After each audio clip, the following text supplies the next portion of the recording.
Chapter 405. After the white lotus of purification left Xianqing, it expanded with the wind. In the blink of an eye, it became 10,000 feet in size. Its entire body emitted a white glow as it spun. It broke through layers of deathly aura and landed in the world of everlasting joy of the East, taking root in its origin. Boom. The origin of the greater world was extremely powerful. Even the weakest one was stronger than Daluo Jingxian.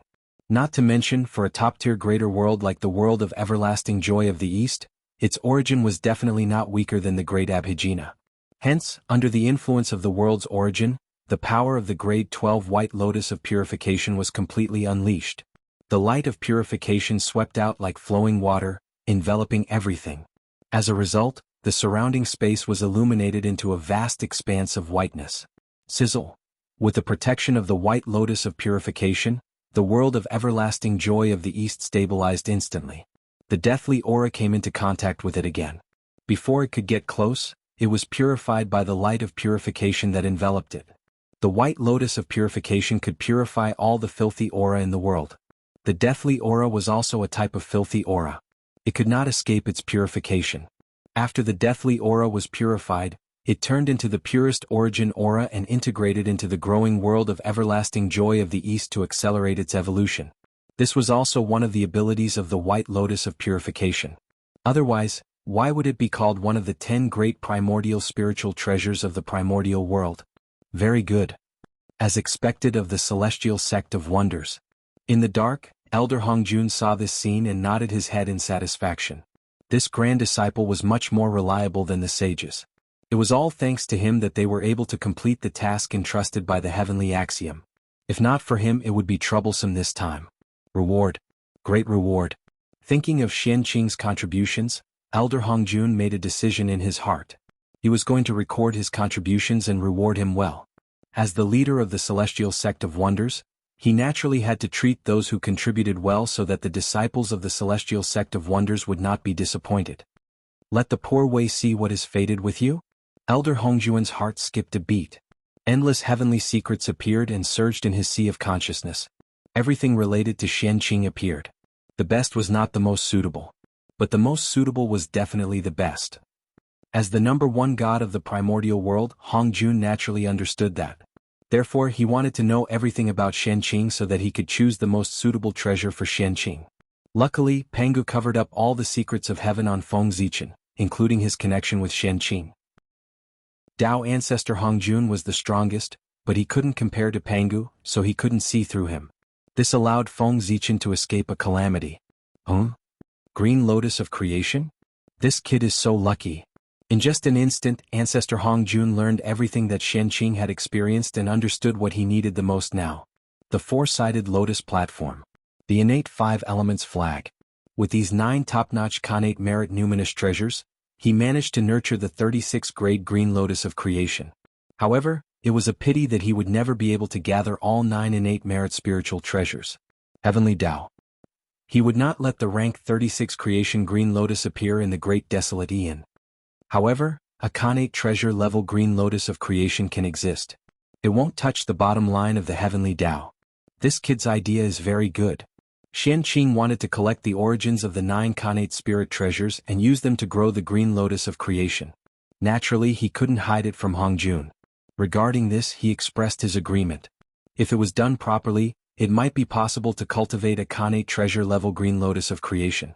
However, this method was too difficult. Forget it. After all, he is the grand disciple of Poor Wei, and he has contributed to the celestial sect of wonders. Poor Wei will help him. As for whether it succeeds or not, it all depends on his own luck.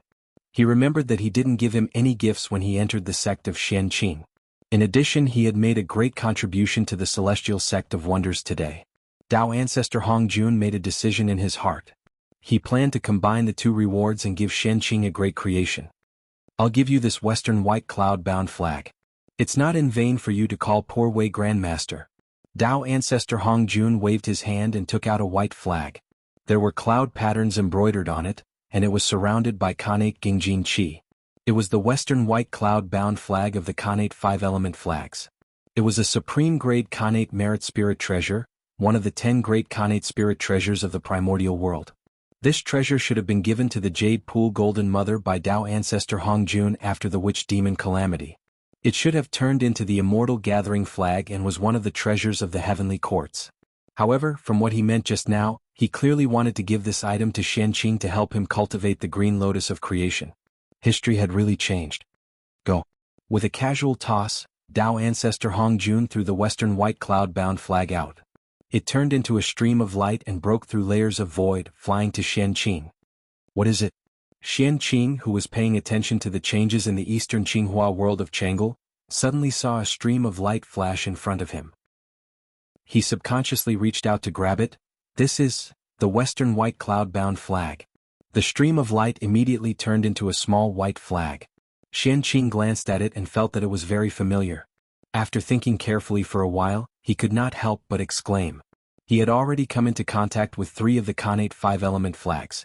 Naturally, he was no stranger to their aura. How could he not recognize the origin of the small flag in his hand? It was the western white cloud-bound flag that he had no hope for. This treasure was in the hands of Tao ancestor Hongjun. Xianqing could not come into contact with it at all, let alone extract a wisp of Khanate origin. However, what was unexpected was that Xianqing had already given up hope. This treasure actually appeared in his hands on its own initiative. What a pleasant surprise. Grand Disciple Xianqing thanks the ancestral master. After putting away the western white cloud-bound flag, Xianqing hurriedly bowed to the void. It was obvious that this treasure must have been given to him by Tao ancestor Hongjun. It should be a reward for his actions this time. There's no need to thank me. You deserve it. Before Xianqing could bow, a voice suddenly sounded in his ears. Even so, Xianqing still insisted on bowing. Seeing this, Tao ancestor Hongjun did not stop him. After waiting for a while, Xianqing relaxed when he did not hear any sound. I've really earned a lot today. Touching the treasure flag in his hand, Xianqing still could not hide the excitement in his heart. The green lotus of creation was about to be formed. It's just that this item is the supreme treasure of the heavenly court. If I take it, will I be tainted with karma? In the end, thinking of the significance of this treasure in the future, Xianqing could not help but be a little worried. The immortal gathering flag. As the name implied, he knew the function of this treasure. There was definitely a great karma. But immediately, he seemed to have thought of something and put it behind his mind. This treasure was given to him by Tao ancestor Hongjun. Even if there was any karma, it should be counted on him. What did it have to do with him? Moreover, as the Tao ancestor of the celestial sect of wonders, the #1 expert in the world, the most ancient living being of the primordial world, he would not cheat a junior and give him a problematic spirit treasure, right? Chapter 406. Hongjun was now a Tao ancestor. He was no longer the top great medium of the primitive world. His status was obviously different. He wouldn't do the same thing as before, right? No. Absolutely not. After cheering himself up, Xianqing turned his attention back to the eastern Qinghua Chang'e world. At this point, he could only believe in the character of Tao ancestor Hongjun. After all, if the Tao ancestor really wanted to cheat him, he had no other choice but to accept it silently. The gap in strength was too big. With the protection of the pure white lotus, the eastern Qinghua Chang'e world gradually gained a foothold in the netherworld. Not only did the death aura not do anything to him, but it also became the nourishment for his evolution. Very good. However, it's not enough. Nodding his head, Xianqing was very satisfied with the performance of the pure white lotus. But he was not satisfied with the evolution of the Qinghua Chang'e world. Unlike the 18 levels of hell, this was a greater 1,000 world that he opened up on his own. Therefore, it was not supported by the will of the netherworld. There were all kinds of difficulties in opening it up. It was not as fast as the 18 levels of hell. Even with the help of the origin of heaven and earth, it was still the same. Go. With a thought, Xianqing took out the white cloud boundary flag and waved it at the boundless death aura. Whoosh! Suddenly, a bright white light bloomed and the Khanate Gingjin Qi surged out. One after another, it crushed the death aura that was rushing toward the Qinghua Chang'e world. After the death aura was crushed, it was directly absorbed and purified by the pure white lotus. It saved the time of entanglement, and the speed of the Qinghua Chang'e world's development was greatly accelerated. It's useful. Seeing this, Xianqing's eyes lit up. He simply threw the white cloud boundary flag into the Qinghua Chang'e world and let him and the pure white lotus work together. Boom boom boom, the 12th grade pure white lotus and the white cloud boundary flag met, and the two seemed to have reached a resonance. The power suddenly increased and a dazzling light burst out. The terrifying power spread and covered everything. Under this power, the arrogant death aura completely became the nourishment for the growth of the Qinghua Chang'e world, and it could no longer cause any harm. At this time, with the right time, place and people, it is the best time for the green lotus of creation to appear. If I miss this opportunity, who knows when I'll have to wait for the next one. Taking out the green lotus of good fortune, Xianqing had a strong premonition that it was time for the green lotus of good fortune to appear. They had arrived. Among the 4 innate great lotus platforms, Xianqing only lacked the innate origin of the great 12 red lotus of hellfire. Among the innate 5-element flags, the only thing he lacked was the innate origin of the northern Shenyuan water control flag. These 2 treasures were in the hands of Taoist Mingyi, and Taoist Styx was in the nether realm not far from him. At this moment, if Xianqing were to ask Taoist Mingyi for Air Bao's congenital origin in the name of developing the Qinghua Chang'e world, he would definitely not refuse. Because he was Taoist Styx River. He had once heard of it in the Purple Cloud Palace. No matter what he thought, he was still a disciple of the celestial sect of wonders in the untainted land. This was the birth of the Qinghua everlasting joy realm, and it was related to the celestial sect's plan. There was no way that Taoist Mingyi could refuse. Previously, when the 6 saints and the Lady of Earth were fighting, it was understandable that he did not help. Now this was something that he could do in passing. If he were to refuse, it would be equivalent to cutting himself off from the celestial sect of wonders. The 6 saints would definitely have a grudge against him. In this way, as long as Taoist Mingyi was not stupid, he would know how to choose. The witch race was different from the demon race. They really had nothing to do with the celestial sect of wonders. Among the 12 ancestral witches, other than ancestral witch Hutu who had been there once, the rest had never been there. Uncle Master Mingyi, Xianqing would like to ask for 2 treasures from you to help the Qinghua Chang'e world evolve. I hope you can fulfill my request. Holding the green lotus of good fortune in his hand, Xianqing bowed to Taoist Mingyi and said, if he wanted to ask for help, he had to have the attitude of asking for help. Xianqing was well aware of this. So, take it. Seeing the green lotus of good fortune, Taoist Mingyi felt that the secrets of heaven were clear. Without Xianqing saying anything, he knew what Xianqing wanted. After struggling for a while, Taoist Mingyi took out a lotus seed of the red lotus of fire and threw it to Xianqing together with the congenital origin of the northern mystic water control flag. He was not afraid of offending 1 or 2 saints. But offending 6 at the same time, even the East Emperor Tai had to think twice. Mingyi naturally did not dare to. Therefore, he could not refuse Xianqing's request. They're finally here. After receiving the red lotus of fire and the congenital origin, Xianqing's face could not help but reveal an ecstatic expression. He had gathered one of the congenital origins of the 9 treasures of good fortune. The green lotus of good fortune could finally be born. This was all thanks to Pangu. If Pangu had not made a move and prevented the heavenly Tao from interfering with the netherworld, it would not have borrowed Xianqing's hand to evolve the Qinghua Chang'e world. And the birth of the green lotus of good fortune could speed up the birth of the Qinghua Chang'e world. In this way, even if the heavenly Tao did not like the green lotus of good fortune, in order to control the netherworld, it had to be born and would not send down the heavenly punishment. This was called the right time. The eastern Qinghua Chang'e world was a boundless world composed of boundless vitality. It gathered most of the vitality of the netherworld. It could be said to be the holy land of spiritual root living beings. It was most suitable for the growth of the green lotus of good fortune. This was called the right place. The Tao ancestor came in person, the 6 saints came together, and the great magicians of the celestial sect gathered. This was called the harmony of people. All these things added together made it the best time for the green lotus of good fortune to be born. If he missed this time, it would be difficult for him to encounter a second time in his life. Thank you, Uncle Master Mingyi. I will definitely repay you generously in the future for helping me. After calming down from the ecstasy, Xianqing thanked Taoist Mingyi. Just based on Taoist Mingyi's actions today, if Xianqing had great achievements in the future and the Buddhist sect schemed against Taoist Mingyi, he would definitely help to repay today's kindness. You're welcome. It's all for the celestial sect of wonders. Taoist Mingyi waved his hand and replied expressionlessly. This was really for the celestial sect of wonders. If it wasn't for the celestial sect of wonders, he wouldn't have given the red lotus seed and the congenital origin to others. As for the generous repayment that Xianqing mentioned, Taoist Mingyi didn't care at all. If it was his master, the Grand Master of Heaven, who said it, it would be fine. He was just a junior. What ability could he have? He. Qianqing smiled and didn't say anything. He had roughly guessed what Taoist Mingi meant. But so what? Everything would be revealed in the future. Go.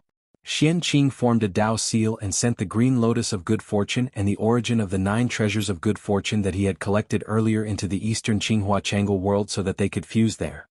Buzz buzz buzz. Sensing the aura of the same origin on the green lotus of good fortune, the white lotus of purification and the white cloud-bound flag trembled inexplicably and released wisps of origin that gathered towards him. Chapter 407. In the depths of the eastern world of everlasting joy, a 9-colored brilliance bloomed.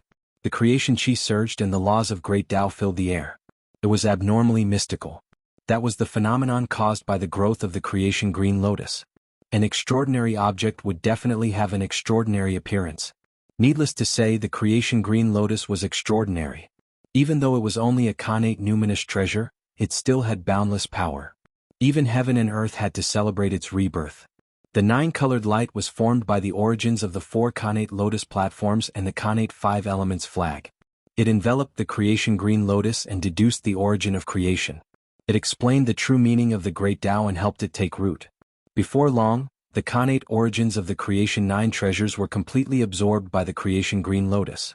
As for the creation green lotus, it also grew into a lotus flower. A green lotus flower. That was the creation green lotus. The 3 treasures. No, one of the 4 chaos cardinal treasures, the creation green lotus. It was the cardinal treasure in Panga's hands and also the strongest spirit root in the world. It was even stronger than the world tree. However, the grade 36 creation green lotus was completely destroyed. Even if it could be reproduced, it was not something that Qianqing could do now. Therefore, the creation green lotus that was born from the creation green lotus was only grade 12. It was a supreme grade connate numinous treasure and not even a connate cardinal treasure. It was of the same level as the other 4 lotus platforms and was not much stronger. A supreme grade connate numinous treasure? In that case, it's not beyond my expectations. Looking at the grade 12 creation green lotus in front of him, Qianqing had already guessed it. However, he could not help but be disappointed when he saw it for himself. The creation 9 treasures that Qianqing obtained was not the main body after all. It was a connate origin and its power was limited. It was already very good that it could nurture a grade 12 creation green lotus. However, humans were often dissatisfied. They always hope for the best and not the best. When the results deviated from the expectations in one's heart, disappointment was inevitable. However, in the blink of an eye, Qianqing adjusted his mentality and destroyed the disappointment in his heart. The grade 12 creation green lotus was already very good. In the primordial world, there were only a few that could be compared to it. It was second only to connate cardinal treasures. Moreover, it didn't matter if it wasn't a connate cardinal treasure. He still had the 12th grade pure white lotus and the western white cloud-bound flag. As long as it swallowed the 2 supreme grade connate spirit treasures and combined the power of the 3 supreme grade connate spirit treasures, the 12th grade green lotus of creation would naturally be upgraded to a connate cardinal treasure. If that was the case, why should he be disappointed? The creation green lotus was destined to become a connate cardinal treasure and all the conditions were met. The only thing he lacked was the right timing. Once the time was right, he would succeed. Unfortunately, this was not the time to upgrade the green lotus of creation. The heavenly Tao could tolerate the existence of a supreme grade connate numinous treasure green lotus of creation, but it might not be able to tolerate the existence of a connate cardinal treasure green lotus of creation. Referring to the predecessor of the green lotus of creation, it was split by the 3 pure ones. Therefore, Qianqing decided not to advance under the eyes of the heavenly Tao to avoid unnecessary trouble. One day he would find an opportunity to head to the great chaos outer realm. Only then would it be safe to advance there. After all, the outer realm was the true home of the green lotus of creation. Only there could he receive the best treatment. If he stayed in the primordial world, he would only be endlessly feared by the heavenly Tao. He would be in danger of being destroyed at any time. Moreover, referring to the chaos bead, he had completed his advancement in the great chaos outer realm and become a chaos numinous treasure, not a connate cardinal treasure. The green lotus of creation, which was in the same situation as him, should be able to receive the same treatment. Compared to a connate cardinal treasure, a chaos numinous treasure was still stronger. It was not strength in terms of power but strength in essence. The evolution of the great Tao was the process of going from simple to complicated. As time passed, The great Tao would become more and more complicated and produce endless mysteries. But at the same time, it would also become more and more difficult to comprehend. Therefore, the closer it was to the initial era, the simpler the great Tao rules were. The closer it was to the essence of the great Tao, the easier it was to comprehend. A chaos numinous treasure appeared before a connate cardinal treasure. It was definitely older than a connate cardinal treasure and closer to the essence of the great Tao. Xian Qing expressed that he did not know who was stronger between the two and did not dare to make a judgment. However, he knew one thing. Under the same talent, a person with a chaos numinous treasure would definitely cultivate faster than a person with a connate cardinal treasure. One was close to the essence of the great Tao, while the other was on the surface of the great Tao. The difference was extremely obvious. The older, the more powerful. It was not a joke. At the end of the realm, all divine abilities, magic treasures and magic powers were useless. What was competing was one's control of the great Tao. At this time, the advantage of ancient living beings was reflected. They were closer to the essence of the great Tao than the living beings born later. Naturally, their cultivation was faster. This was the reason why connate god fiends were far less powerful than chaos fiend gods. Born a generation later, he missed out on too much. The later they were born, the more difficult it was to cultivate. The Tao at the beginning was 1, it was naturally easy to comprehend. After that, Tao was 2, 3 in all things. The difficulty of cultivation could be imagined. The birth of the green lotus of creation was celebrated by heaven and earth, and all kinds of phenomena were born. Above the 9 heavens, there was auspicious aura descending. Under the ground, golden light surged out. Together, it surged towards the green lotus of creation. This was the blessing of heaven and earth to the green lotus of creation. The green lotus of creation had contributed greatly to the birth of the primordial world. Now that it had been reborn, boundless benefits would naturally descend. In a place where no one could notice, the heaven-opening luck that dissipated between heaven and earth slowly waved towards the green lotus of creation and blessed it. Such a change could be hidden from others, but it could not be hidden from Xian Qing. Seeing this, he was naturally overjoyed. The more heaven-opening luck, the greater the hope of attaining the Tao. How could he not be happy? However, while he was happy, he could not help but feel worried. There was a limit to the heaven-opening luck. How much luck could there be that dissipated between heaven and earth back then? Most of the heaven-opening luck was still left on some heaven-opening artifacts. In addition to absorbing the heaven-opening luck that dissipated between heaven and earth, the green lotus of creation could also absorb the heaven-opening luck of others. For example, the connate 4 great lotus platforms, the connate 5 element flags. These connate spirit treasures formed from the fragments of the green lotus of creation. The heaven-opening luck originally belonged to the green lotus of creation. It was only after it shattered that it was scattered on these connate spirit treasures. But now, the green lotus of creation was reborn, so the heaven-opening luck naturally had to be taken back. It was just that its level was too low now, and the heaven-opening luck it could absorb was limited. That was why it did not attract the attention of others. However, once the green lotus of creation advanced, it could accommodate more heaven-opening luck. The owners of those treasures of creation were not fools. Naturally, they would find the reason why the luck of the treasures of creation disappeared for no reason. With their intelligence, they would definitely not be able to hide it. Sooner or later, they would find the green lotus of creation. Chapter 408. When that time comes, Xian Qing was in big trouble. Thinking about the owners of the 9 treasures of destiny, one would know how terrifying this force was. It would not be an exaggeration to say that it could overturn the primordial world. Therefore, if the creation green lotus wanted to advance into a chaos spiritual treasure, it had to be planned at length. Rumble. Not to mention how complicated Xian Qing's heart was. After the birth of the green lotus of creation, the heavenly Tao rhyme came one after another and integrated into his body. At the same time, the world of everlasting joy of the Eastern Qinghua also gained some benefits from this and completely evolved. The world was completely enveloped by green light, and it was dazzling and resplendent. Moreover, it was suffused with boundless vitality and emanated the aura of creation. This green light was the light of creation. The birth of the green lotus of creation had given the green lotus of creation many benefits. The transformation of endless life force into the light of creation was one of them. Following the birth of the Viridian Everlasting Joy realm, the Nether realm underwent another change. The entire realm was filled with an aura of perfection, and the laws of heaven and earth were abnormally active. It was even more perfect. Is it done? This unforeseen event awakened Xian Qing from his absent-mindedness. He looked at the green splendor world of perpetual joy once again. Who could truly control the future? It was better to grasp the present as best as possible. There was no point in thinking too much about the matter of the good fortune azure lotus. It was better to think about it when Xiao Qin became stronger in the future. Go. Putting aside his worries, Xianqing took a step forward and arrived at the Qinghua Everlasting Joy realm. Qing. His eyes were full of bruises. It was a boundless green. As expected of the green splendor everlasting music world, this world was green in color. Xianqing looked around and all he could see was green without any other colors. The mountains were green, the water was green, the earth was green, and even the sun was green. It was extremely miraculous. They were all formed from the aura of creation. Every blade of grass and every tree in this world had the power of creation. If placed in the outside world, they could revive the dead and regrow flesh and bones. It could be said to be extremely precious. However, in the Qinghua Everlasting Joy realm, it had become an ordinary item. This showed how extraordinary this realm was. 10 directions pure land. Seeing this, Xianqing thought of another name for the Qinghua Everlasting Music realm in the future. The 10 directions pure land, rebirth as one wishes.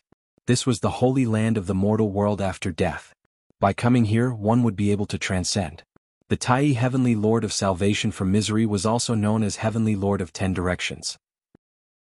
This was where the name of the 10 Directions Pure Land came from. However, although this place was called the Pure Land, it had nothing to do with Buddhism at all. It was a proper Taoist holy land. The Buddhist Pure Land of Bliss was located in the Western Pure Land of Bliss, not in the Netherworld. Although the purpose of the two was similar, they were indeed two different places. As for who brought it up first, Xianqing had no idea. It was unknown whether Taoism copied Buddhism or Buddhism copied Taoism. Anyway, in the future, it was already very serious for two companies to plagiarize each other. Arriving at the center of the realm, Xianqing saw the 9-colored light enveloping the green lotus of good fortune. He smiled and walked up. Heavenly Tao above. Today's Xian sect's disciple, Xianqing, has established a world in the Netherworld, the Eastern Qinghua world of everlasting joy. I want to use this place to guide the souls of the dead to the afterlife, so that those ghosts who have no one to rely on will not suffer from hunger and cold. For those who have accumulated merit, done good deeds, understood the Tao and achieved great merit, the Poor Way wants to personally guide them, ride the lotus platform of purification, scatter the auspicious light of 100 treasures, and help them ascend to immortality, attain the Tao and transcend life and death. As soon as he finished speaking, merit descended. Bright golden light descended from the sky and completely enveloped Xianqing. It was as if he was wearing a layer of golden clothes. It was abnormally gorgeous. There wasn't much merit, not even 1,000th of the reincarnation merit. But the meaning it represented was extremely extraordinary. That heavenly Tao above opened the curtain of everything, marking the official entry of the heavenly Tao into the netherworld. Otherwise, why would the heavenly Tao bear witness to the world that belonged to the underworld? Not bad. Xianqing is indeed blessed. In the outside world, the saints saw Xianqing's performance and couldn't help but nod in satisfaction. This time, their mission was considered completed. They didn't have to worry about the punishment of the heavenly Tao anymore. It was just that they owed Hutu a favor which was more troublesome. As for the rest, they were all within their acceptable range.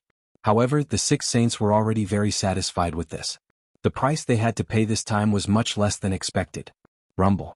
One could see that the power of the heavenly Tao entered the netherworld along with the power of merit and then spread to the entire world, fusing with the rules of heaven and earth. From then on, the heavenly Tao had taken root in the netherworld. Although it couldn't completely control the netherworld, it could still interfere a little. Moreover, everything that happened in this world could be investigated by it.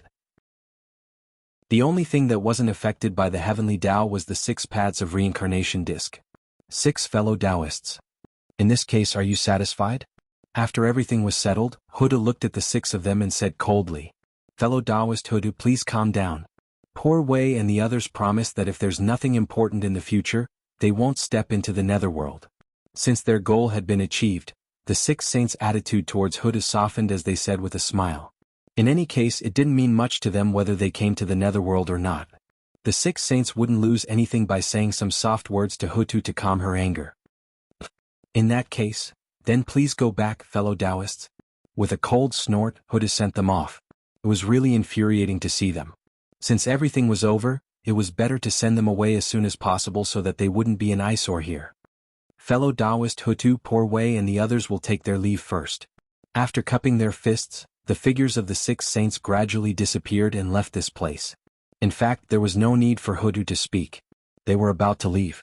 Did they really think that the saints wanted to come here? Here. They sensed the long-lost danger. Although it sounded unbelievable, it really happened. Therefore, if it weren't for the heavenly Tao forcing them, they would never have approached this place. This place made them uneasy, causing them to lose the ability to control everything. Fellow Taoist Hutu, after disturbing you for so long, Poor Wei and the others should leave. After the 6 saints left, the great beings also bid farewell to Hutu. This dispute, after a long time, was started by the Celestial Sect of Wonders. After understanding all of this, these disciples of the Celestial Sect of Wonders didn't have the face to continue staying here. They only wanted to leave as soon as possible. So, this matter has nothing to do with you, fellow Taoists.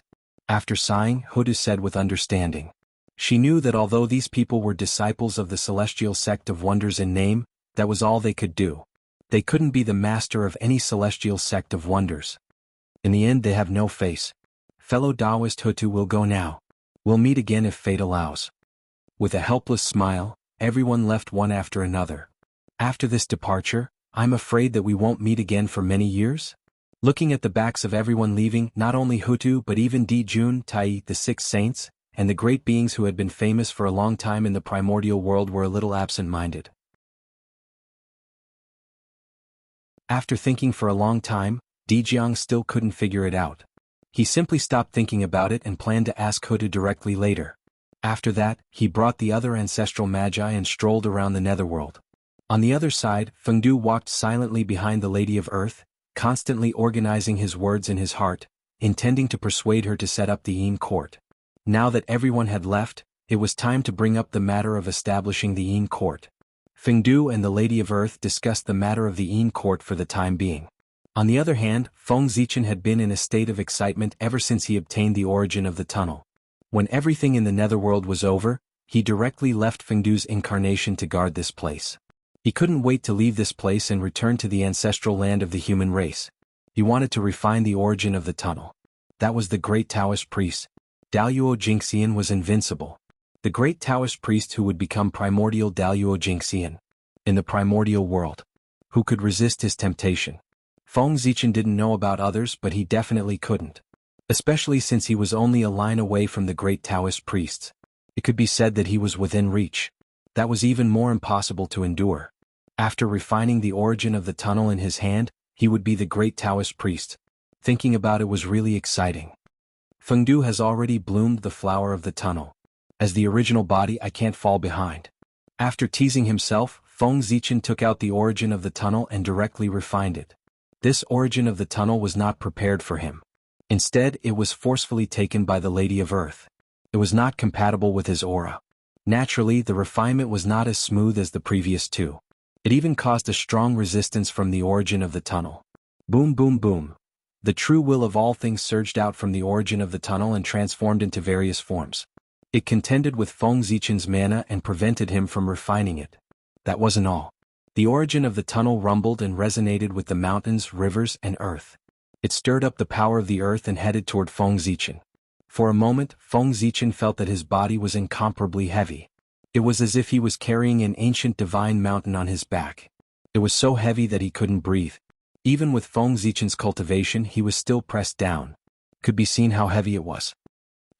A mere origin of the tunnel actually wants to defy the heavens and escape my suppression.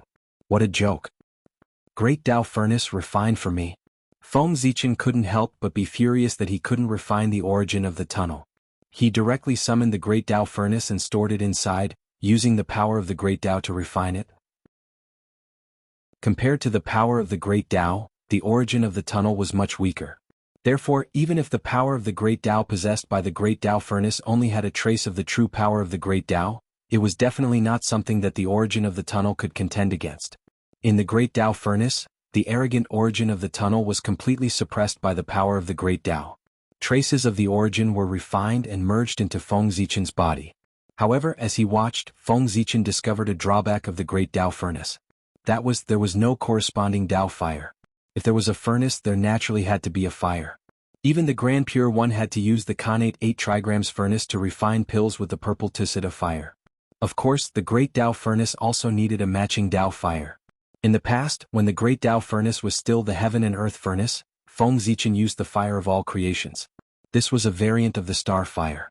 Because the star fire was too eye-catching, Feng Zichen didn't dare to use it. He was afraid that it would attract the attention of the demons, so he changed it into the fire of all creations. Of course, the power of this fire was very powerful. It was not inferior to the 10 great primordial true fires. It was more than enough when paired with the Heaven and Earth furnace. However, the Heaven and Earth furnace had been upgraded and became the Great Tao furnace. As a result, the fire of all creations was not compatible and could not fully unleash the full power of the Great Tao furnace. This also led to the fact that although the Great Tao furnace could suppress the origin of the tunnel, its refining speed was a little slow. Sigh. I was negligent. It wasn't too late to discover it now, but he couldn't make it in time to refine the origin of the tunnel. It took time to deduce a Khanate true fire. Especially the Khanate true fire that was suitable for the Great Tao furnace, it was even more difficult to deduce. The Great Tao was born in the chaos, so the most suitable Great Tao furnace was naturally the legendary Chaos True Fire. The flame that was born in the chaos was one of the most ancient flames. It could be said to be the source of fire, and its power was beyond imagination. Chapter 410. This kind of flame was so powerful that it could be called the most powerful flame in the primordial world. It was even stronger than the 10 great primordial true fires. It was naturally difficult to deduce and had all kinds of restrictions. To be honest, with Feng Zichen's current cultivation, the possibility of refining this flame was extremely small. If not for the chaos bead, a supreme treasure related to the origin of chaos, he would never dare to deduce the flame of chaos. Because of this, fire was not something from the primordial world, but something from the chaos. It was almost impossible for it to appear in the world. It was only because Feng Zichen had the chaos bead that he dared to have such a bold idea. Go. With a thought, Feng Zichen took out the chaos bead and took out a wisp of the origin of chaos. He activated the power of the Tao of fire and ignited it. Immediately, the origin of chaos turned into a ball of gray flames and burned towards the Great Tao furnace. This was the flame of chaos. It looked ordinary, but it had great power. Wherever it passed, the void was destroyed and the laws were shattered, turning back into the state of chaos. One could see its power. At this time, although Feng Zichen had not cultivated the flame of chaos, a supreme divine power, he could still use it with the help of the chaos bead. Igniting the origin of chaos with the Tao of fire, even if it was not the flame of chaos, it was not far away. Rumble. The flame of chaos fell into the Great Tao furnace, and the speed of refining the origin of the Tao immediately accelerated. The Khanate Qi in Feng Zichen's body kept jumping as if a flower was about to bloom. However, at this moment, Feng Zichen's attention was not on the origin of the Tao at all. Instead, it was focused on the flame of chaos. Countless runes flowed in his eyes, evolving into all kinds of miraculous things. They turned into 2 beams of divine light and entered the flame of chaos to pry into its Tao and truth. Obviously, he planned to take this opportunity to comprehend a trace of the great Tao from this ball of flame of chaos and lay the foundation for creating the supreme flame of chaos in the future. The more powerful the divine ability, the more difficult it was to create, and the higher the realm required. Although Feng Zichen's cultivation was not high, he could accumulate his foundation in advance. When his cultivation reached a certain level, he could evolve the divine ability in one fell swoop. This was to plan for the future. Just like that, time slowly passed. One day, Feng Zichen suddenly felt a throbbing, and hurriedly woke up from his Tao comprehension. Looking up, he saw that the Taoist flower had bloomed. 3 flowers at once prominence and 5 qis collecting. This was the symbol of Daluo Jinxian's perfection. At this moment, Feng Zichen had finally stepped into the realm of Daluo Jinxian. Furthermore, his 3 flowers, they were different from the other 3 flowers. It was a true flower of Tao. Each flower bloomed with 12 grades, and they were all a noble purple color. They contained the power of heaven, earth, and man. Buzz, buzz, buzz. The moment the 3 flowers were formed, a certain condition seemed to have been met, and they resonated. From the unseen and untraceable place, a supreme force was directed into Feng Zichen's body. Yes. In an instant, Feng Zichen felt that he was different. It was as if he had undergone a huge change, but he could not tell exactly what the change was. Puzzled, he raised his head to take a look. Phew, what is that? When he raised his head, Feng Zichen was shocked. He saw that above the 9 heavens, a purple gold Tao wheel had suddenly appeared and was slowly rotating. So round. So perfect. Looking at the purple gold Tao wheel, Feng Zichen seemed to be shocked and could not help but praise it. That purple gold Tao wheel was too perfect. It was so perfect that nothing in this world could compare to it. It was as if everything in front of him had all kinds of flaws. That was the reason why Feng Zichen was amazed. He had seen many treasures, but none of them gave him such a perfect feeling like the Tao wheel in front of him. Even the chaos bead could not compare to it. Feng Zichen had only felt a similar feeling from Pangu. That meant that this item was infinitely close to Pangu. What was even more amazing was that there were countless runes on the Tao wheel that covered the entire wheel. It was extremely mysterious. Just looking at it would make one feel dizzy. Feng Zichen only took a slight glance and felt as if his head had exploded. Countless chaotic information filled his mind, making him feel extremely uncomfortable. He quickly closed his eyes and did not dare to look again. That was extremely unbelievable. What realm was Feng Zichen at now? Daoyuo Jingxian had reached perfection. It could be said to be the pinnacle of the Tao. At such a realm, what runes could he not comprehend? Even the supreme great magic, the Kanate Tao scripture, and the saints' classics were placed in front of him. Although he could not comprehend it at a glance, it was not difficult to understand its meaning. But even so, the innate runes on the wheel, not to mention understanding its meaning, just looking at it made him feel confused. He did not understand its meaning at all and even felt dizzy. This meant that the level of the purple gold wheel had surpassed that of a saint. It was an endless mysterious treasure that completely exceeded Feng Zichen's understanding. That was why he could not pry into it. Outside the innate runes there were endless rules. They were like patterns that were imprinted on the edge of the purple gold wheel. The rules of heaven and earth were extremely similar to the rules that formed the primitive world, but they were more profound. It was like their origin, making Feng Zichen unable to see through them. After looking at it for a long time, he even felt a sense of dizziness.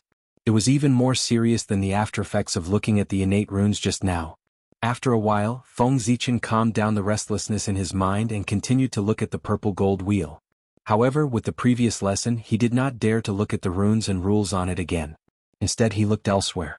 This time Feng Zichen saw silk threads, countless silk threads. Those silk threads came from nowhere and stretched out from the void. They were densely packed and tightly wrapped around the wheel. And as the wheel rotated, they became tighter and tighter.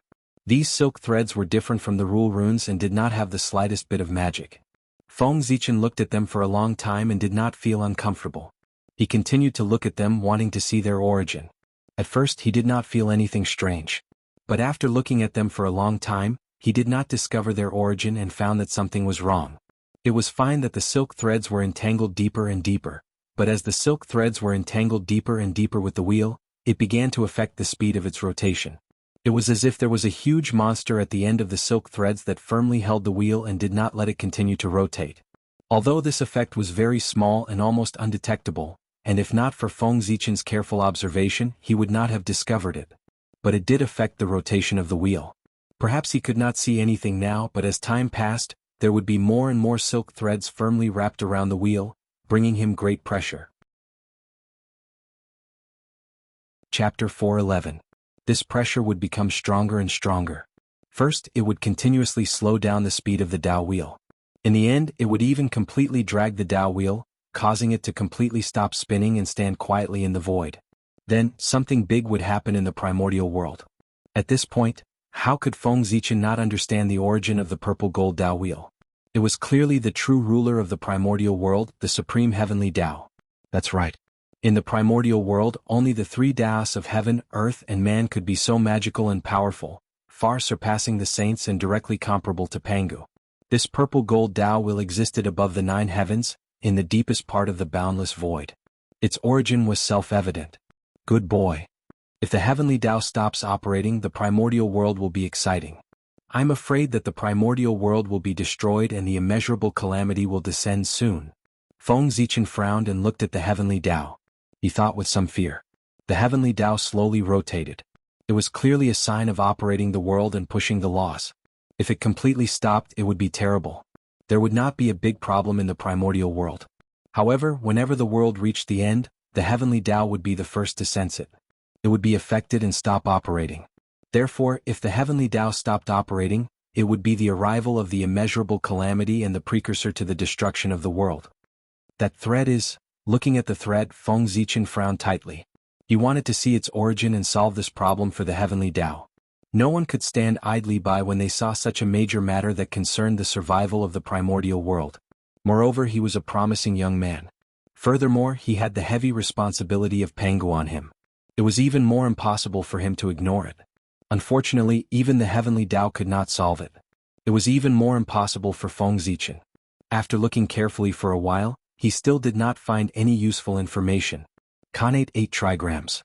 For some reason, a thought flashed through Feng Zichen's mind.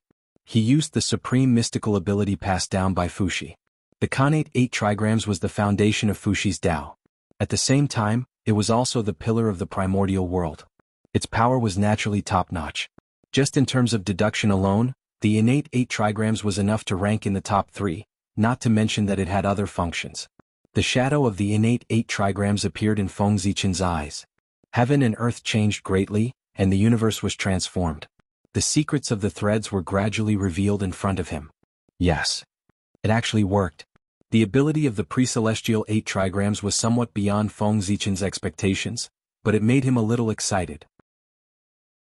Originally, he only had a flash of inspiration and wanted to give it a try.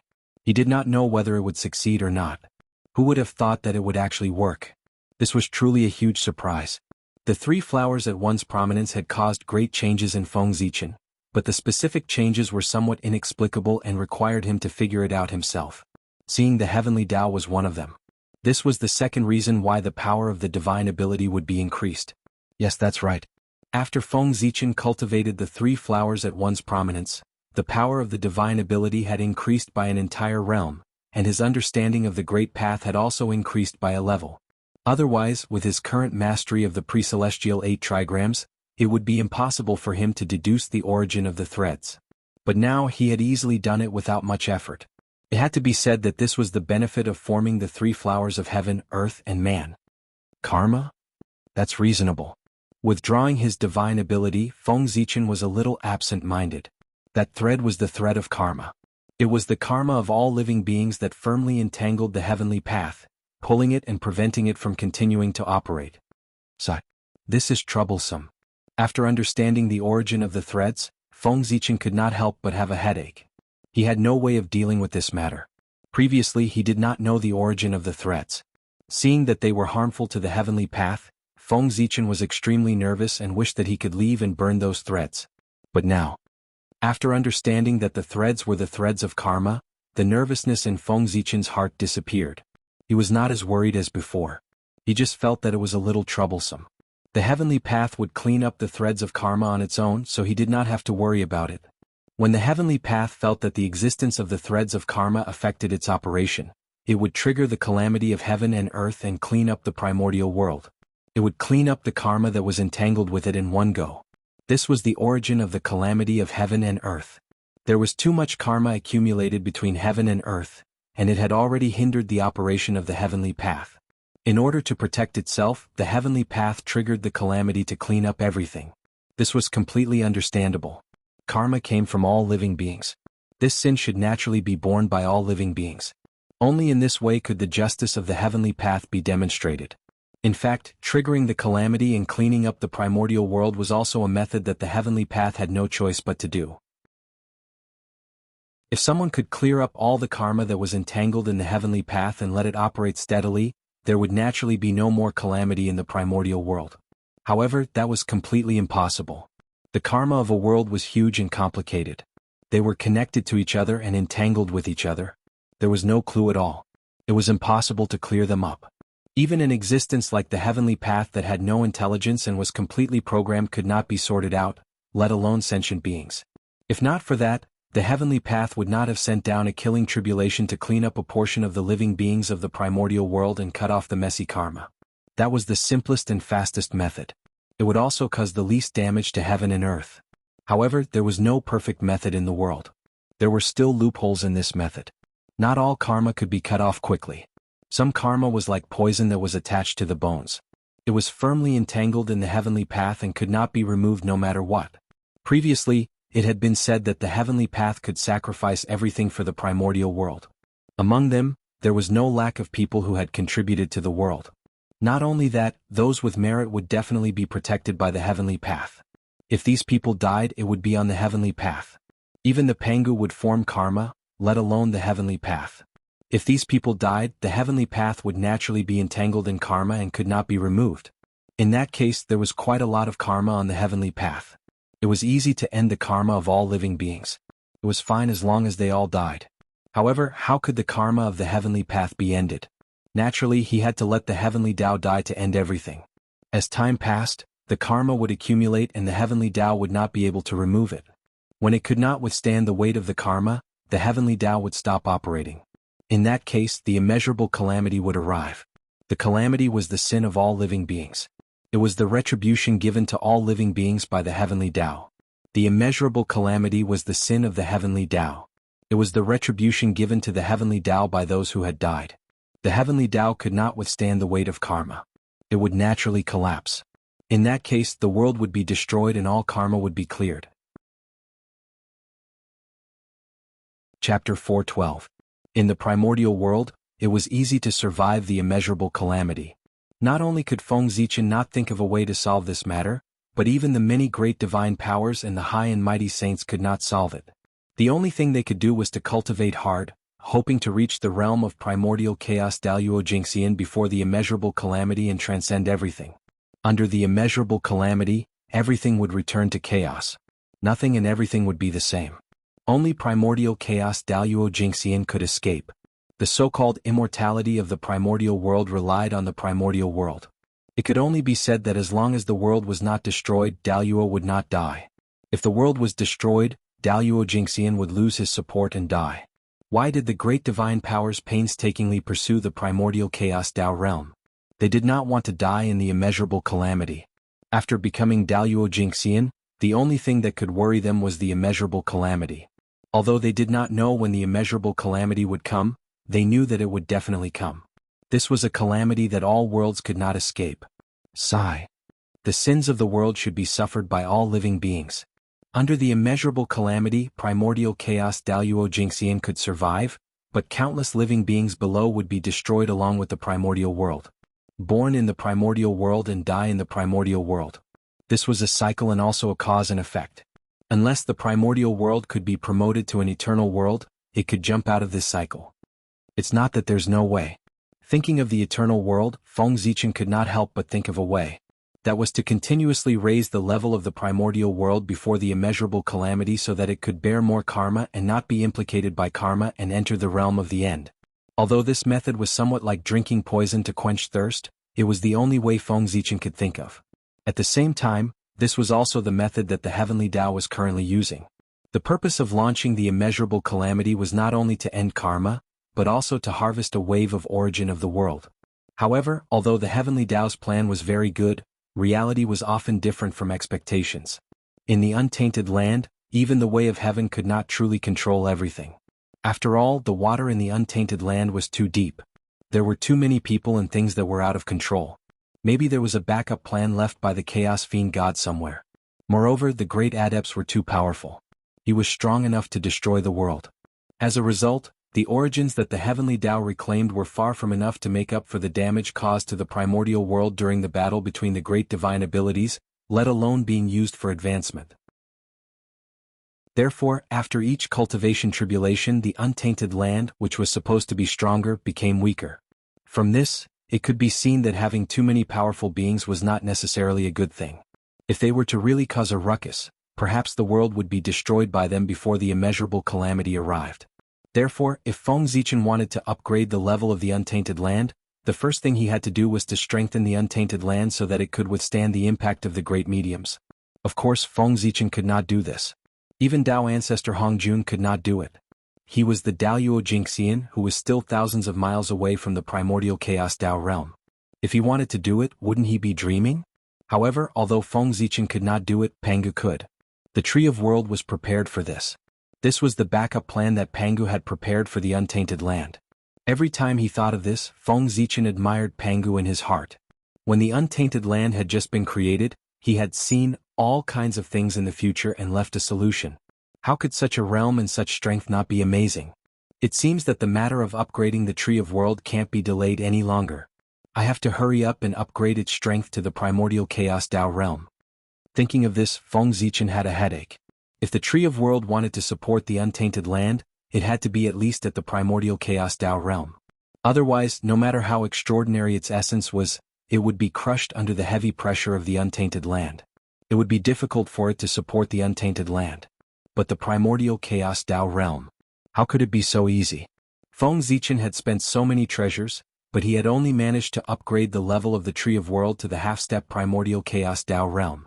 After that, no matter what price he paid, it was like a clay ox entering the sea. The level of the Tree of World did not change at all. It was useless. Although the half-step primordial chaos Tao realm and the primordial chaos Tao realm were only half a step apart, the difference was like heaven and earth. One was detached from everything and smiled at the changes of time. The other was still struggling in time and space.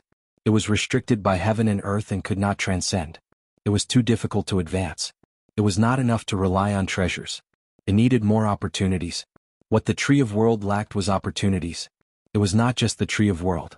In the untainted land, all the great mediums who had reached this realm lacked opportunities. Once the opportunity arrived, they could be reborn and achieve the primordial chaos Tao realm that transcended everything. I wonder what opportunities the Tree of World lacks. There's not much time left for me.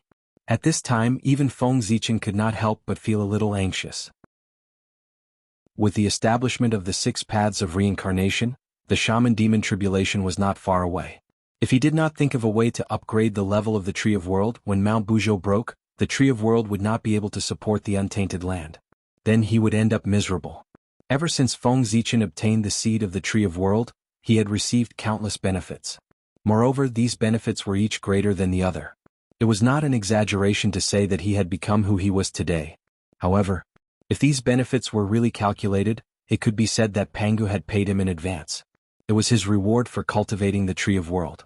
Originally, these benefits should have been given to Feng Zichen after the Tree of World reached the primordial chaos Tao realm. However, Pangu felt that it was not easy for him to cultivate. It was too difficult to cultivate the Tree of World, so he paid him in advance. However, if Feng Zichen did not cultivate the Tree of World to the primordial chaos Tao realm at the last moment, he would be in big trouble. Hiss.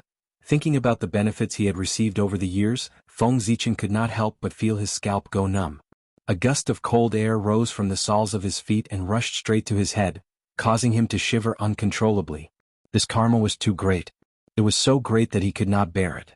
If he really wanted to settle the score, it could be said that the more glorious he was now, the more miserable his future would be. No one would be able to save him. At that time, it would be difficult for him to die even if he wanted to. Just thinking about it was terrifying. No matter what, I have to think of a way to upgrade the level of the Tree of World. With a sudden shiver, Feng Zichen woke up from his terrifying expectations and said fiercely. He had to be afraid. If that really happened, he would have no future. The great Emperor of Ziwei, the great Emperor of North Star, the 6 imperial emperors of the Heavenly Court, the primordial chaos human emperor, they would all become illusions. It doesn't matter if there is no opportunity. Then find more innate sources. The quantity changes will cause a qualitative change. It will eventually succeed. After a while, Feng Zichen gradually calmed down and had an idea in his heart. After all, the Tree of World was a chaos spirit root. After all, it was different from the great mediums. It did not have any bottlenecks or anything like that. Even if there was no opportunity, it could rely on the unimaginable innate source or even the chaos source to forcefully upgrade to the primordial chaos level. The upgrade of the Tree of World was not as difficult as the great mediums. It only needed enough resources. Besides, it was said that the great battle between the liches and demons was not far away, but there was still some time. Perhaps during this period of time, the opportunity would arrive. *CK If it really doesn't work, at most I'll destroy a few innate spirit treasures and let the Tree of World devour them. That should be enough. For a moment, Feng Zichen thought fiercely in his heart. When people were forced into a corner, they could think of any way. In his anxiety, Feng Zichen forced him to think of a solution. Although the price to pay for this method was a little beyond imagination, it was indeed very feasible. In essence, innate spirit treasures were the same as Daluo Jingxian. They were both carriers of the great Tao of heaven and earth. The thickness of their sources was beyond imagination. If the Tree of World devoured them, it would definitely be able to upgrade to the primordial chaos level at the fastest speed. It was just that this method was a little painful to use. It could only be used as a last resort. Feng Zichen could be considered a little rich in the untainted land. But if he used this method he would probably go bankrupt. But no matter what, this method was also a solution. It could be used as a backup plan. If he really could not think of any other way he had to use it. For the future, for the path of Tao, he could give up all worldly possessions. Sigh. I hope there won't be such a day. With this method as a foundation, Feng Zichen's nervous mood eased a lot. Therefore he stopped paying attention to the Tree of World and continued to focus on his own changes. He just glanced at the way of heaven and wanted to solve the danger of karma. But he did not expect that it would lead to his biggest hidden danger. It had to be said that the world was unpredictable. Withdrawing his gaze from the way of heaven, Feng Zichen looked forward and saw a vast great Tao hanging in the vast land, mountains and rivers. It was vast and boundless, pressing in all directions. Its aura was boundless and extraordinary. That was the tunnel. The tunnel was hidden in all things. Feng Zichen could only see the Tao in all things. After all, the vast aura was too strong. It could be said that it was not inferior to the way of heaven. In this case, was there any need to guess its identity? The tunnel, the mother of all things. It can command the boundless veins of the earth, mountains, rivers, and the cycle of life and death. It is the Lord of all things, the highest God in charge of creation. In a trance, Feng Zichen saw a supreme Tao fruit in the tunnel. That was the throne of the Earth Emperor. Unlike the lofty heavenly Emperor and the boundless majesty of the human Emperor, the Earth Emperor was incomparably heavy. It seemed to be able to bear everything and contain everything. The tunnel silently carried all living beings. The Earth Emperor naturally inherited his character. He should be the most benevolent emperor among the three emperors of heaven, earth, and human. At this moment, Feng Zichen had the urge to seek the throne of the Earth Emperor. The full name of the North Star Emperor was the North Star Upper Palace, the Heavenly Emperor of Supreme Polarity. The North Star Emperor was the Heavenly Emperor. It could be said that the throne of the Heavenly Emperor was already in Feng Zichen's hands. As for the throne of the human emperor, he worked hard. When the human race prospered in the future, he might be able to achieve it with the 10,000 spirit crown. In this way, the throne of the three emperors. He had already obtained two. Chapter 413. If he obtained the throne of the Earth Emperor. In that case, Feng Zichen would be in control of the three sovereigns. In addition to the two supreme positions of Great Emperor Ziwei and Great Emperor Qinghua. It was too terrifying. The Heavenly Emperor, Earthly Emperor, Human Emperor, Great Emperor Ziwei, Great Emperor Qinghua. These supreme powers of heaven and earth combined could be said to control everything in the primordial world. When Feng Zichen's Tao was completed, he could directly rule over all stars, all things, all forms, all gods, all spirits, and a series of supreme powers. He could almost stand shoulder to shoulder with the Celestial Emperor. At that time, even the saints could not compete with him. This was not a gap in strength, but a gap in status. No matter how strong the saints were, in the primordial world, the most powerful was still the Celestial Emperor. This was the strongest karmic position in the primordial world, the highest ruler of the primordial world, the controller of everything. The Celestial Emperor, heaven and earth. He was the primordial world. Who could humiliate him? Who could look down on him? Who dared to say that they were more noble than him? Did they not want to live anymore? Even the saints could not. Even in the future, when Haotian became the Celestial Emperor, although the saints looked down on him, they could only ignore him and could not do anything to him. It was not until later, when the six royals appeared and split the power of the Celestial Emperor, causing Emperor Haotian to become the Jade Emperor, that the saints and their disciples dared to look down on Haotian. In the primordial world, the Celestial Emperor was the most powerful. The saints were second, Great Emperor Ziwei was second, and the three emperors were third. And when the three emperors were combined, their power was close to that of the Celestial Emperor. In addition to Great Emperor Ziwei, Feng Zichen's status was no less than that of the Celestial Emperor. Could be said that, except for the fact that he did not have the title of Celestial Emperor, the rest was not bad. In that case, why did he have to take over Haotian? Wouldn't it be better to directly become the Celestial Emperor himself? If he became the Celestial Emperor, he would have to face the six saints. That would be troublesome. Without the strength to match his status, that was not a good thing but a disaster. Haotian was the proof. He had to wait.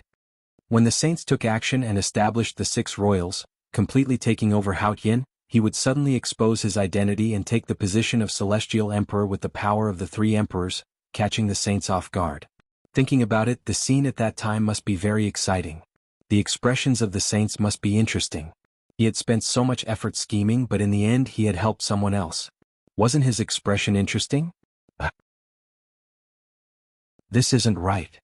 Why have all the plans changed now? From 6 royals to 3 sovereigns?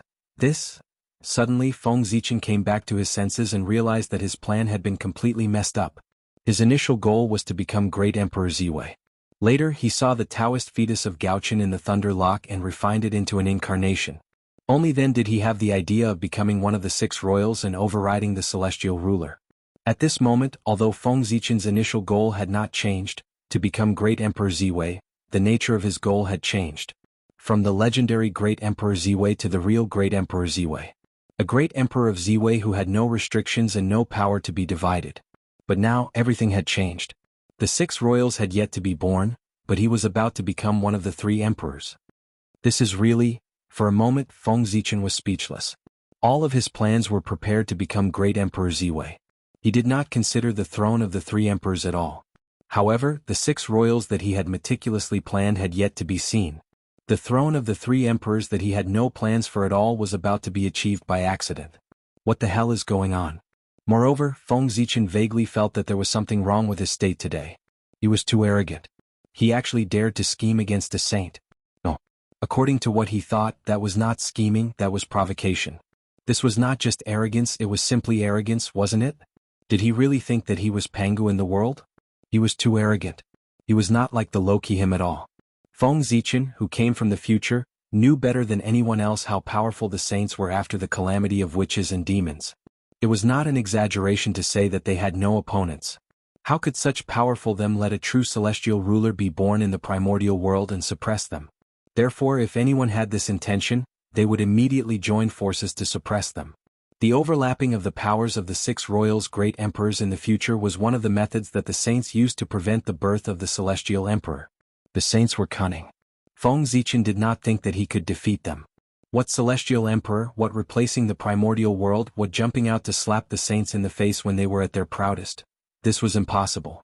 Did they really think that the saints were all good people who would not kill? To dare to jump in front of the saints, they really did not know how to write the word death. Therefore, Feng Zichen was a man hiding in the shadows of the primordial world. Didn't Hao Yin like the celestial emperor? Then let him be. Use him to attract the firepower while he hid in the dark to scheme.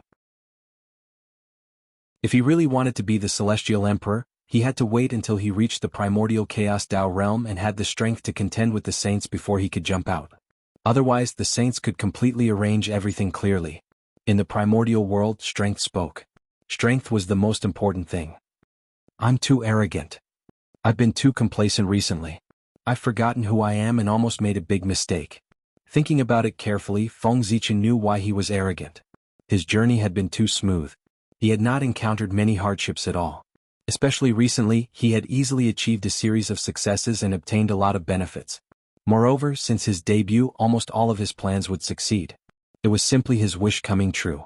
Success came too easily. It was inevitable that he would be arrogant and easily forget himself. He would feel that the world was nothing more than this. Feng Zichen had this, but he did not notice it. Or perhaps he noticed it and felt that it did not affect him, so he did not care. However, after the Lady of Earth turned into reincarnation, he calculated everything and caused this arrogance to reach its peak. It affected his mind and made him forget himself. If his cultivation had not improved greatly and he had not noticed that something was wrong, he would have suffered a great loss in the future. Pride makes people fall behind. Excessive pride would often cause great trouble. Feng Zichen knew this principle. Let's talk about the throne of the Earth Emperor in the future. After taking one last look at the tunnel, Feng Zichen withdrew his gaze. It was not bad to be greedy.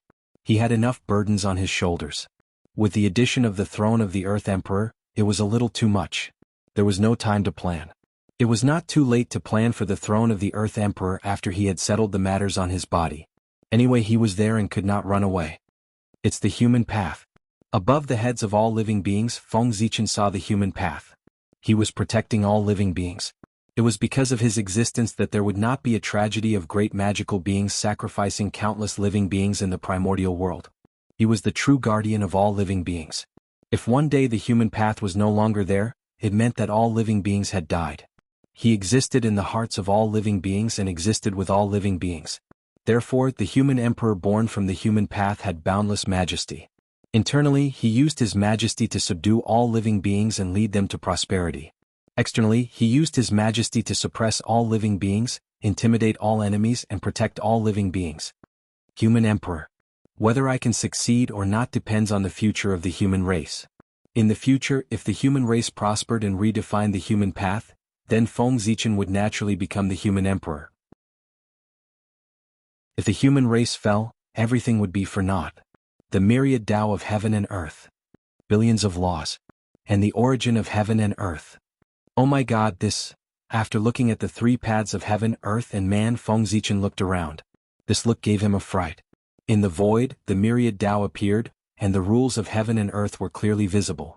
In the deepest part of the void, in the center of the primordial world, the origin of heaven and earth also appeared. Everything was clearly presented in front of Feng Zichen. It was as if the entire primordial world had no secrets to him. Everything in this world was for him to explore. After staring at the great Tao for a while, the Tao runes in it automatically appeared in his mind. He turned his head and looked at the rules of heaven and earth. The true meaning in it also appeared in his mind. After turning his head, Feng Zichen looked at the mountains, the water and the clouds. They were indeed different. In his eyes, the clouds were no longer clouds, the mountains were no longer mountains and the water was no longer water. It was the innate Qi and the innate Tao pattern. All things were presented in front of him in their most primitive form, showing their essence. Seeing this, Feng Zichen seemed to have understood something. He first calmed his Qi and focused his mind, and then looked at the origin of heaven and earth. Swish! A bizarre scene appeared in front of Feng Zichen's eyes, pulling him into a wonderful world, showing him the evolution of the primordial world and the evolution of the universe. Is this the great Taoist priests? It's really a great fortune. No wonder it's said that if I become the great Taoist priests, I'm destined to become the primordial chaos Daluo Jingxian. Isn't that so? Under such conditions, if I can't become the primordial chaos Daluo Jingxian, I can just commit suicide and save myself from embarrassment. At this time, Feng Zichen understood that he had become the great Taoist priest. There was no sign of any phenomenon, and it was completed silently.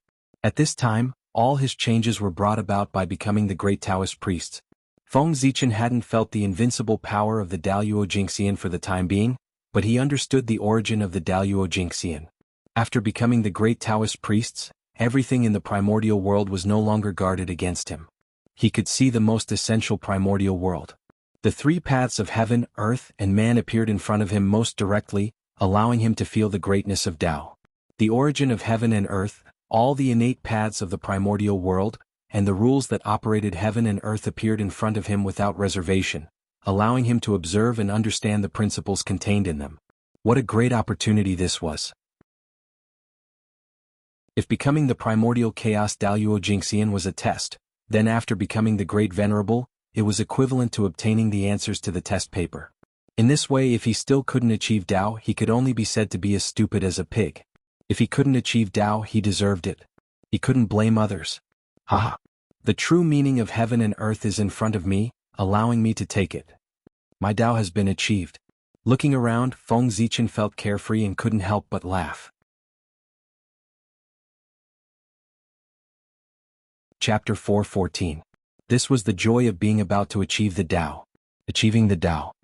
2 short words. But who knew how many heroes had been trapped? This was an unparalleled joy. It could be said that ever since Feng Zichen came to the primordial world, he had never been as happy as he was today. His path had been set. In the future, he would definitely become the primordial chaos Daluo Jingxian. This was a destiny that could not be changed or defied. From now on, it would be difficult for Feng Zichen to die even if he wanted to. Great Taoist priest. Pangu's former title. Now, it officially belonged to Feng Zichen. His glory was destined. In the primordial world. Except for saints. Who dared to say that they would not die? No one. No matter how you dominate the primordial world, suppress the world, and amaze the past, present, and future.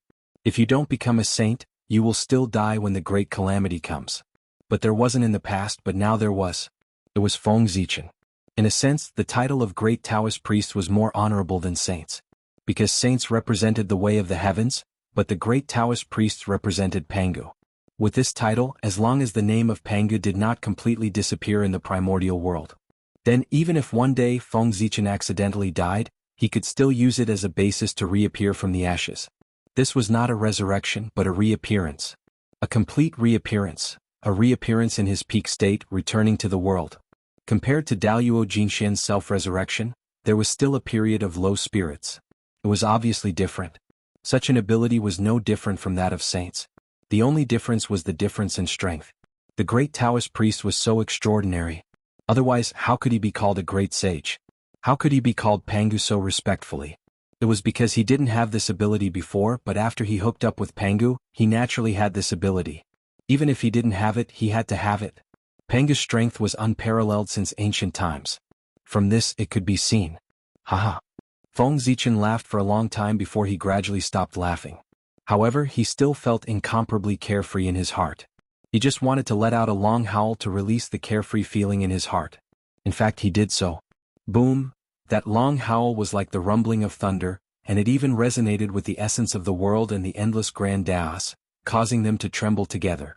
This aura is, great Taoist priests, sword ancestor, success. Such a huge commotion naturally alarmed those great mediums. However, before they could get up to investigate what had happened, they heard a long howl that rolled over. The power contained in the howl was not strong, but it made them feel a kind of throbbing in their hearts. It was as if they were facing some kind of great terror, and they felt a sense of danger. At this time they knew. The great Taoist priests were born. Those who could cultivate to the realm of great divine arts. Which one of them wasn't an outstanding talent? Which one of them wasn't a genius? Even if there was a gap between them, it wouldn't be too big. They were all in the realm of Daluo Jinxian. Only the legendary great Taoist priests could make them feel overwhelmed with just a long howl. It should be known that even when the Eastern Emperor Tai was invincible in the primordial world, he could not subdue them with a long howl without using the Bell of Chaos. In the primordial world, the one who could become the great Taoist priest was undoubtedly the primordial sword ancestor who had opened the flower of the heavenly path and the flower of the human path. What a great creation! It seems that it won't be long before there will be another primordial Daluo Jinxian who is comparable to a saint in the primordial world. Feeling the sacred and inviolable aura, the group of great mediums said enviously. Endless years had passed, but they still hadn't found the threshold to step into the primordial Daluo Jinxian. But now, a junior had found the opportunity to become a Dao in front of them. How could they not be envious? What kind of power is this? So powerful. Not to mention how the great mediums felt after Feng Zichen let out a long howl, he suddenly felt that there was an incomparable power in his body. The essence of that power was extremely high, beyond his imagination. Even the primordial aura in his body was faintly unable to be suppressed. This time Feng Zichen was really shocked. What was the Hongmeng Qi? It was a power that surpassed the Chaos Qi. It was the beginning of everything. It came from before the chaos. It was the first Qi that was born from nothing. It had the same origin as the Tao. Even if the power of the Great Path descended, the Hongmeng Qi dared to compete with it. Of course, it was definitely no match for it. But this didn't mean that the Hongmeng Qi was inferior to the power of the Great Path. It was that Feng Zichen was inferior to the Great Path. In theory, the Hongmeng Qi was the same power as the power of the Great Path. There was no difference between the two. But such a powerful power was actually slightly inferior to the power that suddenly appeared in Feng Zichen's body. It was no wonder that Feng Zichen was shocked. This meant that either the essence of this power was extremely high, far surpassing the Hongmeng Qi. But this was impossible. The Hongmeng Qi was already the original power. In this world there was no power older and more powerful than it. Then there was only one situation left. The owner of this power had an extremely high realm, beyond Feng Zichen's understanding, and was close to the Great Path. Only in this way could this power suppress the primordial aura. Feng Zichen's realm was too low. Being burdened by him, the Hongmeng Qi, which was supposed to be invincible in the world, could not show its ability to its heart's content. It could only dominate a small place and was even bullied by others. It was simply wrong to the extreme. How pitiful. Is this Pangu's power? Why is it different from what I felt before? At this time, Feng Zichen's heart was filled with doubts. In the primordial world, only Pangu could have such powerful power. However, in terms of understanding of Pangu's power, Feng Zichen could be said to be the third in the primordial world, if not the first. Since his debut, he had come into contact with Pangu's power the most. It was the path of gods and demons that he opened up. Its final achievement was also to prove Panga's Tao fruit. Logically speaking, Feng Zichen should be very familiar with Panga's power. If the power in his body was really Panga's power, he would have felt it. However, although this power was similar to Panga's power, Feng Zichen was sure that it was definitely not Panga's power. He had even seen Panga's divine consciousness before. How could he be wrong? Moreover, this power was too strong. After mastering it, Feng Zichen could clearly feel that he could shake everything in the primordial world. The laws of heaven and earth could be changed, and billions of great Daos were in his heart. With a thought, he could crush his previous self to death. This was the power of Daoyuo Jingxian's invincible realm. Standing there, Feng Zichen seemed to be standing at the peak of the primordial world, overlooking the long river of time and space, sitting and watching the changes of time. Nothing in this world could shake him in the slightest. It was as if he could break free from everything with a step, leave from the peak of the primordial world and surpass everything.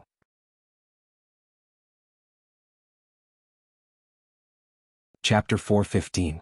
Once one's cultivation reached the great perfection of the sage to be, one could be said to be standing at the peak of the primordial world. One step further and one would be the legendary primordial chaos Daoyuo Jingxian. As for the primordial chaos Daoyuo Jingxian, he focused on the integration of primordial chaos. He needed to restrain the timeline, restrain his karma, and restrain everything about himself. He had to retrieve all the information about himself from the primordial world and destroy all traces of his existence. Only then could he jump out of the primordial world and become the primordial chaos Daoyuo Jingxian in the most flawless state. This was one of the necessary conditions to become the primordial chaos Daoyuo Jingxian.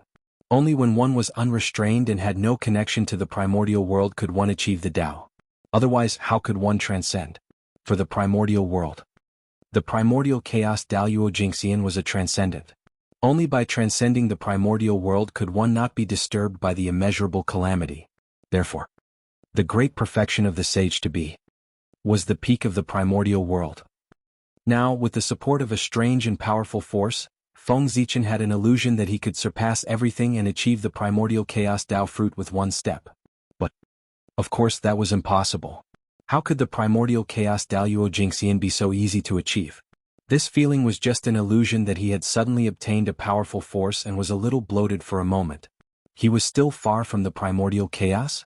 Before the shaman calamity ended, Feng Zichen could not even become a sage to be, let alone the primordial chaos Tao fruit that was above that. He had to go through a calamity before he was qualified to be promoted to a sage to be. This was the restriction of the heavenly Tao to all living beings. It did not allow too many experts to be born. Let me see where you came from. After calming his mind, Feng Zichen completely immersed his spiritual will into that force to comprehend his foundation and pry into his origin. Just as he said earlier, this force was too strong. And the power left behind by Pangu was limited after all. After a few major changes, it had been almost exhausted.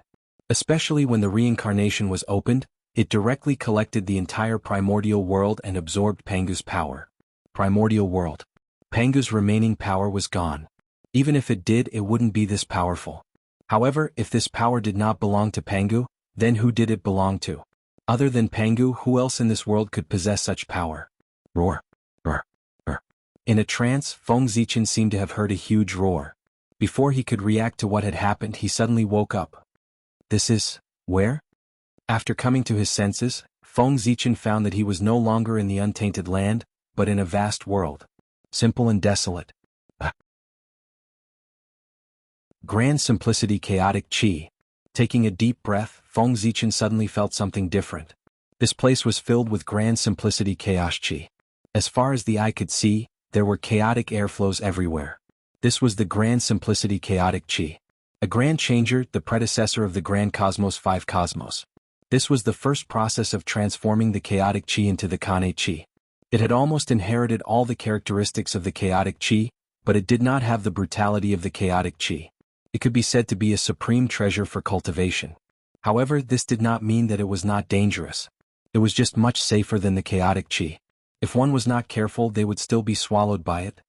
If I devour this grand simplicity chi, Hongming Daozhong might be able to advance further and become a chaos spirit treasure. After being surprised for a moment, Feng Zichen came back to his senses. His heart was filled with surprise.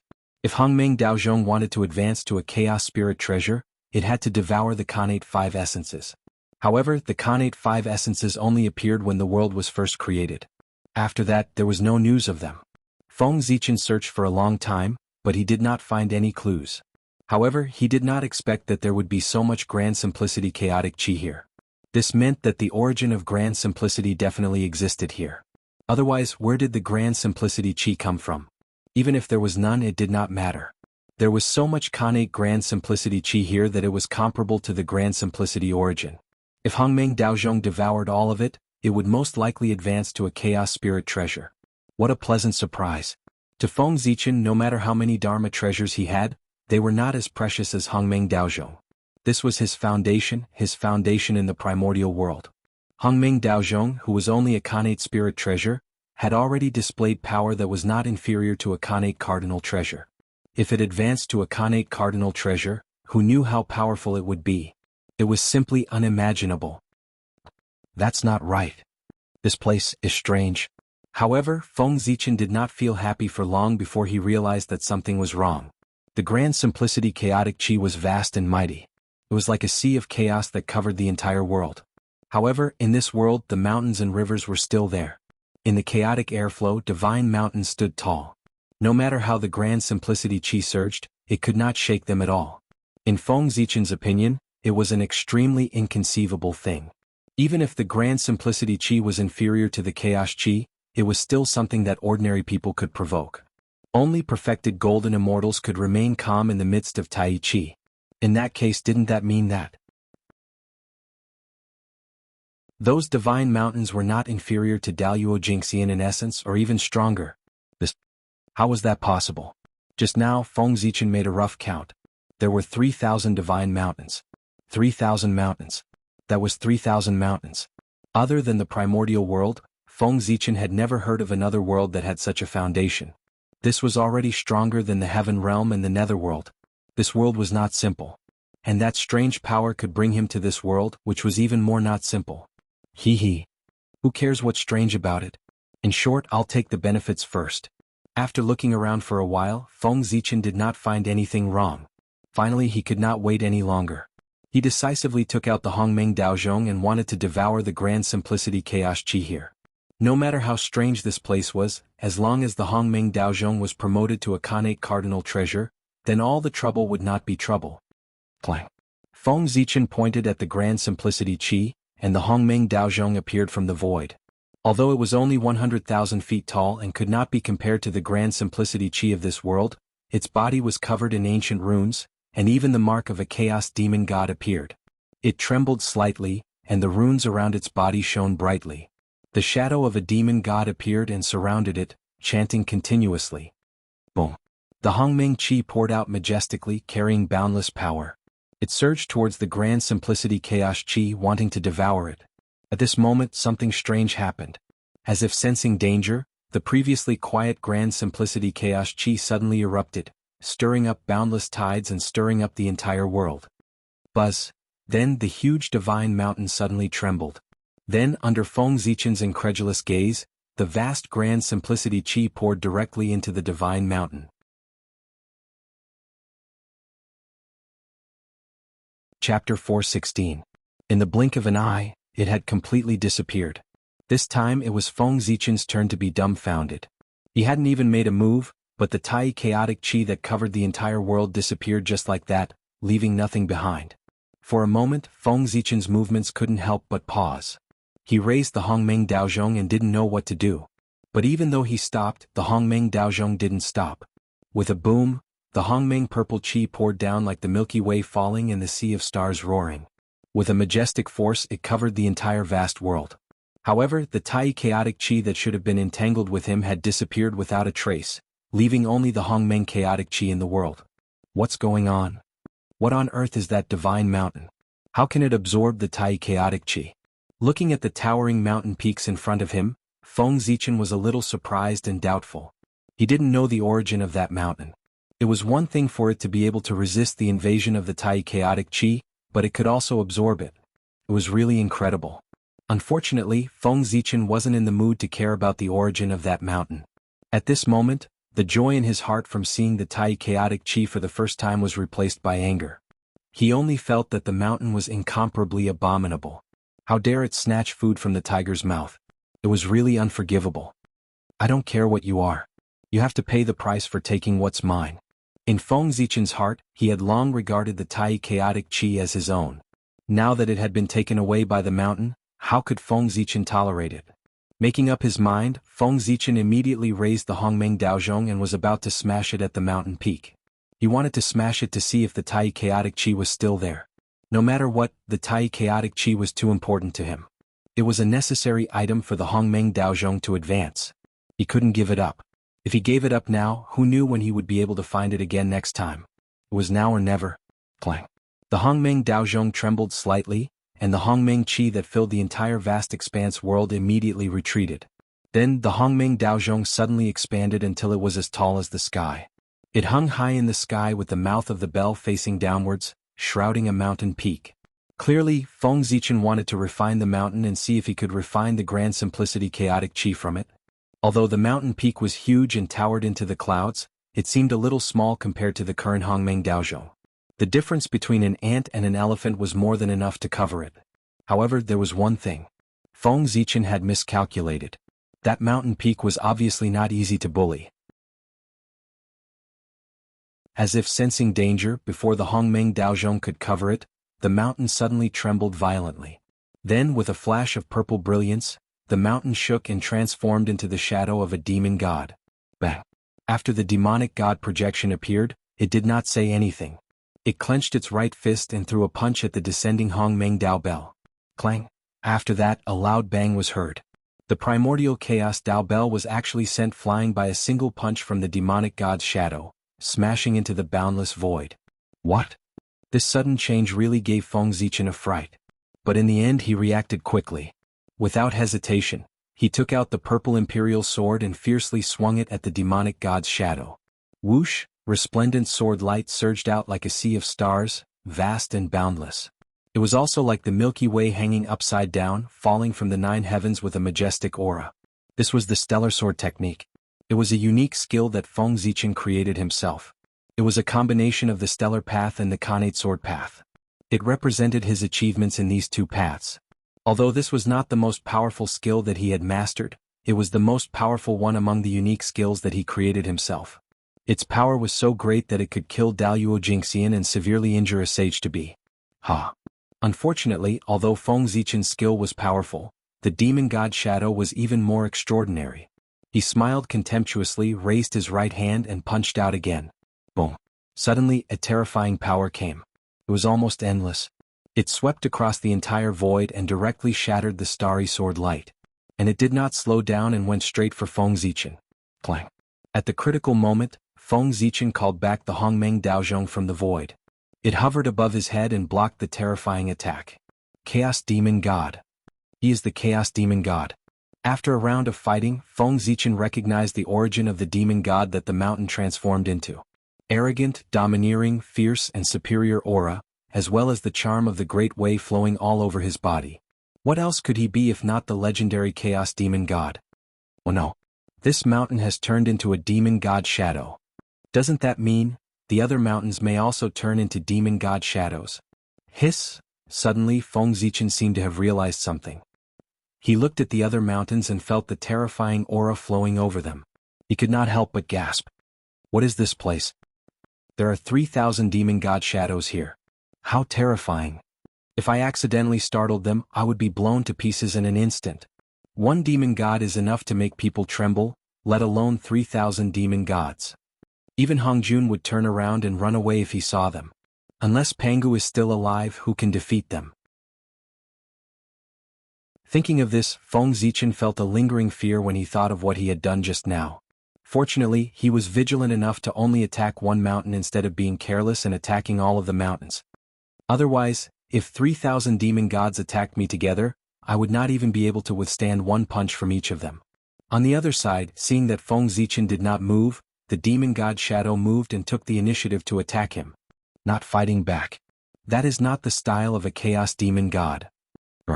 With a loud roar, the demon god shadow moved. In a flash, he came to Feng Zichen's side and raised his fist to hit him. It was an ordinary punch without any magic, nor did it have the slightest Taoist charm, nor was there any magic power contained in it. It was like a fight between ordinary people, simple and violent. However, such an ordinary punch was extremely terrifying in the eyes of Feng Zichen. He did not dare to take it head-on and hurriedly dodged to the side.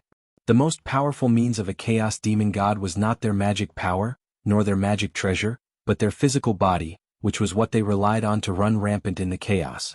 Their physical body, which had been polished by the chaos for countless years, was simply ridiculously strong. Even in the face of the attack of a chaos spiritual treasure, they could withstand it head-on. Although this demon god shadow was only a shadow and its strength was far inferior to the real body, after the test just now, Feng Zichen had confirmed that it had at least the cultivation of Daluo Jingxian. Moreover, what was even more despairing was that this shadow had everything that a chaos demon god of this realm had.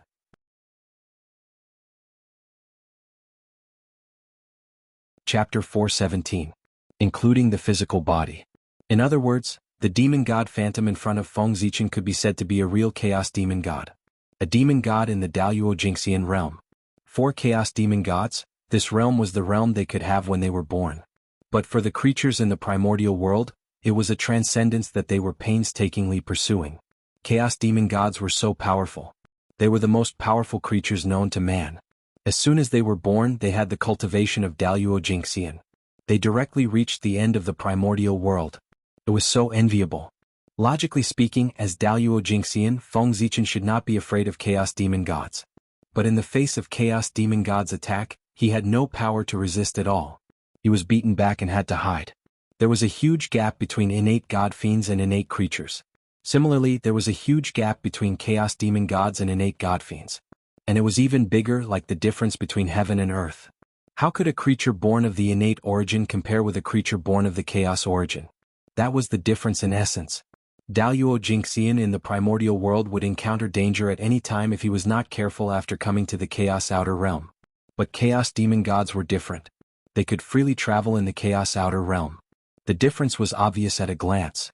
Although Feng Zichen and chaos demon god were in the same realm, there was still a huge gap between them in essence. How could he be his opponent? Damn it.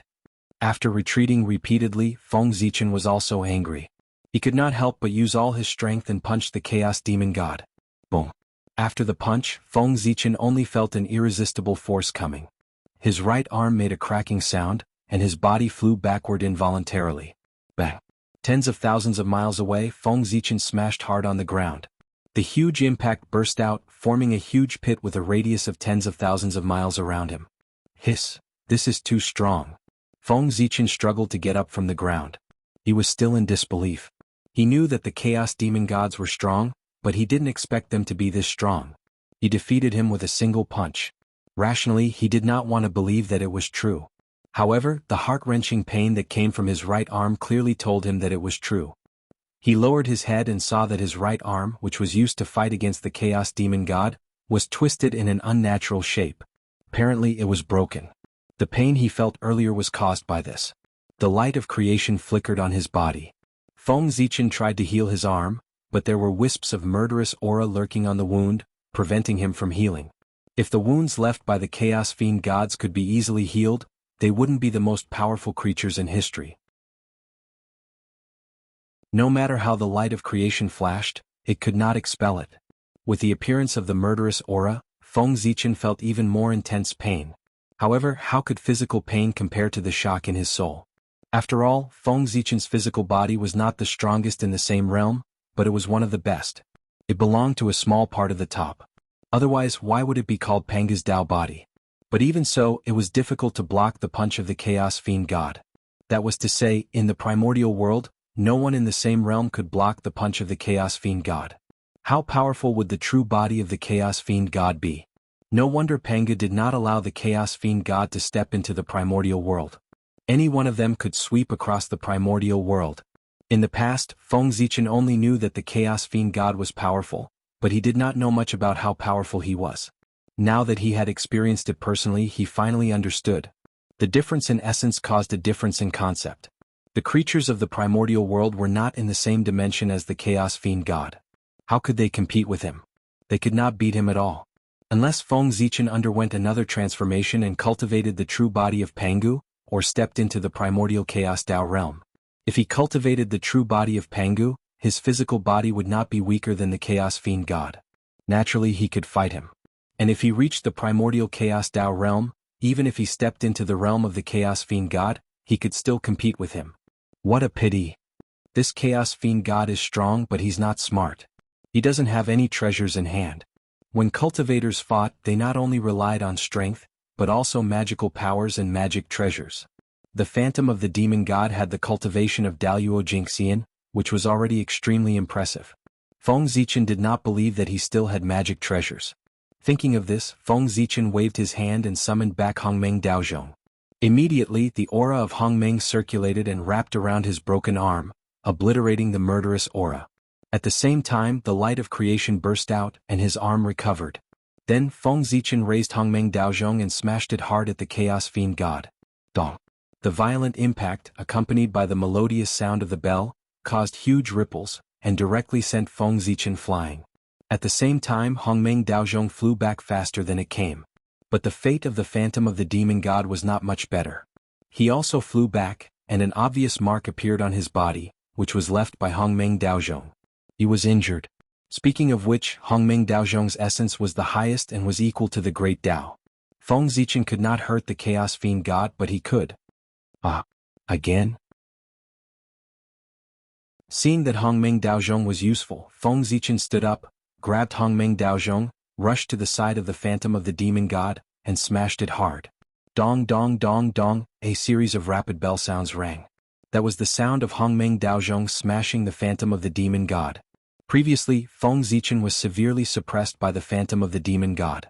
Now that he had gained the upper hand, he naturally wanted to take revenge one by one. Fortunately, the Phantom of the Demon God did not have intelligence for some reason. In the face of Feng Zichen's attacks, it could only resist with all its might and did not know how to dodge. Otherwise he would have escaped long ago. But even so, Feng Zichen did not feel good. When Hongmeng Daozhong hit the Phantom of the Demon God, the rebound force was not weak. It shook his body until it was a little numb, and he almost lost his grip on Hongmeng Daozhong. This body is too strong. After fighting for a while, Feng Zichen was surprised to find that the Phantom of the Demon God looked very miserable, but other than more marks on his body, he did not suffer any serious injuries. In other words, after fighting for so long, he only made the Phantom of the Demon God suffer some superficial wounds and feel some pain. Nothing else. Realizing this, Feng Zichen's body trembled faintly. It was not fear but excitement.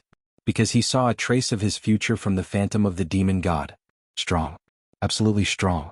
The strength of his physical body was enough to sweep across the untainted land.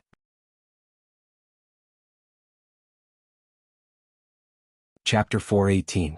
No one was more powerful than Pangu in the world. The body of the demon god of chaos could be invincible in the untainted land. What about Pangu's body? Absolutely invincible in the untainted land. When Feng Zichen reached the primordial chaos and completed the shocking achievement of reverse refining Pangu's real body, he would be invincible in the untainted land with just his body alone. Just thinking about it was enough to make Feng Zichen excited. What's more, this was something that could be seen in the future. Feng Zichen saw such a future from the demon god Phantom. He was destined to be invincible. It's time to end this. With his emotions surging, Feng Zichen grabbed the primordial chaos Dao bell and slammed it down on the fiend celestial Phantom. Clang. The melodious sound of the bell rang, stirring up ripples of time, simple and heavy. But in the ears of the demon god Phantom, it was not the case at all. When the sound of the bell entered his ears, terrifying fluctuations erupted, almost tearing his body apart, bringing him great pain and making his body twitch. At the same time, in the Hongmeng Daozhong, earth, fire, water and wind emerged, demonstrating the power of the opening of the world, tearing at the demon god Phantom. On the wall of the bell, runes appeared, shining brightly, showing the scene of the beginning of Hongmeng before heaven and earth were opened. Heaven and earth were vast. Then the Kane Dao emerged, including yin and yang, the five elements, and strangling everything. In the blink of an eye, in the Hongmeng Daozhong, various forces appeared, interweaving into various killing methods, and blasted at the demon god Phantom, wanting to completely destroy him. At this moment, under the full power of Feng Zichen, the power of the Hongmeng Daozhong was undoubtedly displayed. Terrifying power surged and an unprecedented scene appeared. Roar. A huge roar came from the demon god Phantom, accompanied by indescribable pain. Under the crazy attack of the Hongmeng Daozhong, his already broken body was even more broken. His flesh was melting, turning into great simplicity chaotic energy, revealing white bones, making him look exceptionally terrifying. Fortunately, the demonic god skeleton was clearly tougher than its flesh and blood. Although Hongmeng Daozhong's attack was ferocious, it did not injure his bones and did not cause any fatal damage. His injuries were not as miserable as they looked on the surface. However, the demon god's shadow could not hold on for much longer. No matter how strong and hard his bones were, they still had their own limits. It was impossible for him to achieve eternal immortality. It could be seen that the divine charm that was constantly flowing on the bones was becoming fainter. The Tao glow it was emitting dimmed too. It no longer had its previous luster. Even some of the great Tao runes engraved on his bones had been obliterated. And it was all caused by Hongmeng Daozhong's attack. Although Hongmeng Daozhong could not directly destroy the skeleton of the demon god's shadow, it could slowly wear it down with the passage of time. Hongmeng Daozhong's power was too strong. It would not be long before the demon god's shadow was refined and completely destroyed.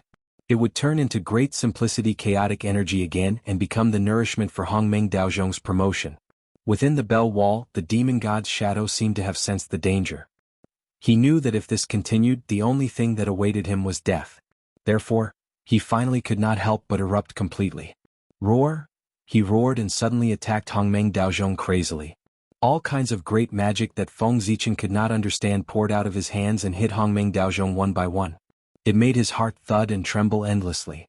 Unfortunately, although Hongmeng Daozhong's background was unknown, it was definitely stronger than the Chaos Demon God. Just by looking at the level of an innate spirit treasure, it had the power that even an innate cardinal treasure could not compare to. One could tell that it was not simple. The hardness of its bell body was naturally stronger than that of the Chaos Demon God. The magic of the demon god's shadow hit Hongmeng Daozhong's body, causing a big commotion. The earth, fire, water, and wind were swept away, the innate Tao was shattered, and the Hongmeng Chi mass was destroyed. It was really fierce. But that was it. Although the commotion was big, there was no harm at all. It was completely unable to break the bell and could only be trapped in it, waiting for death to come. Moreover, with the attack of the demon god's shadow, Hongmeng Daozhong trembled violently. A powerful counterforce came, stronger than the magic of the demon god's shadow. It hit his body one after another, causing fatal damage to him. How could the mystery of Hongmeng Daozhong be described in a few words? Any attack that landed on his body would be countered with even greater power. Otherwise, how could he show his strength? Crack. The demon god's shadow did not understand this and immediately suffered a great loss. His incomparably hard divine bones were directly cracked by the huge counterforce. And as he attacked more and more, the counterforce increased, and the power of each attack was stronger than the previous one. When the demon god's shadow finished a set of magic, the counterforce had accumulated to a terrifying degree. A vast power erupted, sweeping everything and shaking the demon god's shadow into pieces. How pitiful. The invincible demon god's shadow was actually indirectly killed by his own magic. It was really lamentable. Otherwise, Feng Zichen would have to spend a lot of effort to kill him. This could be considered as saving him a lot of trouble. You still want to be resurrected? Disappear completely. In Hongmeng Daozhong, the demon god's shadow, which had been shattered into countless pieces, suddenly gathered into a ball and wriggled crazily, as if to reform his body. Seeing this, Feng Zichen's eyes turned cold. He took out the human emperor's seal and smashed it toward Hongmeng Daozhong. It was not easy to shatter the demon god's shadow. How could he let it recover? Wasn't this looking for trouble for himself? Dong. After a loud sound, the primordial chaos Tao bell emitted a bright light. It was like a purple sun, and boundless primordial chaos hung down. Countless mysterious runes appeared on its body, showing the scene of the opening of heaven and earth. Boom. It was as if the sea of stars had exploded and the universe had collapsed. All kinds of Kane Tao were born, mysterious and unpredictable. They surged toward the fragments of the demon god's shadow, completely drowning it and shattering it again. Dong dong dong. Without hesitation, Feng Zichen raised the human emperor's seal and smashed it several times toward Hongmeng Daozhong. In an instant, the Kane Tao was vast and mighty, showing all kinds of mysteries, and completely obliterating the demon god's shadow. At this time, Feng Zichen's arms drooped down weakly, and his body was trembling. This series of actions seemed easy, but in fact, it was a great burden on Feng Zichen. The recoil of Hongmeng Daozhong was not so easy to bear. In particular, the human emperor's seal was a Khanate ultimate treasure. It was even more powerful when it hit Hongmeng Daozhong. Otherwise, how could it kill the demon god's shadow? If Feng Zichen was not the master of Hongmeng Daozhong, he would have been smashed to pieces with just one blow. He would not be any better than the demon god's shadow, or even worse. But fortunately, the demon god's shadow was finally dead. After a long while, Feng Zichen finally caught his breath and had time to check on Hongmeng Daozhong and collect his trophies. As expected. Tai Chaotic Chi. It's inside the demon god's shadow. He took out Hongmeng Daozhong and saw a black airflow floating in the bell. If it was not Tai Chaotic Chi, what else could it be? Then, Feng Zichen understood the origin of the demon god's shadow. That divine mountain. It carried the mark of the chaos demon god. It looked ordinary, but once it was in danger, it would absorb Tai Chaotic Chi and summon the demon god's shadow to kill the enemy. Refine. Shaking Hongmeng Daozhong lightly, Feng Zichen spat out a word coldly. Immediately, Hongmeng's chi surged out, drowning and devouring the Tai Chaotic Chi, turning it into nourishment for his own promotion. However, this ball of Tai Chaotic Chi was still too little. After completely devouring it, the primordial chaos Dao Bell did not obtain too many benefits. Other than its own spiritual light becoming brighter, there were no other changes. Of course, this result was not out of Feng Zichen's expectations. If it was so easy to obtain a primordial treasure, there would be more than a few in the untainted land. If one Tai Chaotic Chi was not enough, it did not matter. There were at least 2,000 Tai Chaotic Chi here. If he devoured all of them, it should be enough, right? Thinking of this, Feng Zichen turned his head to look at the other mountains. The rest of the Tai Chaotic Chi was hidden in these mountains. If he guessed correctly, these mountains were the same as the previous one. They were also the incarnations of the demon god's shadow. Before Feng Zichen could verify it, what happened next confirmed his guess. Among the mountains, one of the mountains suddenly shook violently, and then turned into a powerful demon god's shadow. It raised its fist and charged at Feng Zichen. Haha. Good. Perhaps because he had just killed a demon god's shadow, Feng Zichen was a little arrogant. In the face of this brazen demon god's shadow, not only did he not dodge, but he even took the initiative to attack. Boom. Feng Zichen opened his 5 fingers and clenched them toward the sky. The chi of the 5 elements flowed and turned into a huge 5-colored handprint. At the same time, the Tao of the primordial 5 elements hung down, and behind it, there were 5 terrifying demon god shadows. They were imprinted on the huge 5-colored handprint to enhance its power. It was the 5 Emperor's great divine skill, the primordial 5 elements handprint. And it was an enhanced version, built with the 5 elements chaotic demon god as the foundation. Go. After the primordial 5 elements handprint was formed, Feng Zichen waved his hand and directly blasted at the demon god's shadow. Boom! The handprint carried the primordial 5 elements power and the rules of heaven and earth. It fiercely blasted the demon god's shadow, causing it to stagger and temporarily stop its advance. You're courting death. However, before Feng Zichen could rejoice, he saw the demon god's shadow stand up and roar with a face full of anger. It directly shattered the primordial 5 elements handprint. This, on the other side, Feng Zichen looked at this scene with a face full of shock. He did not know if he should use the great path furnace in his hand. This demon god was so fierce. It was even stronger than the previous one. The small arrogance that had been caused by killing the demon god's shadow disappeared without a trace at this moment. There was still an insurmountable gap between him and the chaotic demon god.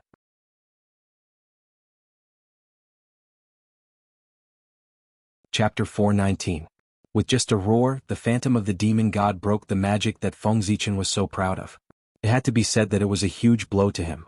However, it was still okay. The previous experience had already given Feng Zichen enough of a blow.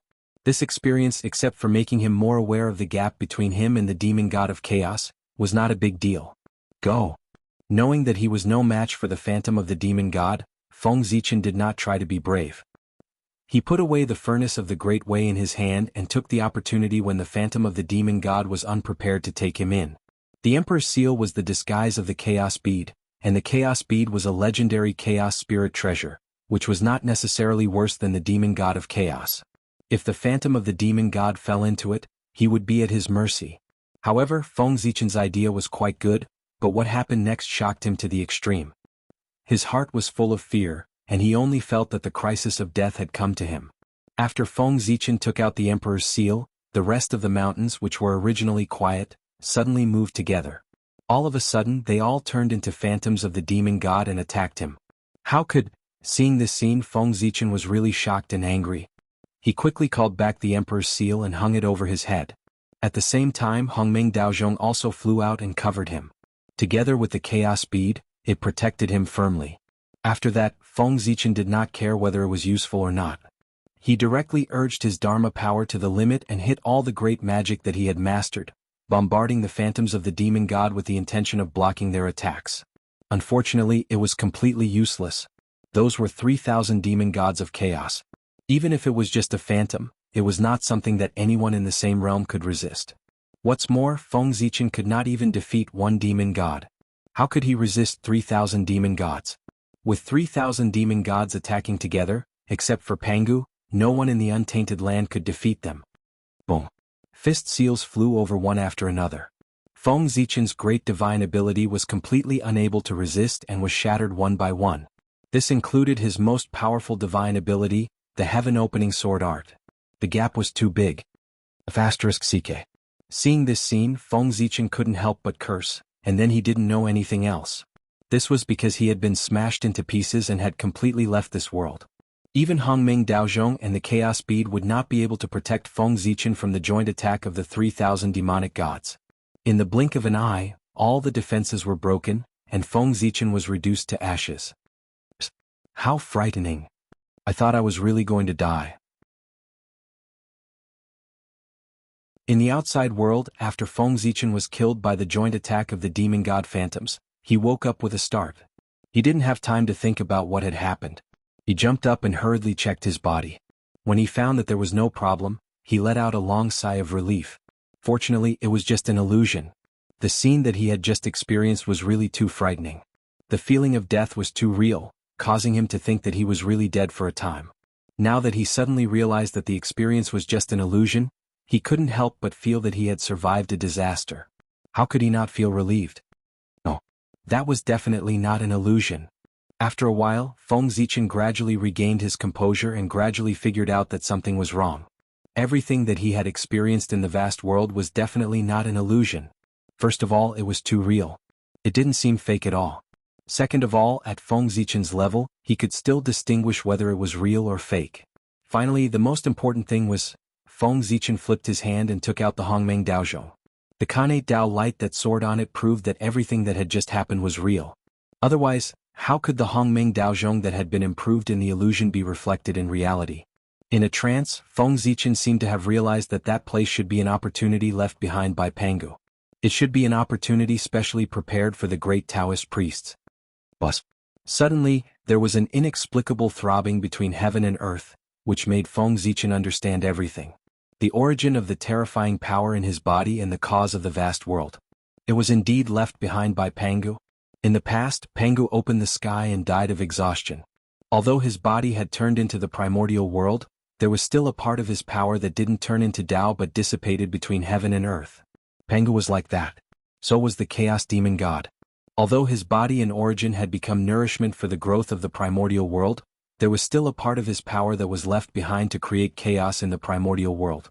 Pangu noticed this, so before he turned into Tao, he mobilized a wisp of power and suppressed it in the depths of the boundless void, a mysterious unknown place. He wanted to use the power of the primordial world to obliterate it. However, countless years had passed. Although the power of the Chaos Demon God had almost been obliterated, there was a wonderful change at the last moment. After many years of tempering, they had merged tightly with Pangu's power, forming a power that was the closest to Tao with Pangu's power as the lead. This was an unforeseen event that even Pangu had not expected. The power of the 3,000 demon gods came from the Great Tao. They were different manifestations of the Great Tao. It was not an exaggeration to say that their combined power was the power of the Great Tao. Moreover, the power that could still be preserved under the obliteration of the power of the primordial world was probably the purest part of it, the essence of it. Obliteration was only obliteration if used well. If not used well, it would become a training. It was a blessing, not a disaster. It was also because of this that this power could be preserved.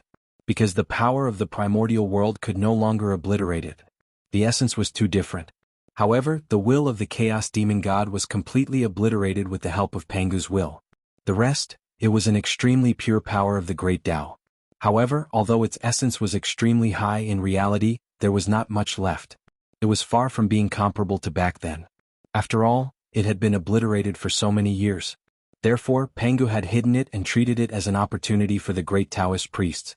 Today, by chance, it was obtained by Feng Zichen and became the foundation of his Daluo Jingxian's invincibility.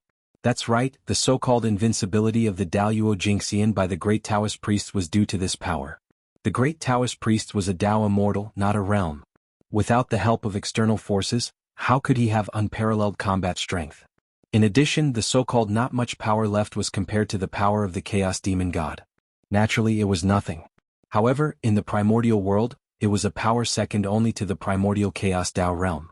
Otherwise, it would not have been used as a reward by Pangu for the great Taoist priest. Moreover, this was not the greatest use of the power of the great Tao. Its greatest use was to help its master break through to the primordial Chaos Tao realm. External forces were external forces after all. Even if he could be brave for a while, he could not be unstoppable for a while. If he indulged in it, he would eventually be implicated by it. Pangu's realm was high, so how could he not understand this point? Therefore, after leaving behind the power of the great Tao, he gave it another meaning: to help others break through to the primordial Chaos Daluo Jingxian. It was definitely not a simple matter to attain the Tao. It was not something that could be achieved naturally when one's realm reached a certain level. It involved all aspects.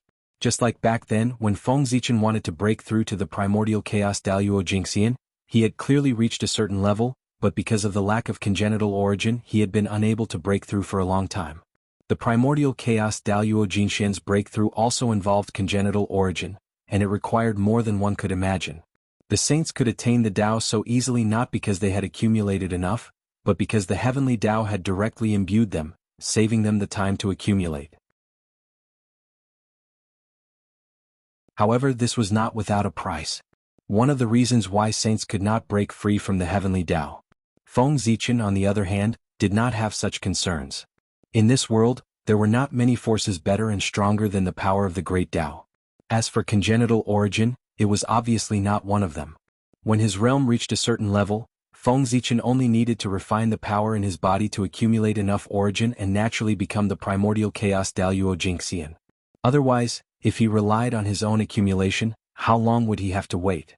In theory, if he wanted to attain the Tao, he had to accumulate dermic powers for an immeasurable number of tribulations. From this, it could be seen how difficult it was to attain the Tao. After becoming the great Taoist priests, Feng Zichen could be said to have taken advantage of everything.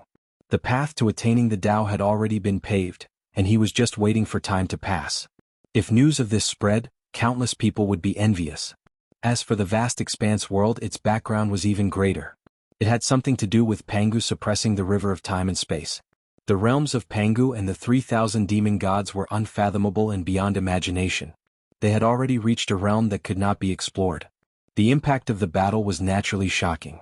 It was far from being as simple as it seemed. The process of the battle had long been deeply imprinted at the end of time and space. No one knew the beginning or the end, and it had been preserved since ancient times. It could appear in any time and space at any time. How could this be?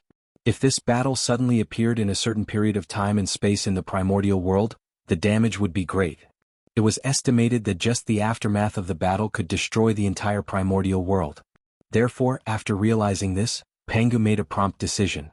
He directly used Mount Buzhou to suppress the river of time and space, firmly locking this period of history at the end of the river of time and space, not allowing it to appear again. Otherwise, the appearance of this battle would be a great disaster for the primordial world. Of course, Pangu had another purpose for sealing this battle, and that was to delay the return of the Chaos Demon Gods.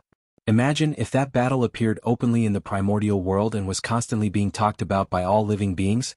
There might be a Chaos Demon God who obtained an opportunity and returned from the wishes of all living beings. If one could not forget it, there would definitely be an echo. This sentence was not joking in the mythological world. Sealing it could prevent this from happening. Moreover, Pangu's intention was not only that.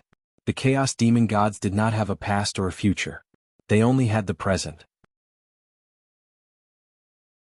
However, Pangu sealed the battle of splitting open the sky and forcefully tore apart the foundation of their existence, creating a past for them. With a past, there would be one more concern and their strength would be scattered. The resurrection of the Chaos Demon Gods would be greatly delayed. Moreover, those resurrected chaos demon gods would be unable to take back their past, and their cultivation would definitely be affected, making it difficult for them to advance. This might not be the reason why the chaos demon gods wanted to destroy the primordial world. From this, it could be seen that Pangu's methods were superb. The 3,000 demon gods prevented him from achieving the great Tao, causing him to have no choice but to transform the world. He pulled them into the river of time and space, making it difficult for them to cultivate. The revenge came so quickly that the chaos demon gods probably did not expect it. However, the battle of splitting open the sky had a wide range of effects and a great impact. It was unprecedented and beyond imagination. How could it be sealed so easily? Although its main body was sealed, the imprint fragments left behind could still cause harm to the primordial world. Moreover, those imprint fragments also contained the unyielding fighting spirit of the chaos demon gods, which made it even more troublesome. If the news spread, although it would not destroy the primordial world, it would still cause the primordial world to be riddled with holes, leaving behind irreparable damage.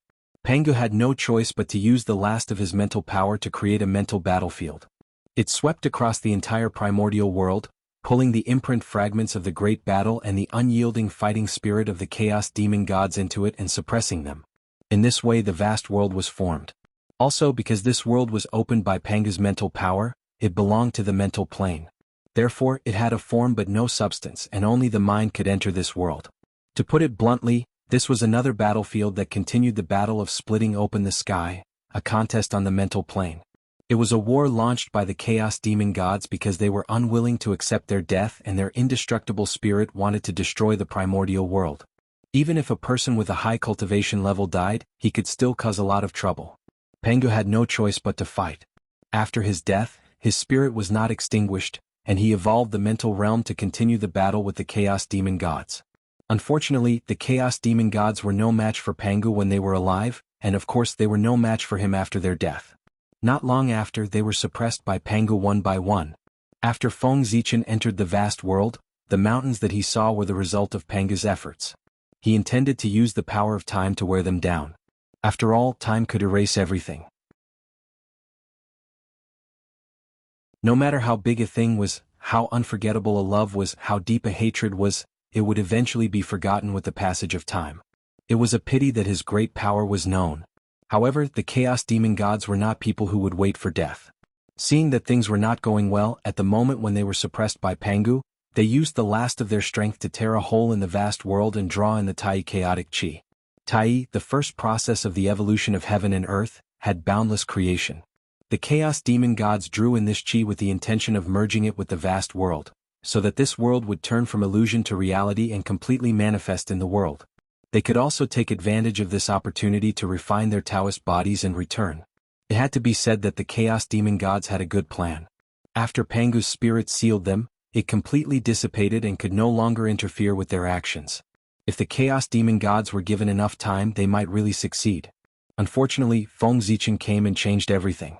The resurrection method of the chaos demon gods became his opportunity. The Tai chaotic chi could help Hongmeng Daozhong to advance. The shadow of the chaos demon gods could let Feng Zichen feel the Taoist rhyme of the chaos demon gods at a close distance. Wasn't that a great opportunity?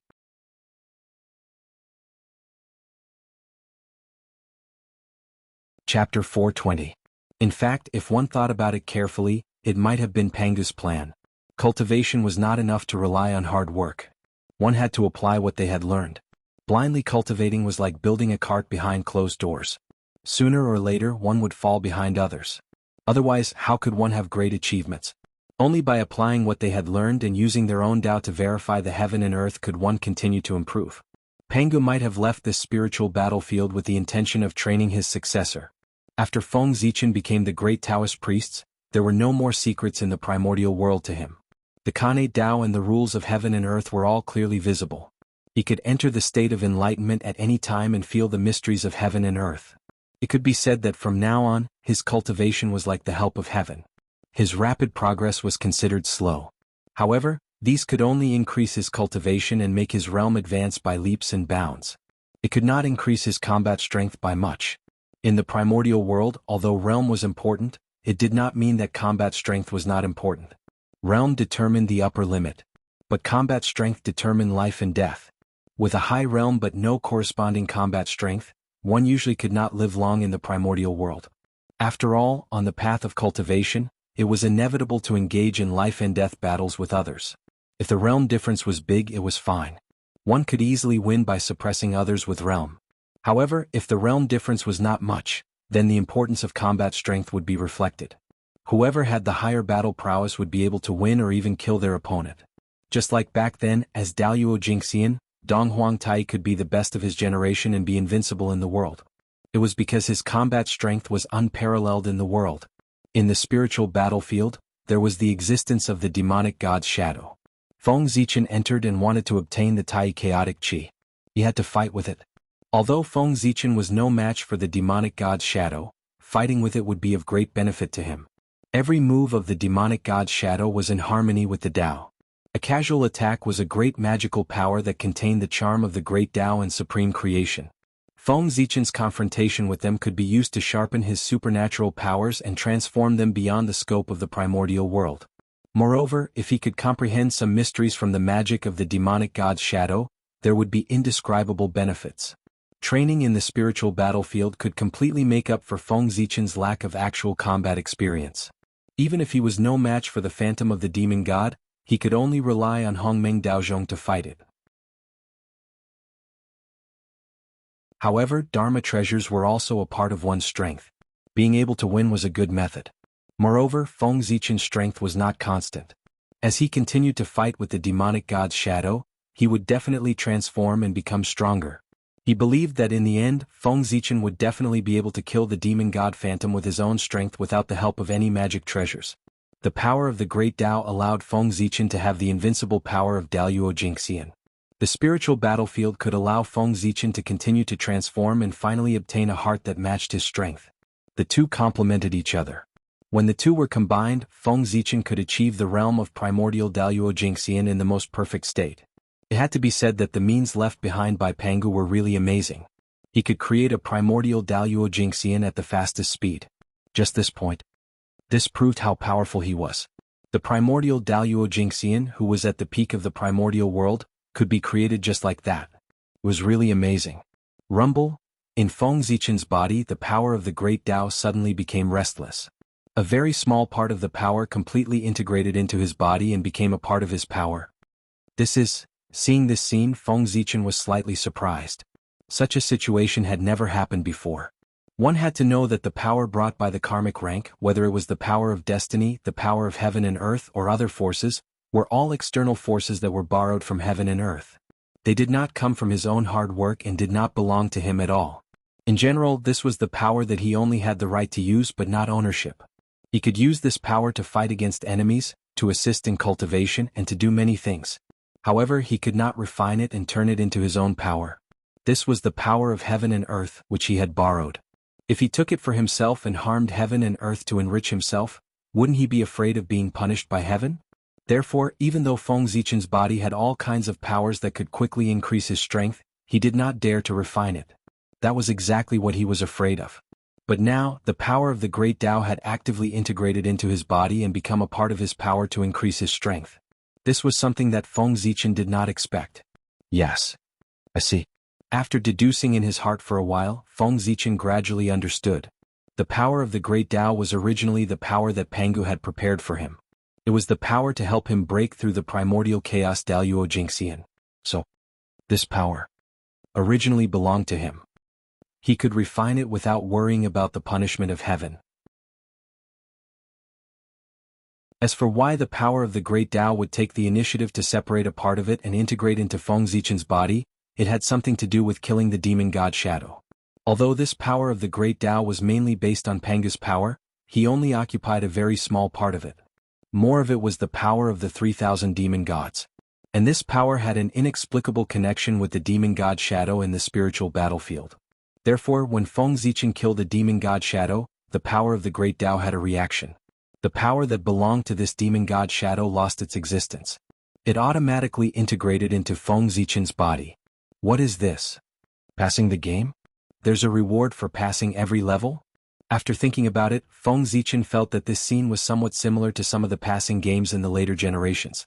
Every time he killed a demon god Shadow, it was like passing a small level, and he would receive a corresponding reward. After killing all the demon god shadows, he would be considered to have passed the level and would receive the final reward, Primordial Chaos Tao Fruit. After killing all the demon god shadows, the power of the great Tao would be completely controlled by him. At that time, it would be time to break through to the Primordial Chaos Tao realm. This is interesting. No matter what, Feng Zichen had one more reason to kill the demon god shadow. Whether it was for the promotion of Hongmeng Daozhong or for his own breakthrough, he would definitely kill the demon god shadow. As for safety, Feng Zichen was not worried about this. The spiritual world where the demon god shadow was located was a spiritual world, not a real world. The battle there was a spiritual confrontation. Even if he died, he would not suffer much damage and would not affect his body. At most, his mind would be damaged and his spirit would be sluggish for a period of time. Moreover, the spiritual world was not as simple as it seemed on the surface. With 3,000 demon gods gathered together, how could Pangu be at ease? He must have other tricks up his sleeve. Faintly, in the depths of the spiritual battlefield, Feng Zichen felt a familiar and powerful force. That was the power that belonged to Pangu. Even if it wasn't, it had something to do with Pangu. What was hidden in the depths of the spiritual battlefield? Perhaps only after Feng Zichen had killed all the demonic gods' phantoms would he know. After all, in the eyes of an expert like Pangu, only the primordial chaos Daluo Jingxian had the qualifications to enter the room. Unlike the primordial world, where Daluo Jingxian could dominate a region. So, now it seems that the hatred between me and the chaos demon god is getting deeper and deeper. I'm afraid that when they return and find that they can't do anything to Pangu, they will be the first to attack me. Suddenly, Feng Zichen realized something and couldn't help but shiver. Since his debut, he had ruined the plans of the chaos demon god countless times. The world tree in his hand was snatched from the true spirit of the demon god back then. This was one of the means used by the chaos demon god to destroy the primordial world, and he had unintentionally destroyed it. Now he had ruined the plan of the chaos demon god's resurrection, causing their countless years of efforts to turn into flowing water. No, he had made a wedding dress for Feng Zichen. The Tai Chaos Chi was brought in from the outer realm by the chaos demon god for resurrection, but it was swallowed by Hongmeng Daozhong and became the nourishment for his growth. If the chaos demon god knew about this, he would explode with anger. Even if Feng Zichen wanted to end it, they probably wouldn't agree. This hatred could not be vented without killing. Revenge, it was getting bigger and bigger. Now, most of the chaos demon gods were still in a state of death and couldn't detect what was happening in the outside world. And those living chaos demon gods were hiding in the depths of the great chaos outside the realm and couldn't detect what was happening in the primordial world. Therefore, Feng Zichen was still safe for the time being. But if those chaos demon gods were resurrected, Feng Zichen's actions would definitely be sensed by them, and he wouldn't be able to hide it. At that time, what awaited him would be despair. Even Pangu couldn't protect the person that the 3,000 demon gods wanted to kill. After all, killing a person was far simpler than protecting a person. If such a day really came, Feng Zichen could only rely on himself. When the chaos demon god was resurrected, his strength had to at least reach the point where he could contend with him. Otherwise it would really be over. No matter how much he schemed, he couldn't defeat the majesty of the chaos demon god. In the face of absolute strength, all schemes and tricks were like clay chickens and pottery dogs, unable to withstand a single blow. But how could it be easy to reach the realm of the chaos demon god? Until now, Feng Zichen didn't even know what the realm above the primordial chaos was. He only knew that the highest realm known was the Great Tao realm. This was the realm that Pangu was pursuing. As for the few realms between the Great Tao realm and the primordial chaos realm, Feng Zichen didn't know what kind of abilities they had. And these realms that he didn't know were the realms of the chaos demon god. The gap was too big. Feng Zichen didn't know if he could reach such a realm. Moreover, who knew when the chaos demon god would be resurrected? How much time was left for him? So, how could he not be afraid? F***CK. How did I become a mortal enemy with the chaos demon god for no reason? Thinking of the situation he would face in the future, Feng Zichen shuddered.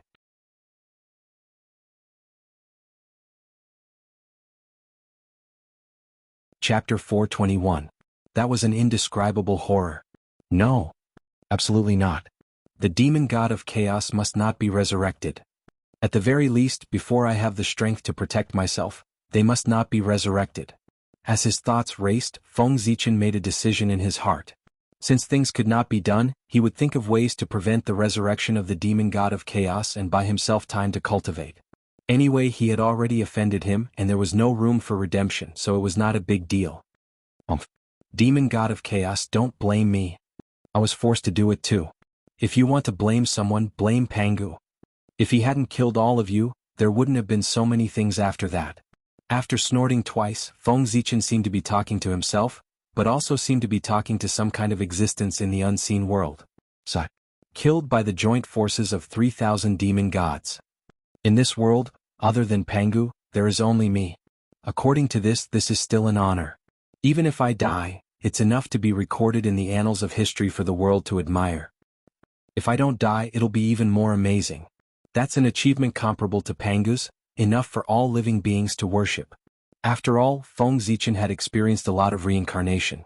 His mentality was already different. He quickly adjusted himself, suppressed the shock in his heart, and resumed his tranquil state of mind. He even found joy in bitterness. In this case, even if I die, it's worth it. Thinking of this, Feng Zichen seemed to have figured something out and suddenly laughed. Men in this world, don't they just want to be vigorous and famous? If they were born with grievances, in that case he might as well die. Kill.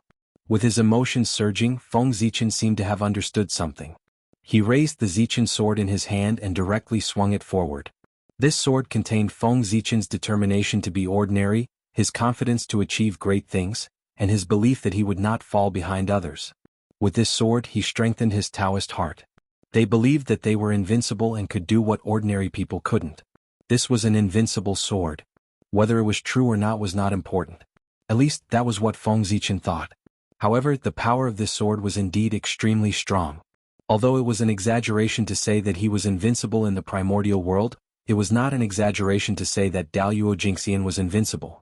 This was because when Feng Zichen swung his sword, he could not help but use the power of the Great Path in his body. Feng Zichen's strength was not enough to make Daluo Jingxian invincible, but the power of the Great Tao could. This was the first time that the power of the Great Way appeared in the untainted land. It was released without reservation, showing the majesty of the great Taoist priests to all living beings in the untainted land and the great mediums. The great Taoist priests' first show in the primordial world naturally had to amaze the world. Therefore, the power of this sword was extremely strong. Rumble. Immediately, a resplendent sword light swept out like a sea of stars exploding. It wiped out the void in front of it, causing the myriad Tao to cease to exist. That's right, what no longer existed. The void, the Kane Tao, and the rules of heaven and earth no longer existed. Everything was wiped out by this sword and completely returned to the state of nothingness. Hiss, the power of this sword is so strong. Is this the great Taoist priest? It's indeed extraordinary. If this sword isn't his strongest divine ability, perhaps Daluo Jingxian's invincibility isn't a lie. The great mediums who had been paying attention to Feng Zichen's movements couldn't help but suck in a breath of cold air when they saw this scene. The power of this sword was too strong. If they didn't use magic treasures, they might not be able to block it. Even the saints' eyelids couldn't help but twitch when they saw this sword. The power of this sword was enough to pose a threat to them. Although the threat wasn't great, it also showed Feng Zichen's extraordinariness. Everyone knew that the great Taoist priest was strong. After all, no matter what, that was the title of Pangu. However, they didn't expect him to be so strong. Previously, the great mediums had doubts about the strength of the great Taoist priests and thought that the legends were exaggerated. At this moment, they had no choice but to take it seriously again and have a new understanding of the strength of the great Taoist priests. The legends might not be exaggerated. That was the truth. The legend of the great Taoist priests, Daluo Jingxian's invincibility, came from the distant primordial era. In that era, most of the current great mediums hadn't been born yet. Naturally, they had doubts about the authenticity of the legend. More importantly, although the primordial era was ancient. However, as everyone knew, the strength of the primordial era and even the ancient times was far inferior to the strength of the current era. How could the Daluo Jingxian of the primordial era be compared to the sage to be of the current era? Therefore, some great mediums thought that the so-called great Taoist priest Daluo Jingxian was just a short person growing taller. Even if he was strong, there was a limit to his strength. It was also because of this that the great mediums didn't pay too much attention to the strength of the great Taoist priest.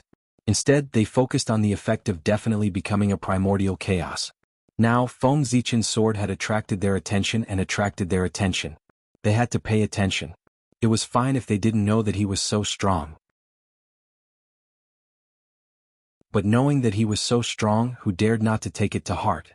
After all, he was an expert second only to a saint. His appearance was enough to affect the current situation of the primordial world and bring about great turmoil to the world. After swinging his sword, Feng Zichen's mood couldn't help but be a little better. But immediately, he realized that there were many more gazes on his body, and his mood immediately sank. No one would be happy to be stared at, let alone Feng Zichen, who was already in a bad mood. However, he didn't chase these gazes away. Instead, he raised the Zichen sword in his hand and continued to practice his supernatural powers. He had just become the great Taoist priest and hadn't completely familiarized himself with the power of the great path in his body. He could take advantage of this time to familiarize himself with it. Didn't those great mediums want to see it? Then let them take a good look. It was just right to attract all their attention and make them unable to do anything else, so that it would be convenient for him to start another plan. Set up the Yin court. The attention of the great mediums of the primordial world was all focused on him, the great Taoist priest. Wasn't it a good time to set up the Yin court? The great mediums took the initiative to give him this opportunity. Feng Zichen couldn't let their good intentions down. He would definitely make good use of it and strive to maximize the effect. Otherwise, how could he face them? What? Set up the Yin court? Beside the 6 paths of reincarnation, Hudu asked in surprise. That's right. It's the Yin court. The heaven realm has the heavenly court ruling the world, and the netherworld realm should have the Yin court. Only then will it conform to the principle of balance between Yin and Yang and be beneficial to the primordial world. As if hearing Hudu's confusion, Fengdu's incarnation explained in a deep voice. The world valued balance the most. If there was heaven, there would be earth. If there was Yin, there would be Yang. If there was life, there would be death. If there were men, there would be women. Then, if there was a heavenly court, there would naturally be a Yin court. Otherwise, Yin and Yang would not grow alone. There was only one heavenly court in the primordial world, and there was no Yin court that opposed it. Then, it would cause an imbalance between Yin and Yang. This was a disaster and not a blessing for the primordial world. Fellow Taoist, you're right. But this Yin court is not a small matter. It's not something that Hudu can decide alone. I have to discuss it with my brothers and sisters. Only then can I make a decision. After hearing Fengdu's words, Hudu deduced for a moment and understood the meaning of the Yin court's appearance. However, establishing the Yin court required the power of the Magi. This was not something that she could decide alone. She had to get the consent of the other ancestral Magi. Of course. The netherworld was originally prepared by Father for the Magi. The establishment of the Yin court can't be helped by the brothers of the Magi. This matter naturally requires their participation. Nodding his head, Fengdu was indifferent. The Yin court was originally prepared for the Magi. Otherwise, how could he and Hutu establish the Yin court? It would just be a joke. After thinking for a while, Fengdu continued, worried that Hutu would not take this matter seriously.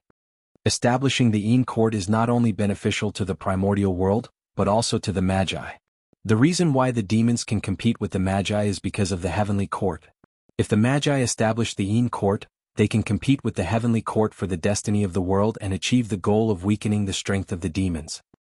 At that time, the enemy will be weak and we will be strong. Victory will be in our hands. Besides, at this point, Fengdu carefully glanced at Hutu and stopped talking. He silently organized his words in his heart and thought about how to say the next words without provoking Hutu. What he had said previously was nonsense.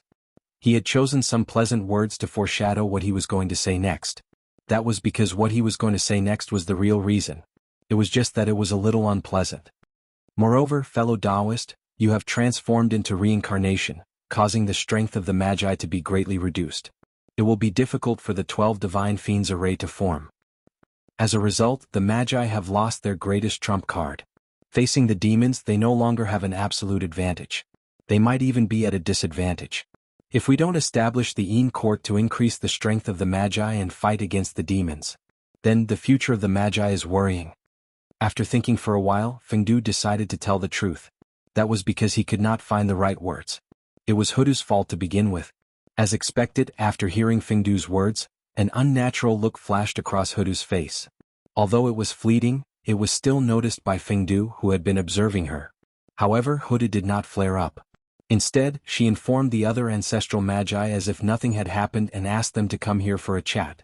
Hudu also understood that she was in the wrong.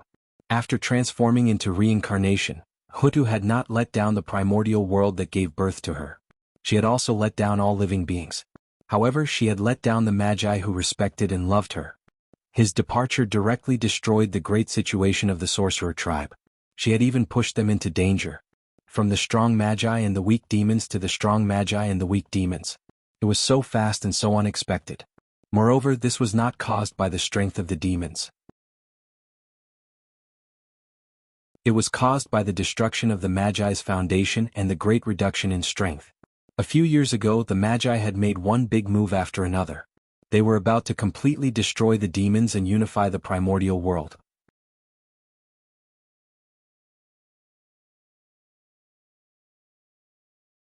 Chapter 422. But unexpectedly the situation changed, and Hutu could not restore the witch. The situation was completely reversed, which shocked many people. Things were really unpredictable. Hutu's reincarnation had a huge impact on the wizard tribe. Not to mention that the 12 divine beings killing formation could not be formed because of this. The 12 ancestors of sorcery had practiced many kinds of supreme magic to deal with the demon tribe. But Hutu's departure directly destroyed these magic, making the efforts of the ancestors of sorcery in vain. It was too late to find a replacement. The 12 ancestors of sorcery had the same origin, so they could have the same mind. They could combine to perform magic because of this characteristic. If they found another person to replace Hutu, how could this person be connected with the other ancestors of sorcery like Hutu? They might be able to cooperate with each other by practicing, but how long would it take? The great war of sorcery and demon tribe would break out at any time. How could they have so much time to practice their magic? Hutu's reincarnation had reduced the strength of the wizard tribe by at least half. The loss was not small. Even so, the sorcerer tribe's attitude towards Hutu was still the same as before. There was no change at all. It had to be said that the ancestors of sorcery were very affectionate. Set up the Yin court? That's a good idea. But, hearing about the Yin court, Dijiang was puzzled at first, but then he realized that setting up the Yin court could bring a lot of benefits to the wizard tribe. Unfortunately, after thinking about it for a while, he found something wrong with this matter. He could not help but hesitate in his heart. Big brother, what's the problem? Please speak your mind. Seeing Dijiang's hesitation, Hutu thought that he had some concerns, so she asked directly. The 12 ancestors of sorcery were very close to each other. There was not so much intrigue between them, so they could speak frankly. Sister, although your method is good, you need masters to set up the Yin court. But the masters of the wizard tribe still need to guard the untainted land against the demon tribe. I'm afraid the wizard tribe can't spare too many masters to guard the Yin court. After hesitating for a moment, Dijiang said. Of course, he knew the benefits of setting up the Yin court, but it was impossible to give up the untainted land for the Yin court. It was not easy for the sorcerer tribe to drive the demon tribe from the untainted land to the 9 heavens. How could they give up the untainted land for a mere Yin court? The untainted land was the foundation of the sorcerer tribe. Compared to it, the netherworld was really nothing. Yes, I didn't think this through, he thought for a while. Hutu also felt that Dijiang's words made sense. If the Yin court was established, the sorcerer tribe would have to send some of their experts to guard the nether realm to prevent any unexpected changes. However, although the Magi were strong, they relied on quality to win. They did not have as many experts as the demon clan. Therefore, if a portion of the people were to go to the Yin court, they would definitely have no time to care about the primordial world. The demon race would definitely not let go of this opportunity. They would definitely counterattack the untainted land. At that time, the sorcerer tribe would be in a passive position. In the end, it was because there were too few sorcerer tribe members. The Wu tribe was already struggling to manage the untainted land. With the addition of the Yin court, they would definitely not have enough manpower. If the base was too big, it would be easy to focus on the head and not the tail. In the end, it was likely that the gains would not make up for the losses. Dijiang understood this very well. It was best to keep what was in front of him. Therefore, although Dijiang agreed with the establishment of the Yin court, considering the current situation of the sorcerer tribe, it was very difficult for him to agree. Haha. I was wondering what it was about. So it's about this. Brother Dijiang, don't worry. This matter is easy. At the side, after hearing Dijiang's words, Fengdu suddenly laughed out loud. In his words, he did not take Dijiang's worries seriously at all. Who is this fellow Taoist? Seeing Fengdu suddenly speak, Dijiang said with some displeasure. At the same time, the other ancestral sorcerers also glared at Fengdu angrily. If it weren't for the fact that he was Hoodoo's friend, they would have already made a move and taught this kid who didn't know the immensity of heaven and earth a good lesson. It was about the sorcerer tribe. When did they need an outsider to speak? For a moment, Fengdu choked.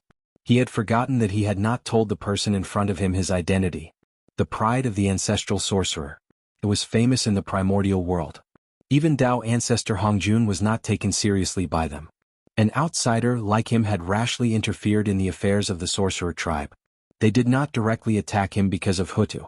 Otherwise, Fengdu would have been beaten out by them long ago. Forget it. Should I tell him? After thinking for a moment, Fengdu decided to reveal his identity to Dijiang. The identity of a sorcerer could save him a lot of trouble. It would also be of great help to the establishment of the Yin court. Otherwise, with the identity of Fengdu, it would be difficult to gain the trust of the sorcerer tribe. Brother Dijiang, do you still remember me? As he spoke, Fengdu secretly activated the aura of Pangu's token and transmitted it to Dijiang. He also blocked the other ancestral sorcerers from prying and did not let them notice.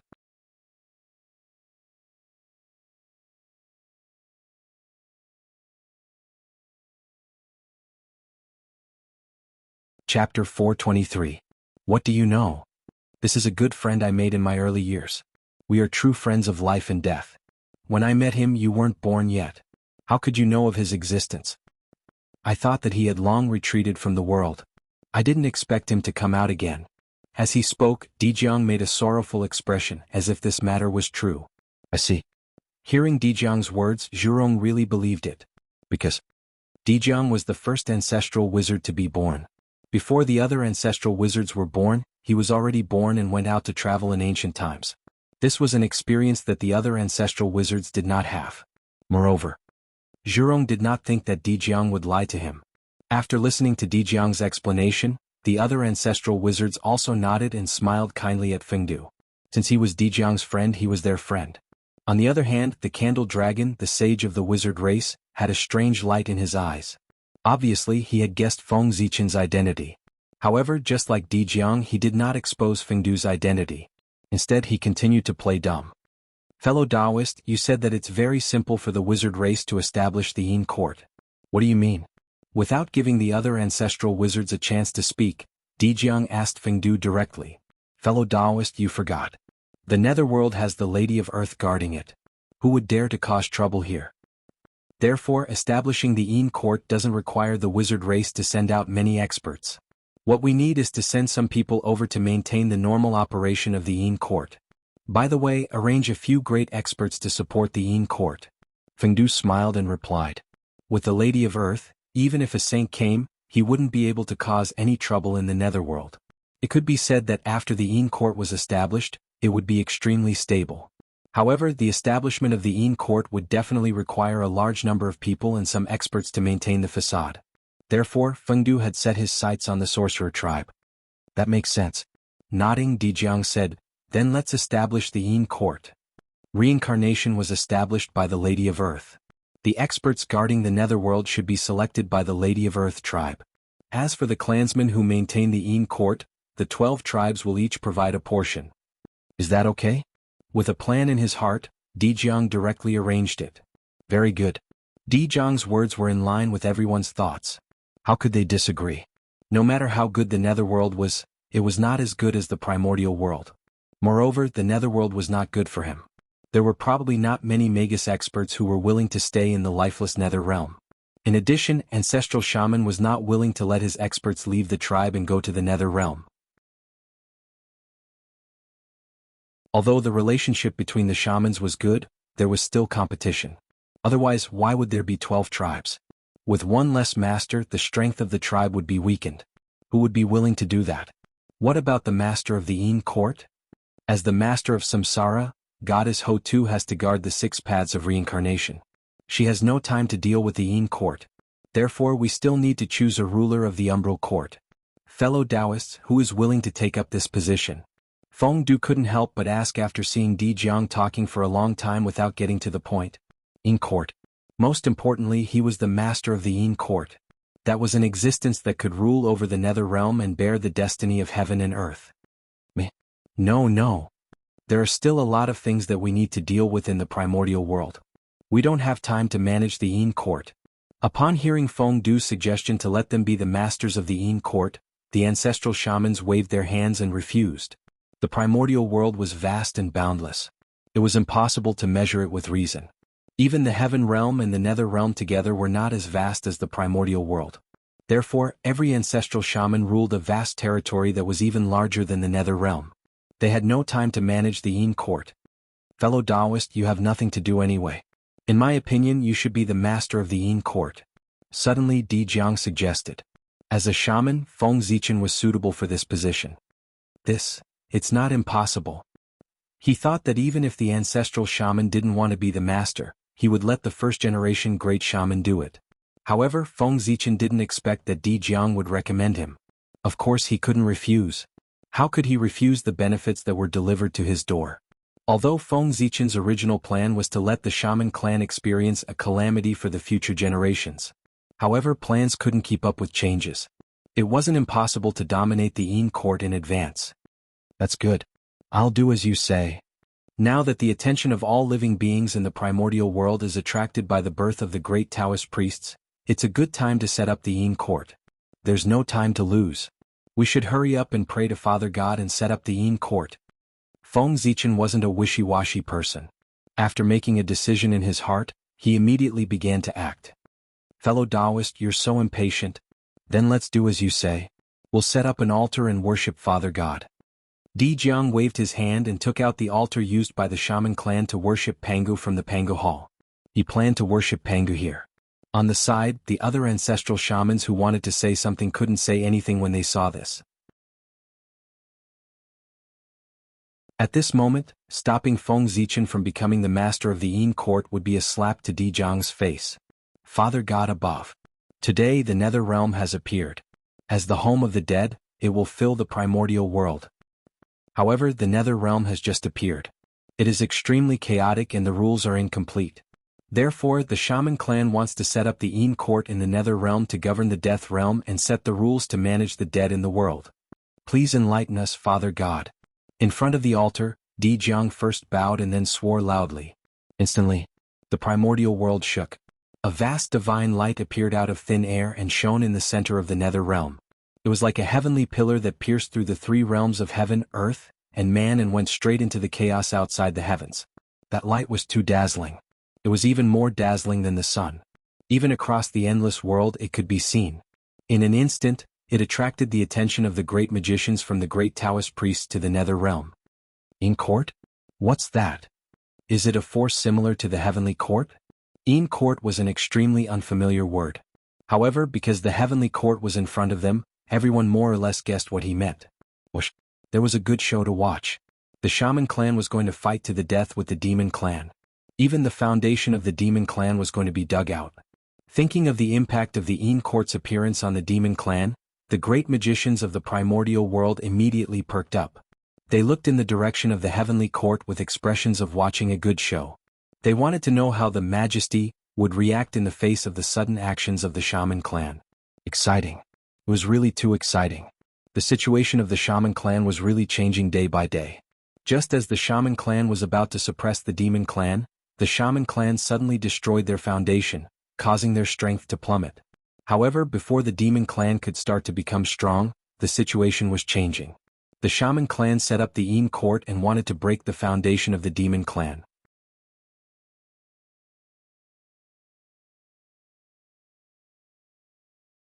Chapter 424. This time it was the demons' turn to be candles. In the Lingxiao hall, Di Jun's expression changed with a whoosh. It became extremely gloomy and ugly. Boundless flames of fury surged around his body, shattering the void and distorting the laws of nature. Bang! The Magi deserved to die. Di Jun roared angrily as he smashed the glass cup in his hand. Instantly, a terrifying aura filled the air, suppressing the Yao gods below to the point of suffocation. Powerful. Incomparably powerful. Compared to the previous great Magi demon war, Di Jun had become even stronger. Just the aura he emitted was enough to make Daluo Jingxian unable to resist. Moreover, these people were not the weaklings among Daluo Jingxian. From this, it could be seen that Di Jun's strength was not far from that of primordial chaos Daluo Jingxian. However, even though he was so powerful, he was incomparably furious at this moment. That anger was not only directed at the Magi, but also at himself. Dijun hated it. He hated the Magi for stopping him from achieving the Tao. He hated the Magi for establishing the Yin court and sharing the destiny of the heavenly court. Just now the Yin court was established. In an instant, a quarter of the huge destiny that originally belonged to the heavenly court disappeared and flowed into the Yin court. How could Dijun not hate this? Ever since the establishment of the demon race, they had experienced countless hardships and countless battles. However, they had never suffered such a great loss like today. A quarter of one's providence was a price that was enough to make the demons suffer. Even when they were almost exterminated by the Magi last time, the demon race did not suffer such a great loss. The pain of having their bones dug out was greater than this. Of course, Dijun hated himself even more. He hated himself for being useless and unable to do anything to the Magi. If he could be invincible in the primordial world, why would he be afraid of the Magi? Why would he be afraid of the 12 ancestral Magi? It was because he was not strong enough.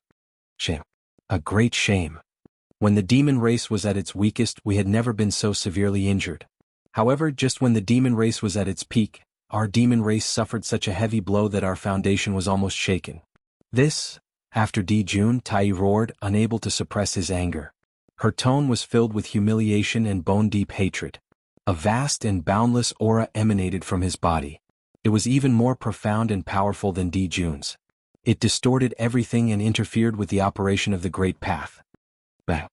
The aura was too powerful, too majestic. Several Yao gods who had just become Daluo Jingxian were completely unable to withstand it and were crushed to the ground.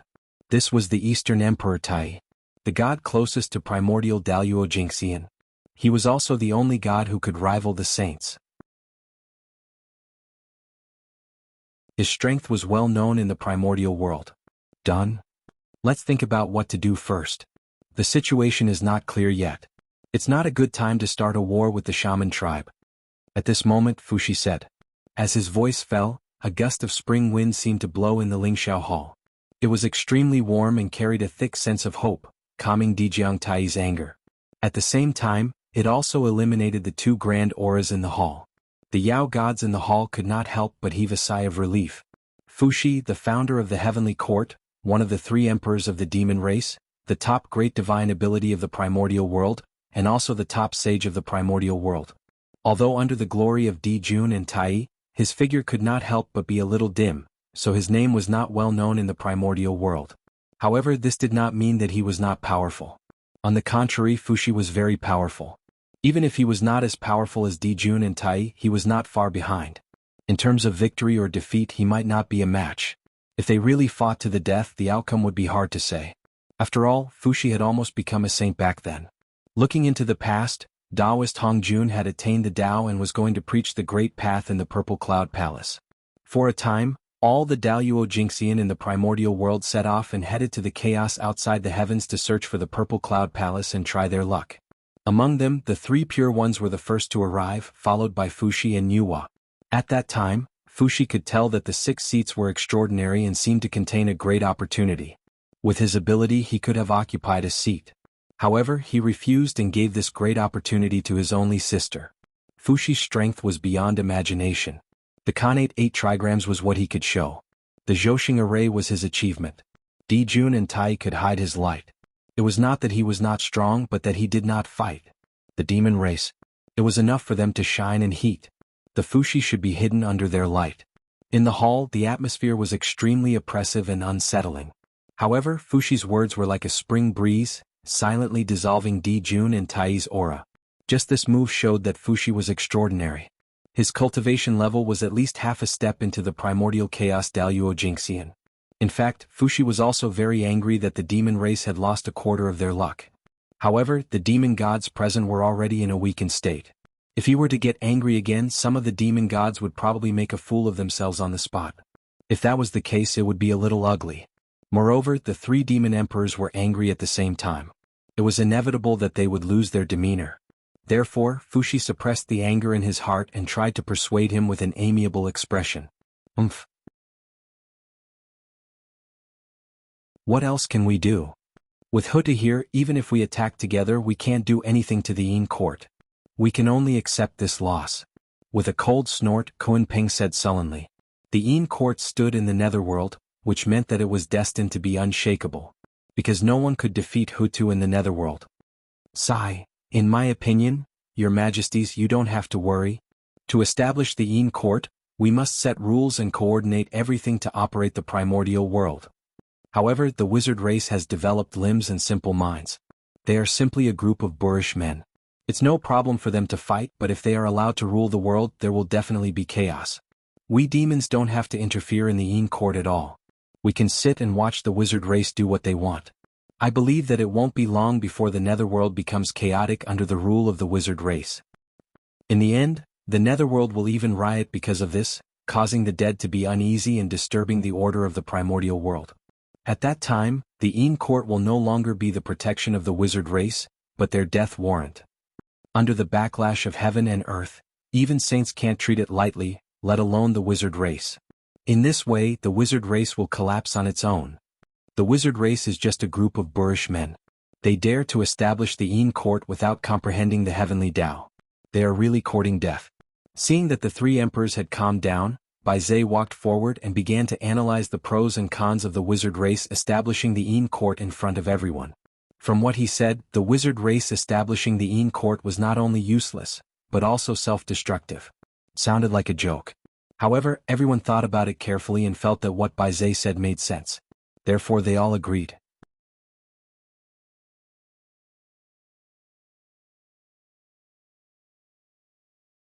Chapter 425. Fellow Taoist, Bai Zhe's words make sense. The Magi are tyrannical. They don't know the heavens nor do they respect the earth. They are all disliked by the heavenly Tao. Isn't the establishment of the heavenly courts taking the initiative to hand the heavenly Tao a knife? If it's not a path to death, what is it? The heavenly Tao was the true ruler of the primordial world. The sentence that the heavenly Tao did not like had already doomed the Magi's tragic fate. However, the Magi did not know. Perhaps they knew, but they did not care. Anyway, they did not take the heavenly Tao seriously. As for the demons, they were able to survive until now under the attacks of the Magi because they knew that the Magi were disliked by the heavenly Tao.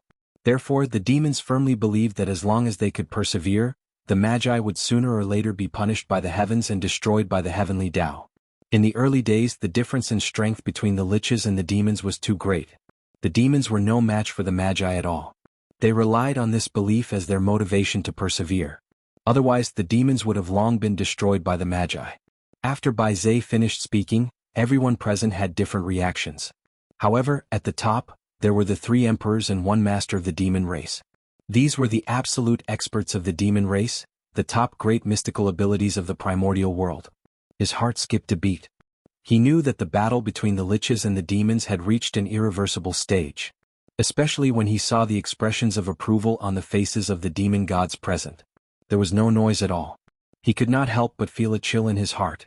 Bai Zhe's words seemed to make sense, but they could not withstand scrutiny.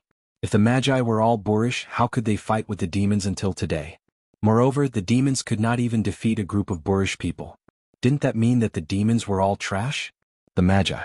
They just looked simple and honest. If anyone really treated them as fools, they would really be fools.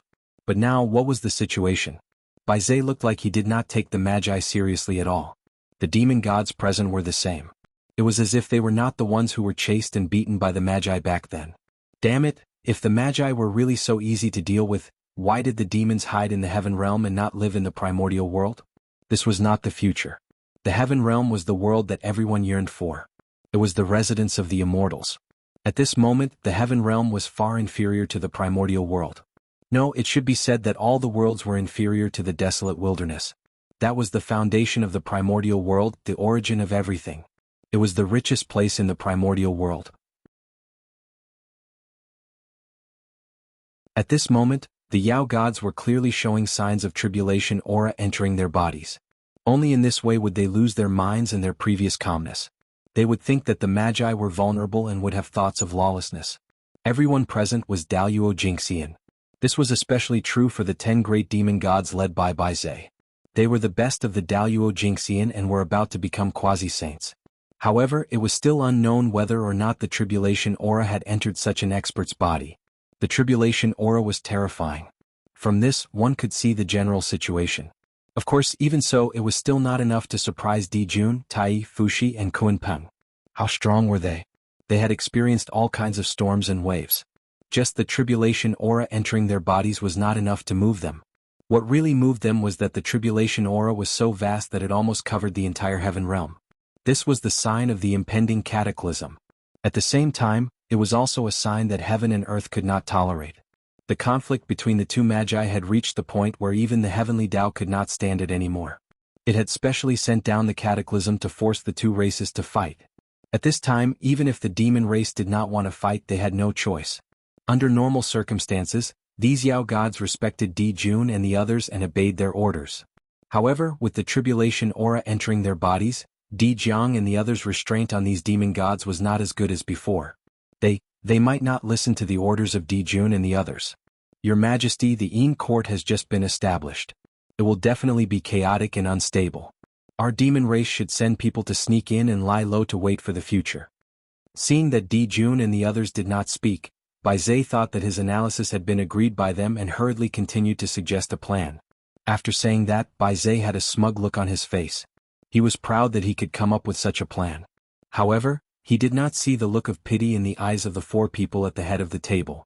Looking at Bai Zhe's current appearance, he no longer looked like a wise man of the demon race.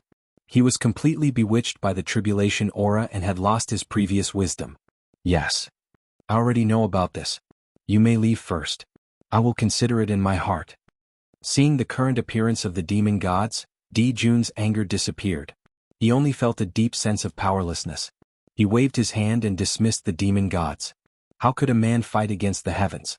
If this was the will of the heavens, what could he do? Yes. When the demon gods heard this, they bowed and were about to leave the Lingxiao hall.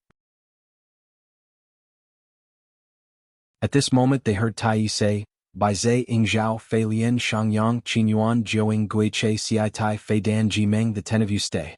I have something to tell you. The 10 demons that Tai Yi had named were the 10 famous demon gods in the future. They were also the strongest among the thousands of Daluo Jingxian of the demon race. So, after all, Tai Yi cherished talent.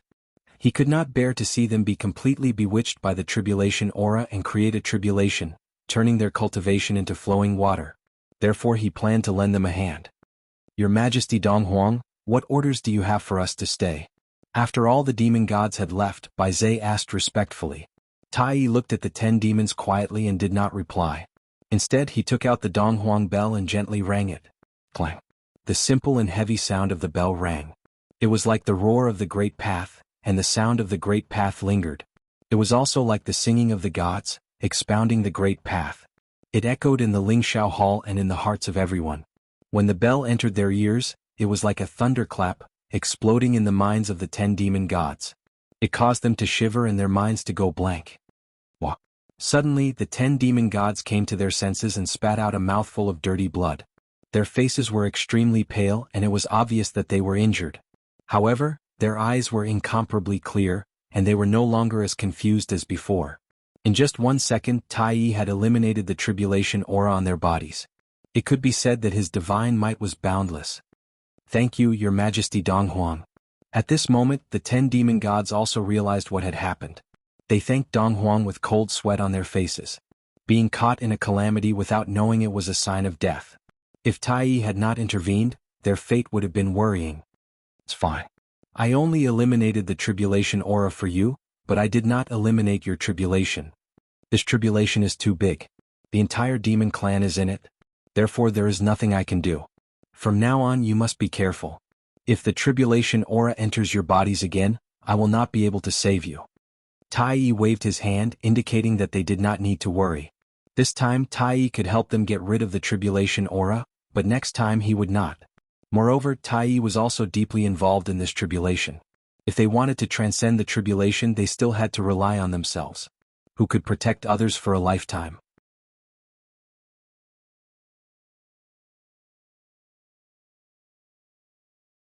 Chapter 426. Yes, we understand. Nodding, the 10 demons thanked him with a big bow. Okay. If there's nothing else, you can leave and heal your injuries. Tai Yi waved his hand and said. Yes. The 10 demons left as they were told. Sigh. Looking at the backs of the 10 demons, Fushi suddenly sighed. His realm was far beyond what the 10 demons could compare to. Naturally, he could see things that the 10 demons could not see. In his eyes, the 10 demons were all enveloped by black air currents. That was the tribulation aura which could enchant the mind. With the help of Tai Yi, although the 10 demons had removed the tribulation aura in their bodies, they still had not passed their tribulation. Therefore, in the void, there was still an endless stream of tribulation aura surging towards them. They were waiting for them to lose their minds and continue to pollute their minds. Although Tai Yi was strong, he could only treat the symptoms, not the root cause. It was because of this that Fushi sighed. Second brother, why do you have to do this? Everyone has their own fate. Why do you have to interfere? To change their fate, you have to bear the corresponding karma. It's not good for your cultivation. In the Lingxiao Hall, Di Jun said to Tai Yi helplessly. Tai Yi had removed the tribulation aura of Bai Zhe and the others, which was equivalent to changing their fate. He had to bear some karma for it. If it were any other time, some karma would be nothing to Tai Yi. But now he was about to break through. It was the time to end all karma and pursue the fusion of primordial energy. Rashly interfering with their fate would definitely cause an unknown impact on his breakthrough. Moreover, Tai Yi was also involved in this tribulation. Helping the 10 demons meant bearing a part of their tribulation. This way it would increase his tribulation and cause unexpected danger. Therefore, in Di Jun's opinion, Tai Yi's action was extremely inappropriate. With their strength, it was impossible to remove the tribulation aura of the entire demon race. However, it was still possible to remove the tribulation aura of some demon gods. However, they did not do so. Instead, they allowed the demon gods to fall into the tribulation because they were worried about this. They were the protagonists of the tribulation and were in danger. If they helped others transcend the tribulation, their chances of survival would be slim. Big brother, they are all outstanding figures among the demon gods, half-step quasi-saints. With my help, you can take that crucial step and become a quasi-sage. Then, in the battle with the sorcerer tribe in the future, the demon race will have a much higher chance of winning. Tai Yi had his own plans for this matter. These 10 demons were infinitely close to the sage-to-be realm. However, they lacked some opportunities which caused them to be unable to break through. Today, with his help, his emotions were in turmoil. If he could calm his heart and comprehend, he would definitely gain something. He might even be able to take that crucial step. Even if only one of the 10 demons broke through to the sage-to-be realm, the changes it brought to the demon race would be unimaginable.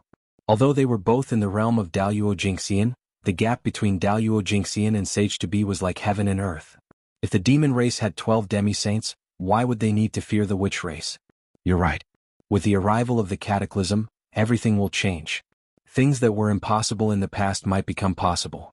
No one can tell what his fate is. Di Jun's eyes flashed as he said with melancholy, "Cataclysm. Read as a cataclysm." However, it was not necessarily a cataclysm. If one could not overcome it, then it would be a cataclysm. If one could overcome it, then it would be a great opportunity. Did you not know that only during the cataclysm would experts emerge one after another? At that time, the chi of heaven and earth would arrive like bees, and the great Tao laws would be unusually active. Countless experts would rise in the chaos and achieve great achievements that were unimaginable. When the cataclysm broke out, it would be the era of great competition. Countless geniuses would emerge and compete for supremacy. This was a dazzling era. Although there would be countless experts falling, there would also be countless new people rising up.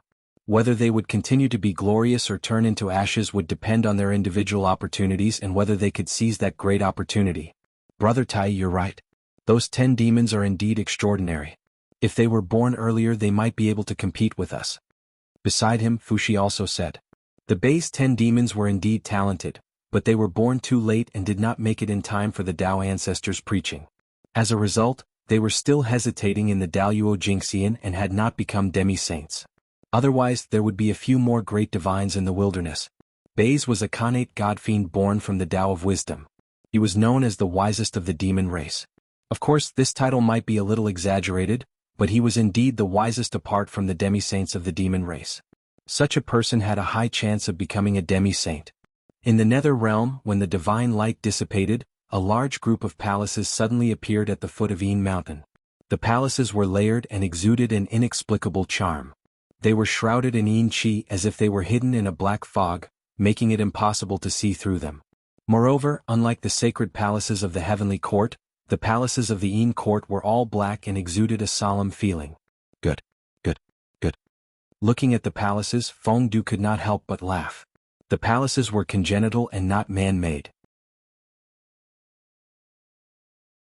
However, they were not connate spirit treasures, but the charm of the great Tao. The charm of the great Tao merged with the rules of heaven and earth and materialized in the nether realm. They had a physical body and formed this solemn palace. Cultivating in the palace would increase one's aptitude by 10%, and it would be easier to comprehend the rules of the great Tao. It was extraordinary. Fellow Taoists, the poor way has passed away. Nodding at the surrounding ancestral shamans, Feng Du took a step forward and came to the center of the palace. In the most majestic hall, he sat on the Supreme Emperor's throne. Today, Feng Du has received the great favor of the great Taoist priests and has been elected by the shaman race. I hereby announce to the wilderness. From today onwards, I will be the master of the Yin court, and my name is Emperor Feng Du. I will rule the nether realm and the endless dead souls. Immediately, Feng Du's majestic voice resounded throughout the wilderness, announcing his existence to all living beings. Feng Du. Where did this person come from? For a moment, everyone was extremely curious about Feng Du's origin. Feng Du was an extremely unfamiliar name. However, it was this existence that had suddenly appeared that had shaken the wilderness many times in the past 1,000 years. Now he had become the overlord of heaven and earth and the ruler of the nether realm. He was an expert second only to the saints. His status was not inferior to that of the saints. What was even more surprising was that he had only used a few thousand years to go from being unknown to being famous in the wilderness and then becoming the overlord of heaven and earth. How could this not be surprising? His mysteriousness made people more and more curious. Rumble. The moment Feng Du became the master of the Yin court, a quarter of the luck that had flowed from the heavenly court fell and descended on his body. In an instant, Feng Du's body underwent a huge change.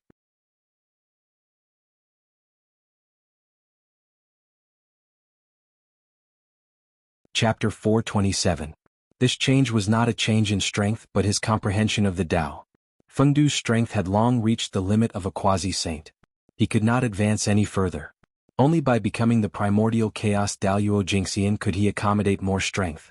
However, with the destiny of heaven and earth that he had now, it was obviously impossible for him to enter the legendary realm of primordial chaos. Therefore, after the destiny of heaven and earth entered Feng Du's body, it found that it could not increase his strength, so it expanded his horizons and enhanced his comprehension of the Tao, allowing him to observe the world from a higher perspective. In Feng Du's eyes, the world suddenly changed. Everything was constructed by Tao patterns and appeared in front of him in the most essential form. The mysteries of heaven and earth were all in it. At this time, Feng Du was only 1 or 2 levels weaker than the Taoist priest Feng Zichen's perspective. It could be said that it was extremely extraordinary. Why did the people pursue the destiny of heaven and earth? That was it. Even if he did not use the destiny of heaven and earth to increase his cultivation, he could still assist in his cultivation. This was the strongest cultivation treasure in the primordial world. Buzz, the destiny of heaven and earth added to his body, bringing changes to Feng Du. In his body, the imperial seal of Feng Du suddenly trembled violently. It flew out of his body and floated in front of him. Rumble. In the next moment, the power of heaven and earth came and gathered on the imperial seal of Feng Du, causing its level to soar. In the blink of an eye, it reached the limit of an innate spirit treasure and became a supreme-grade innate spirit treasure. This treasure that was born with the destiny of the netherworld underwent an astonishing transformation as Feng Du became the lord of the netherworld. It became one of the strongest innate spirit treasures in one fell swoop. Strong. The seal of Feng Du represented the supreme authority of the netherworld. It had the ability to dominate life and death. It was easy to imagine how powerful it was. Fellow Taoists, now that the Yin court has been formed, I still lack some helpers. I hope that you can help me. After everything calmed down, Feng Du walked out of the hall and said to the ancestral shamans. Without the experts of the shaman race to support them, wouldn't the Yin court become the joke of the primordial world with just the big and small cats of the ghost path? In the vast netherworld, not to mention the Daluo Jingxian, even the Tai Jingxian couldn't take it out. If word got out, who would think highly of the Yin court? In this way, how could the Yin court compete with the celestial court? Yin court had just been established, but it had already lost all of its prestige. This was a scene that Feng Du definitely didn't want to see. Therefore, after stabilizing the Yin court, Feng Du immediately went to the 12 ancestral sorcerers and urged them to quickly send people over. The Yin court has just been established, and it can't be without powerful experts. I'll ask Xing Tian to come over and assist you. As soon as Fengdu finished speaking, Huda sent out Xing Tian to show her support. Xing Tian, a Khanate Grand Magus, was born from Pangu's heart.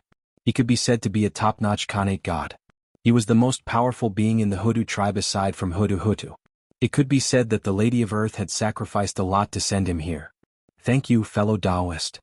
Everyone knew how powerful Xing Tian was. Although his realm was still Daluo Jingxian, and he had not stepped into the realm of Sage to be. But his strength had long surpassed the limits of the realm. Even ordinary quasi-saints were no match for him. Xing Tian could be considered a mighty figure in the untainted land. If Feng Zichen dispelled all the external forces, he might not be a match for him. His strength was so strong that few people in the same realm could compete with him. However, Fengdu thought about it. If Xing Tian came, who would be in charge of the Hutu tribe? Fellow Taoist, if Xing Tian comes, what should the Hutu tribe do? Fengdu was puzzled, so he asked directly. After losing Hutu and Xing Tian, the Hutu tribe would be half crippled. Since I'm in the Nether realm, the Hutu tribe will naturally follow me. Other than the warriors of the Witch tribe, the rest of the Hutu tribe will migrate to the Nether realm. After becoming a saint, the Hutu tribe could clearly see the future of the Witch tribe. They would perish together with the Demon tribe. This was a destiny that could not be changed. Therefore, he wanted to leave some seeds for the Witch tribe. The Hutu tribe was his choice. It was not that the Hutu tribe did not want to choose other tribes, but if he chose another tribe, the other ancestral sorcerers would not agree. Since that was the case, he would leave the warriors behind to deal with the great war of the Witch Demon tribe. The rest would migrate to the Nether realm to reproduce. That's good. Fengdu nodded at the Hutu tribe and looked at the other ancestral sorcerers. To be honest, the Hutu tribe alone was enough to maintain the operation of the Yin court. But who would have too much time on their hands? Well said, well said. Later, I will select a portion of my clansmen and send them to the Nether realm. This was all agreed upon earlier. Of course, Dijiang would not act at the last minute. It's all here. Thank you, fellow Taoists. After thanking everyone again, Fengdu bid farewell and left. The Yin court had just been established, and there were still a lot of things waiting for him to deal with. How could he have time to chat with others? How would the Yin court operate? How would the Witch tribe be arranged? How would the power be divided? All of these needed him to deal with. He was really busy. Not to mention how busy Fengdu was in the Nether realm. On the other side, Feng Zichen's deduction had already ended. Seeing that the gazes of the primordial world experts were focused on the Nether realm, he turned around and escaped into the void. It had been some days since he left the human race. It was time to go back and take a look. Before Feng Zichen left the human race, he was only at the late stage of Daluo Jinshan's cultivation. But now, only thousands of years had passed. He was already one of the few great divine powers in the primordial world.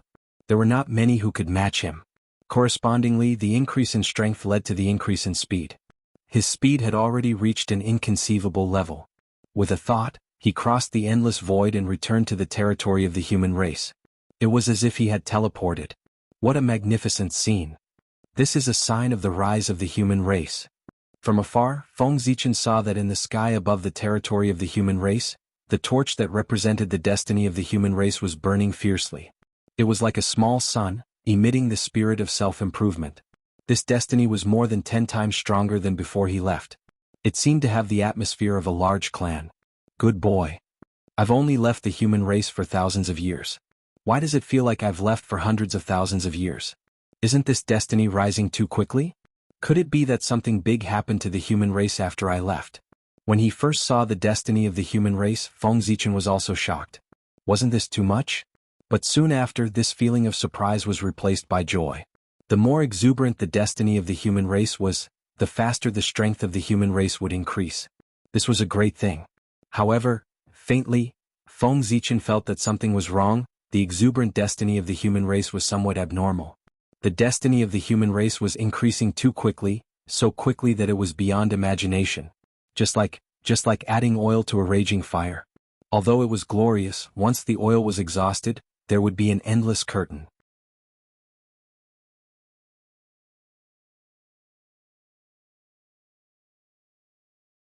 Chapter 428.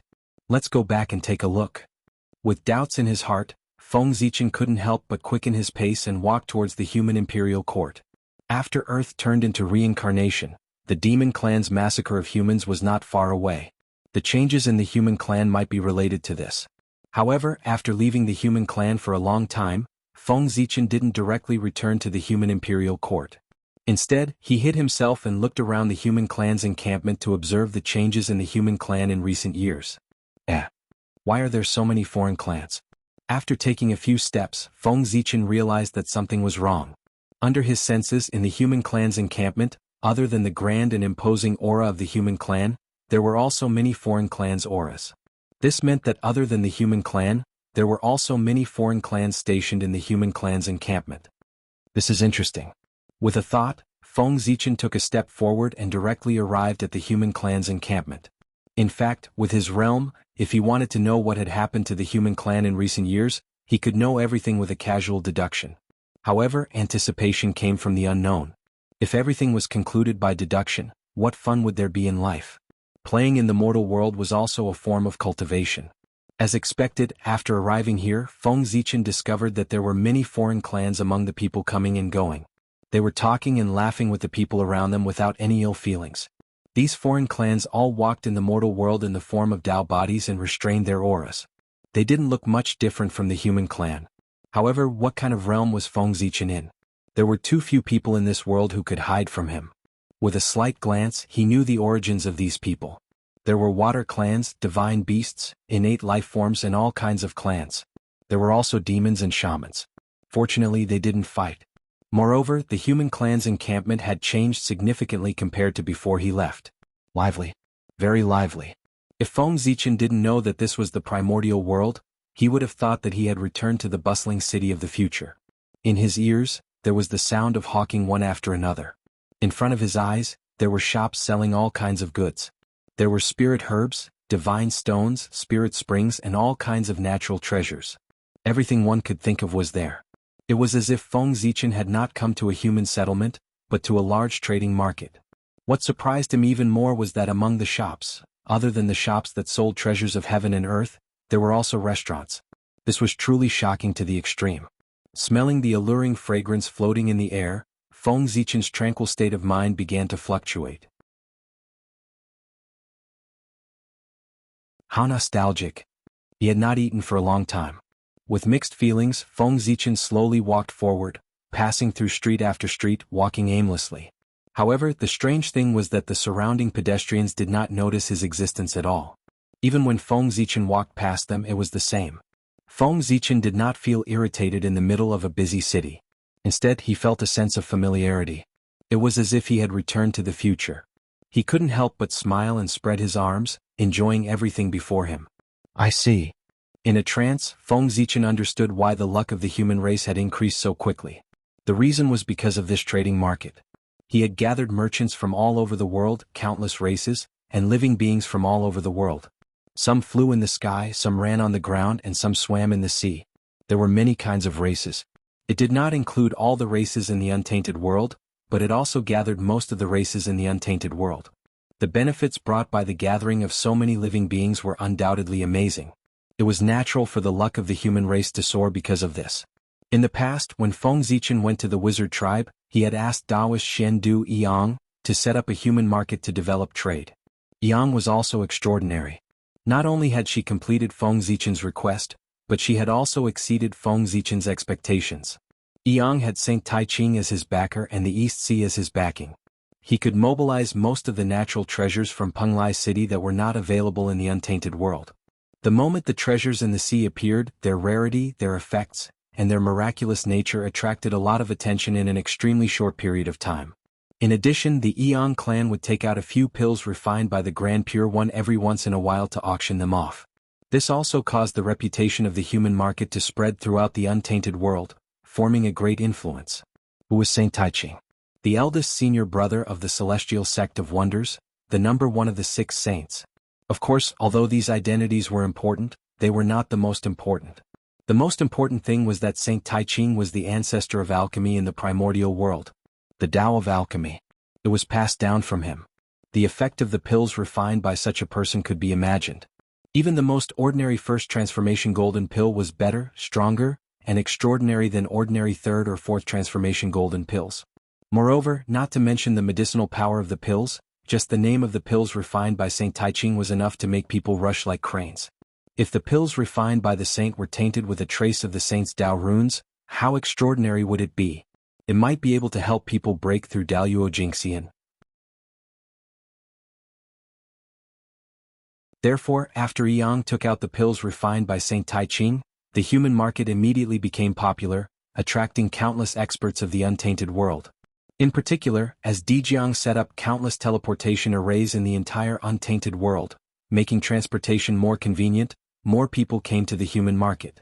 They had to come without the teleportation array, let alone with the teleportation array. It could be said that the human market could be what it was today all because of Saint Taiching's pills. Although the natural treasures of the East Sea were novel and could attract the attention of many people, it was impossible for them to attract the attention of the untainted world in such a short period of time. Of course, if not, Saint Taiching would not have accepted him as a disciple. Accepting him as his only disciple was a form of affirmation to the Yang clan. With the development of the human market, it also led to the development of the surrounding areas.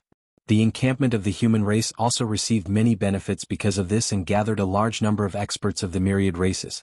It was also at this time that the human race, a postnatal race that originally had no sense of existence, gradually revealed their talents in the primordial world. They appeared in front of the myriad races and officially joined the magnificent stage of the primordial world. As they came into contact with the human race, the postnatal race created by Nuwa brought a different experience to the myriad races. They were clearly extremely weak. Even the weakest Khanate life form was countless times stronger than them. What was even more unbelievable was that they actually had a limit to their lifespan. They had to live, grow old, get sick and die. In fact, some humans could not even absorb the Khanate chi when they were born. It was really unbelievable.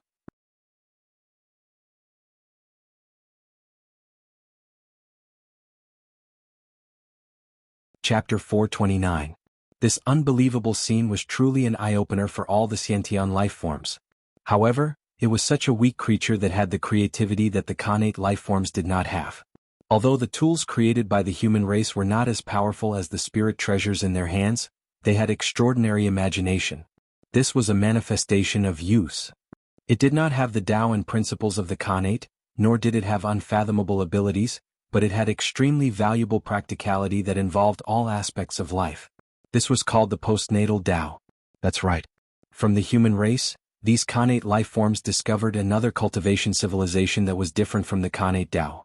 They were far from being as powerful as the Khanate Tao, but they were simpler than the Khanate Tao, easier to comprehend, and easier to reach a high realm. More importantly, the postnatal Tao had an additional practical value compared to the Khanate Tao. The Khanate Tao was the principle of heaven and earth, the principle of the world. The postnatal Tao was a principle that was created by humans. It was a principle that the descendants had summarized from the Khanate Tao. It was a use of the Khanate Tao. The Khanate Tao was high and mighty, while the postnatal Tao was hidden in the mortal world. This might be the reason why the postnatal Tao could prosper. Of course, although the postnatal Tao was good, it was far from being as powerful as the Khanate Tao. Logically speaking, it was true that it could arouse everyone's curiosity, but it was strange that it could arouse everyone's curiosity. After all, the Khanate Tao was the hope of achieving the Tao. However, that was in the past. Ever since Feng Zichen turned the postnatal Tao into the Khanate Tao and turned the postnatal Tao into the Khanate Tao, he had created another Khanate Tao for the primordial world. Everything had changed. The post-celestial Tao, which was usually not worth mentioning, suddenly became popular. Countless cultivators fought to cultivate it. They wanted to be like Feng Zichen and turn the post-celestial Tao into the pre-celestial Tao, becoming the master of a Tao. It did not make sense that Feng Zichen, a postnatal life form, could achieve such a great feat that no one had ever done before. They, the Khanate life forms who were more noble than him, could not do this. In short, the postnatal Tao was popular in the primordial world. Although they still couldn't shake the position of the Xiantian Tao, there were many talented cultivators who cultivated the Xiantian Tao along with the Xiantian Tao. Compared to the Khanate Tao that had spread throughout the primordial world, the postnatal Tao had only just been born. It was far from entering the stage of eruption like the later generations. Their numbers were indeed limited. Therefore, as the only pre-world race and the gathering place of the pre-world Tao, human beings became the first choice for some pre-world Tao cultivators. Moreover, Feng Zichen had appeared in the human race. It was hard for him not to attract attention. Yes. Why are there so many people? Unknowingly, Feng Zichen came to the door of a restaurant. He instinctively looked forward and could not help but be surprised. This restaurant's business was booming. There were no empty seats in the restaurant. There were even some people waiting outside. This was a sign of booming business. The people inside were eating meat and drinking wine in big mouthfuls. They were really happy. This wine was no ordinary wine. Instead, it was brewed from the primordial 5-spike fruit. Tens of thousands of years had passed since he obtained the connate 5-grain fruit. After so many years of painstaking cultivation by the human race, it had long been popularized among the human race and became their food. Seeing that there were more and more connate 5-grain fruit, Feng Zichen could not help but have other thoughts and use it to brew wine. In theory, Feng Zichen did not know how to brew wine, even though he came from the later generations and was in the era of information explosion. However, if he was not a person who specialized in this field, young people would not pay attention to these things. At most, they would occasionally see some related information when browsing the information. However, it was this one-sided knowledge that allowed Feng Zichen to brew wine. And it was good wine. The golden immortal of the great all-embracing heaven was so extraordinary. He only needed some residual information to deduce everything he wanted to know. Of course, Feng Zichen could brew good wine not necessarily because of his skills. Perhaps it was because the connate 5-grain fruit was extraordinary. The connate 5-grain fruit contained the power of creation of the connate 5 elements and could improve a person's aptitude. The wine brewed with it naturally inherited this characteristic and had better effects. After all, wine was also one of the essences of food. Feng Zichen might not know how to brew spirit wine, but the wine brewed with the connate 5-grain fruit was spirit wine and had extraordinary effects. If the method to brew spirit wine in the future was born, it would be inspiration from this. Unfortunately, wine had already existed before Feng Zichen was born. Otherwise, he would have been able to obtain a portion of merit and occupy the position of the wine ancestor. However, Feng Zichen brewed wine for himself to drink, not to sell. Other than a small portion that he gave away, most of it was hidden by him. However, as he brewed more wine, the method of brewing wine could not be hidden. He did not know who learned it and sold it. This 5-grain wine could improve a person's physique and strengthen the origin. It was a rare treasure. It would be difficult for it not to become popular if it was sold. No wonder the business of this restaurant was so popular. Yes. After looking at the wine, Feng Zichen went on to look at the dishes on the table. What he saw really shocked him.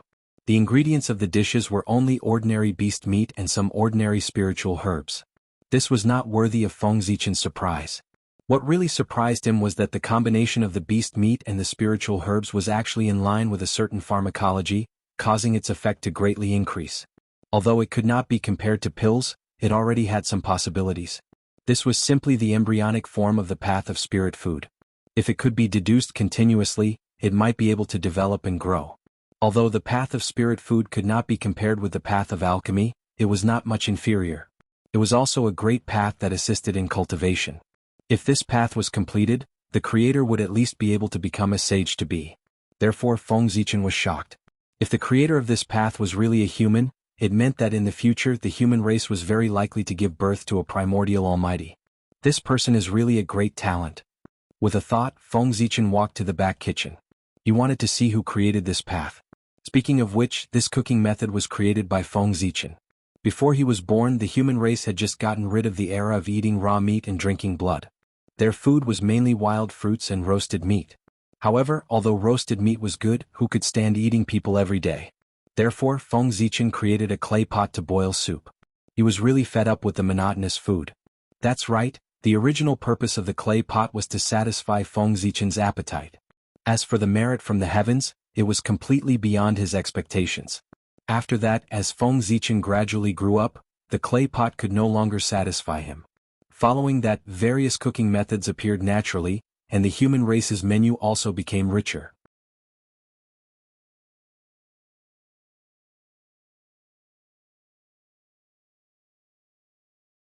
Chapter 430. However, as Feng Zichen's cultivation continued to improve, he gradually gave up on the desire for good food. Becoming stronger had become his only goal. Of course, the most important thing was that when his realm was high, he did not need to eat anymore. The cause of adding to the human race's diet was thus put on hold. However, Feng Zichen did not expect that after so many years, someone would actually comprehend the embryonic form of the path of spiritual cuisine from the cooking method that he had abandoned. It was truly inconceivable. A long time ago, when Feng Zichen had just started to make clay pots, he had already had the idea of opening up the path of spiritual cuisine. However, back then he was not proficient in pharmacology, nor did he recognize all kinds of spiritual herbs. He was even more powerless. Therefore, this idea had been put on hold by him.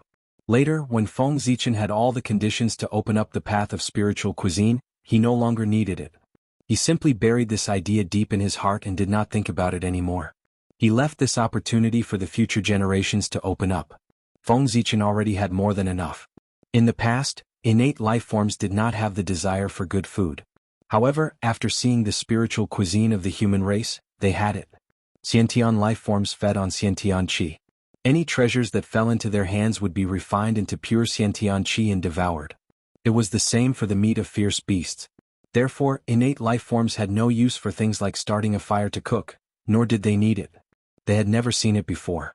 Therefore, this kind of treasure, that was both delicious and could increase one's cultivation, had conquered them as soon as it appeared. In their hearts, this kind of treasure called food was much more delicious than elixirs, but its effect was not as powerful as elixirs. If its effect could be improved, it would be even more perfect. It's not him. With a flash, Feng Zichen arrived at the back kitchen of the restaurant and saw the person who was cooking. However, immediately, his eyes revealed disappointment. This person's cooking skills were extremely skilled. It was obvious that he had been immersed in this path for a long time. Unfortunately, this person's cultivation was mediocre and ordinary. He had just attained the Yang spirit realm and hadn't even reached the immortal Dao realm. There was nothing special about him, and he didn't have any great fortune on him. He was just an ordinary person. The Tao of spiritual cuisine was definitely not created by him. Those who could open up their own paths were all rarely seen heroes from past to present. Even if their cultivation wasn't heaven-reaching, they should still possess exceptional intelligence, possessing extraordinary auras, making others unable to forget them. Obviously, the person in front of him had nothing to do with either. However, that wasn't a big deal. Since the Tao of spiritual cuisine had spread among the humans, it definitely had something to do with the humans. He'd find out once he returned to the human Tao imperial court. With his mind preoccupied, Feng Zichen no longer cared about patrolling the human encampment. With a single movement, he returned to the human Tao imperial court. Speaking of which, ever since Feng Zichen left, the human race had been thriving under the leadership of several human kings. Changes were happening every moment, and it wouldn't be an exaggeration to say that changes happened every year. As a result, when Feng Zichen returned to the human race, he felt as if a lifetime had passed. The people and things around him were too unfamiliar. If it weren't for some familiar faces and scenes, he would have thought that he had come to the wrong place. Even so, Feng Zichen was still extremely happy. It was a good thing that there were changes. It meant that the human race had been improving. If there were no changes, wouldn't that be a bad thing? In this world, if one didn't advance, they would regress. If the human race didn't change at all, they would be eliminated by the times. It wasn't a good thing to be conservative in any era. At this moment, Feng Zichen gradually realized that his previous worries were a little groundless. Although the reincarnation of the earth had brought the calamity of the witch race's massacre closer, it definitely wouldn't be now. The Yin court had just been established, and the situation of the liches and demons was unknown. The situation in the primordial world was even more strange and unpredictable. All the forces were restraining each other. If someone made the first move, they would definitely be attacked by the crowd. Therefore, all the forces were watching to see if there would be any other turmoil in the primordial world. In the current primordial world, every once in a while, something major would happen, causing the situation to change. It was overwhelming and no one dared to act rashly. Therefore, at this moment, they had to be safe and silently wait for the fuse to appear. The various forces were involved with each other, and the primordial world would fall into a short period of peace. This was the precursor to the arrival of a storm, and also the time for the liches and demons to accumulate strength. The human race was temporarily safe. But at the same time, this was also the last time for the human race to be stable. Just as Feng Zichen returned to the human Tao imperial court and sat on the supreme throne that symbolized the human emperor, the entire human race was alarmed. A human expert couldn't help but stop what he was doing. He suddenly looked in the direction of the imperial court and muttered, "Your Majesty is back." In the next moment, hundreds of streaks of light suddenly soared into the sky above the human race and rushed towards the human Tao imperial court. The human emperor had returned. All the human kings, the elders, the leaders of the major tribes, and many human city lords had to enter the palace to pay respects and report the current situation. Swoosh. The first to arrive were the human kings. They all had cultivation bases comparable to Daluo Jingxian. In the blink of an eye, they could teleport through endless time and space and arrive at the human Tao imperial court. The next to arrive were the human elders. They were all Khanate lifeforms, the first humans. They had the legacy of goddess Nuwa. Although they weren't as strong as the human kings, they were still quite extraordinary.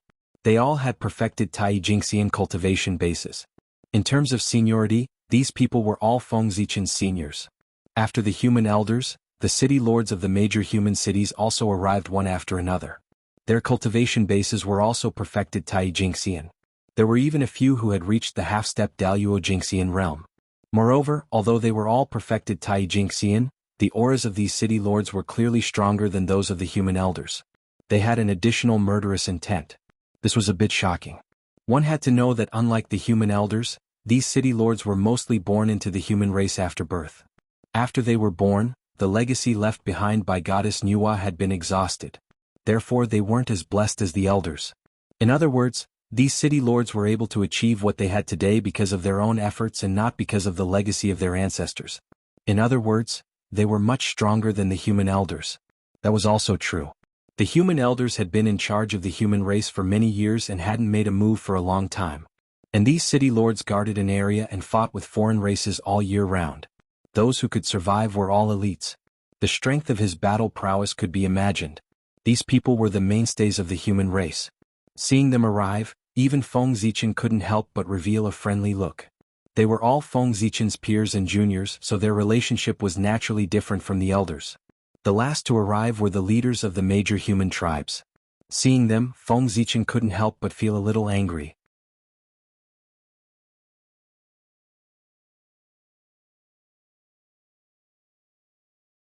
Chapter 431.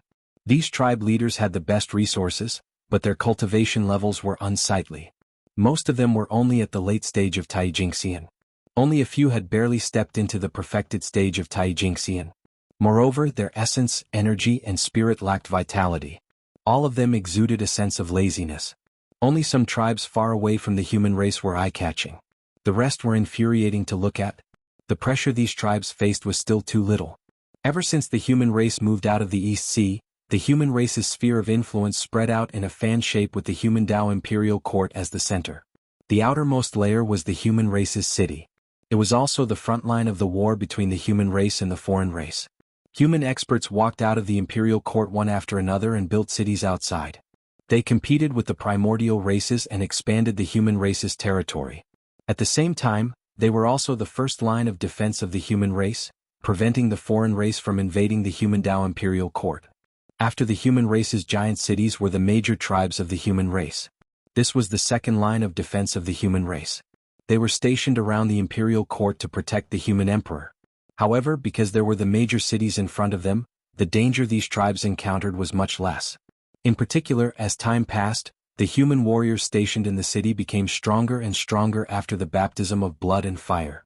This caused the pressure on the tribes at the back to become smaller and smaller. As time passed, it was inevitable that they would slack off. It was easy for people to fall behind. This caused the soldiers guarding the city at the front to become stronger and stronger, and the people of the tribes at the back to become weaker and weaker. Today the human emperor had returned. The elders were in charge of the imperial court, so they were the first to arrive. However, the tribe leaders, who were stationed around the imperial court and should have been the second to arrive, fell behind the city lords who were the furthest away from the imperial court. It was obvious that they were slacking off. From this, one could see the general strength of everyone. The city lords were the strongest, followed by the elders and then the tribe leaders. The current upper echelons of the human race were made up of these three forces: the city lords, the tribe leaders, and the elders. Of course, the human emperor was high and mighty and was not among these three forces. However, they had always been stationed at the front line, leading the human elites to war and expanding the human race's territory. This was also the reason why the tribe leader had fallen so low. The reason why Feng Zichen established the human king was not only to nurture the Daluo Jingxian for the human race, but also to relieve himself of the pressure and let the human king help him deal with the affairs of the human race. According to Feng Zichen's plan, he would leave the human race's affairs to the human king. But who knew that they were all battle maniacs and were all leading their troops outside? Feng Zichen left and so did they. As a result, there was no one to watch over the tribes, and they gradually fell into degeneration. Otherwise, the leaders of those tribes would have no lack of natural treasures. If he had worked hard to cultivate, he wouldn't have such a low cultivation. Are all the elders well? When almost everyone had arrived, Feng Zichen asked the elders. These were all elders. Thank you for your concern, Your Majesty. We are well. Bowing slightly to Feng Zichen, the elders said in unison. Cultivators could kneel to heaven and earth, their parents and their teachers, but they could not kneel to others. Heaven and earth gave birth to all living things, their parents gave them life, and their teachers passed down the great Tao. These were all great favors, so of course they could kneel. But they could not kneel to others. Attaining the Tao relied on a single breath. If they knelt, they would lose their courage and it would be difficult for them to attain the Tao again. Therefore there was no kneeling in the primordial world. Even Di Jun, as the celestial emperor, only bowed and did not kneel. It was only when the Lady of Earth transformed into reincarnation that all living beings knelt to thank her for her kindness. This was a rare thing in the primordial world, and it had only happened a few times since ancient times. This was something that the six saints could not compare to. Only when Hongjun merged the Tao could he compare to it. It's good that the elders are well. Nodding, Feng Zichen looked at the city lords and praised with a smile. You are very good. The human race is proud of you. When the city lords heard this, they could not help but look proud, but they kept saying, Your Majesty, you flatter us. You flatter us. The expressions on their faces were extremely exaggerated. Seeing this scene, Feng Zichen only smiled and did not say anything. Next, he chatted with the elders for a while before asking them about the recent changes in the human race. The human emperor and human king were not around, so the specific matters of the human race fell to these elders. During this process, Feng Zichen did not even look at the tribal leaders. He was going to ignore them for a while. Your Majesty, in the years that you were not around, the changes in the human race could be said to be great. One elder after another stepped forward and told Feng Zichen about the changes in the human race.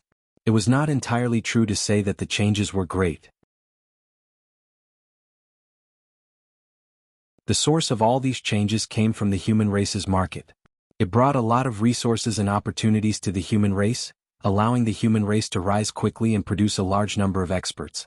Although there were no great overarching golden celestials among them, there were a lot more primordial unity golden celestials. There were more than 100,000 of them. This force was not small in the untainted land. Moreover, during Feng Zichen's absence, Suiren and the other two had also returned. After so many tens of thousands of years, the Chou clan and the Zi clan had already cultivated Daluo Jingxian. It was just that the Emperor Nvuo's palace was isolated, so their vision did not appear. That was why Feng Zichen did not notice it. However, when the three ancestors saw that the human race was fine, they went to travel the untainted land together. Since they were born, they had been working hard for the human race and had not taken a good look at the untainted land. Now, under the rule of Feng Zichen, the human race was growing stronger and stronger. They had time to go out and travel. A few months later, Feng Zichen understood the changes in the human race and said, Very good. I'll have to trouble all of you while I'm away. Over the years, I have also obtained a lot of treasures outside. I put them in Zichen's cave. You can go there and try your luck. After that, without waiting for the others to reply, Feng Zichen waved his hand and sent the human race elders and the city lords to Zichen's cave. Some things were useless to Feng Zichen. It was better to give them away to strengthen the human race. At this time, only Feng Zichen and the tribe leaders were left in the hall. You, very good. Looking at the people below, Feng Zichen said coldly. The same words in a different tone represented a completely different attitude. Immediately, the people were so scared that their faces changed. Your Majesty, please calm down. Over the years we have been slacking. We are ashamed of the cultivation of the human race. We are guilty. We are willing to guard the giant city to atone for our sins. To be a tribe leader, they might not be strong, but they must be smart. Without Feng Zichen's words, they could guess why Feng Zichen was angry. Therefore, they directly asked for forgiveness.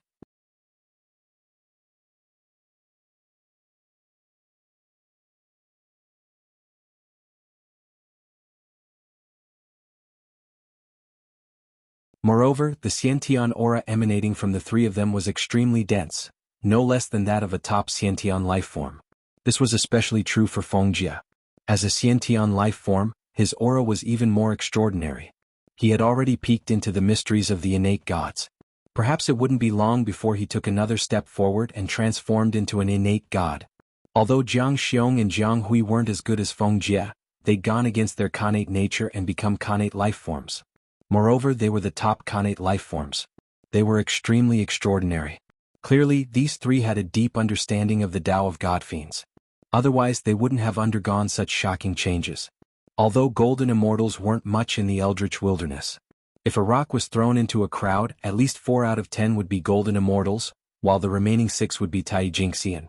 However, considering the time Fengjie and the other 2 had been cultivating, it was quite extraordinary for them to become golden immortals at their age. After all, they weren't connate god fiends. They didn't have the protection of the great Tao, nor did they have amazing opportunities like Feng Zichen. They only relied on themselves. These 3 already had the demeanor of the human race's peerless geniuses. This is... Suddenly Feng Zichen exclaimed and looked at Jiang Hui.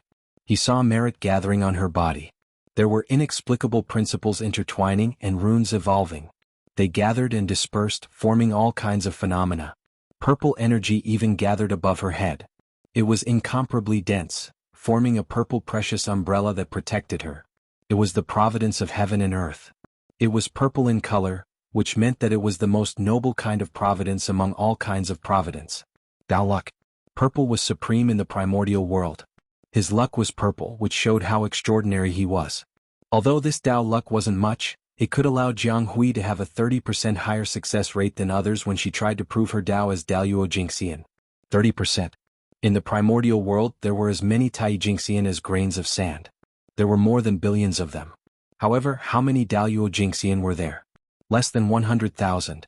Since the creation of the primordial world, all the Daluo Jingxian added up to less than 100,000. From this, it could be seen how difficult it was to prove one's Tao. That step alone had trapped countless primordial immortals to death. However, Jiang Hui could rely on her Tao luck to have a 30% higher chance of proving her Tao than others.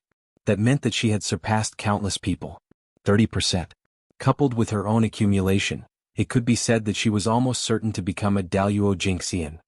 Hui, come forward. Surprised, Feng Zichen called Jiang Hui in front of him. He wanted to use his Tao eye to see what kind of fortuitous encounter she had to be able to obtain Tao luck. Yes, master. Jiang Hui smiled sweetly and stepped forward. I see. The Tao of spiritual cuisine was actually created by you. Purple light appeared in Feng Zichen's eyes. It was incomparably dazzling. It was like the evolution of Hongmeng, but also like the creation of the primordial chaos. Countless stars shone in it and countless laws appeared, deducing various things of the past. Eye of the heavenly Tao. The top pupil technique of the primordial world. In an instant, Feng Zichen understood the cause and effect. The Tao of spiritual cuisine was created by Jiang Hui. Therefore, merit gathered on her body, runes were born, principles surrounded her, and Tao luck surrounded her. It was also because the Tao of spiritual cuisine was only in its embryonic form and belonged to the initial stage. It had not established a Tao, nor had it been imparted. Therefore, the merit and Tao luck gathered on Jiang Hui were not too much. Otherwise, creating a Tao would be an earth-shattering event. At the very least, she would be blessed by heaven and earth. Boundless merit would be added to her body, and all evil would not invade her. She would not be like Jiang Hui, who would be sent away with just some merit and Tao luck. Seeing this scene, Feng Zichen could not help but be amazed. He was sure that he had never taught Jiang Hui anything about spiritual cuisine. She had comprehended all of this herself. Her wisdom was truly extraordinary. As expected of the reincarnation of the innate indestructible spirit light of the treasure of wisdom. It has only been a short while, and she has already begun to show her extraordinariness. Jiang Xiong and Jiang Hui, the siblings, had extremely extraordinary origins. In their previous lives, they were supreme-grade innate spirit treasures born from the Tao of wisdom. Because they were too extraordinary, they were envied by the heavenly Tao. As soon as they were born, they were destroyed by the heavenly Tao, and the innate indestructible spirit light was shattered. Among them, the 2 largest innate indestructible spirit lights somehow fell into the human race and were conceived by humans, giving birth to Jiang Xiong and Jiang Hui. It was also because of this that the two of them were accepted as disciples by Feng Zichen.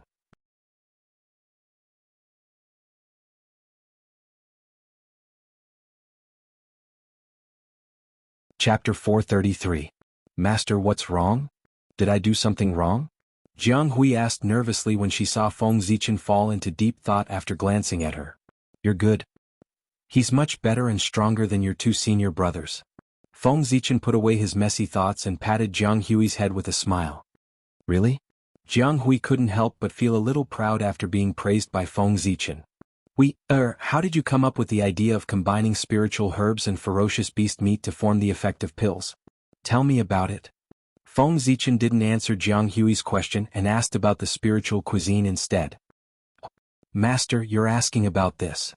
Jiang Hui thought for a while and replied, ferocious beast meat can improve one's cultivation, and so can spiritual herbs. Different ferocious beast meat has different effects, and different spiritual herbs have different effects. I thought that since the two are so similar, ferocious beast meat can be used as a kind of spiritual herb. Why can't I use it to refine pills? So, I wanted to give it a try. However, at that time I didn't know much about medicine, nor did I know how to refine pills. But I know how to cook. I experimented with spiritual herbs and ferocious beast meat and found that when they were combined, the effect was indeed increased by several times. Unfortunately, compared to medicinal pills, its effects are much worse. At that time, I understood that not only can spiritual herbs be used to refine pills, but ferocious beast meat can also be used to refine pills. After that, I asked for the method of refining pills from Uncle Master Yang, and I succeeded in refining pills. As she spoke, Jiang Hui took out a few pills and placed them in front of Feng Zichen for him to evaluate. Her little face was full of pride, and she looked as if she wanted him to praise her. Feng Zichen glanced at the pills. They were indeed good. Although they were only third-grade pills, their color and appearance were all superior grade. At a glance, he could tell that they were made by a master alchemist. However, looking at the pill, Feng Zichen was speechless. Using ferocious beast meat to make pills was indeed not bad.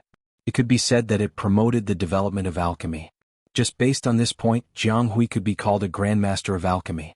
If she went to the Eight Visions Palace on Mount Shouyang, even the Grand Pure One would have to meet her personally and give her some benefits to commend her contribution to the Tao of Pills. However, these benefits were nothing compared to opening up the path of spiritual cuisine. Establishing a Tao, just how extraordinary was that? It could be said to be a great accomplishment that shook the heavens and the earth. It was enough to leave one's name in history and one could be called an ancestor.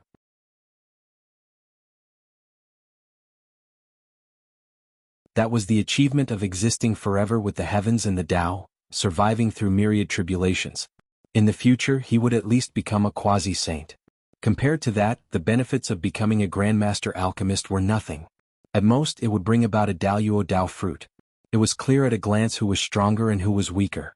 But Jiang Hui gave up. He gave up on the path of spiritual cuisine and turned to study the more advanced path of alchemy. To be honest, Feng Zichen could understand Jiang Hui's choice. Alchemy was a supreme Tao, while the path of spiritual cuisine was just a small Tao that was discovered by chance. Its future was unknown and was far inferior to alchemy.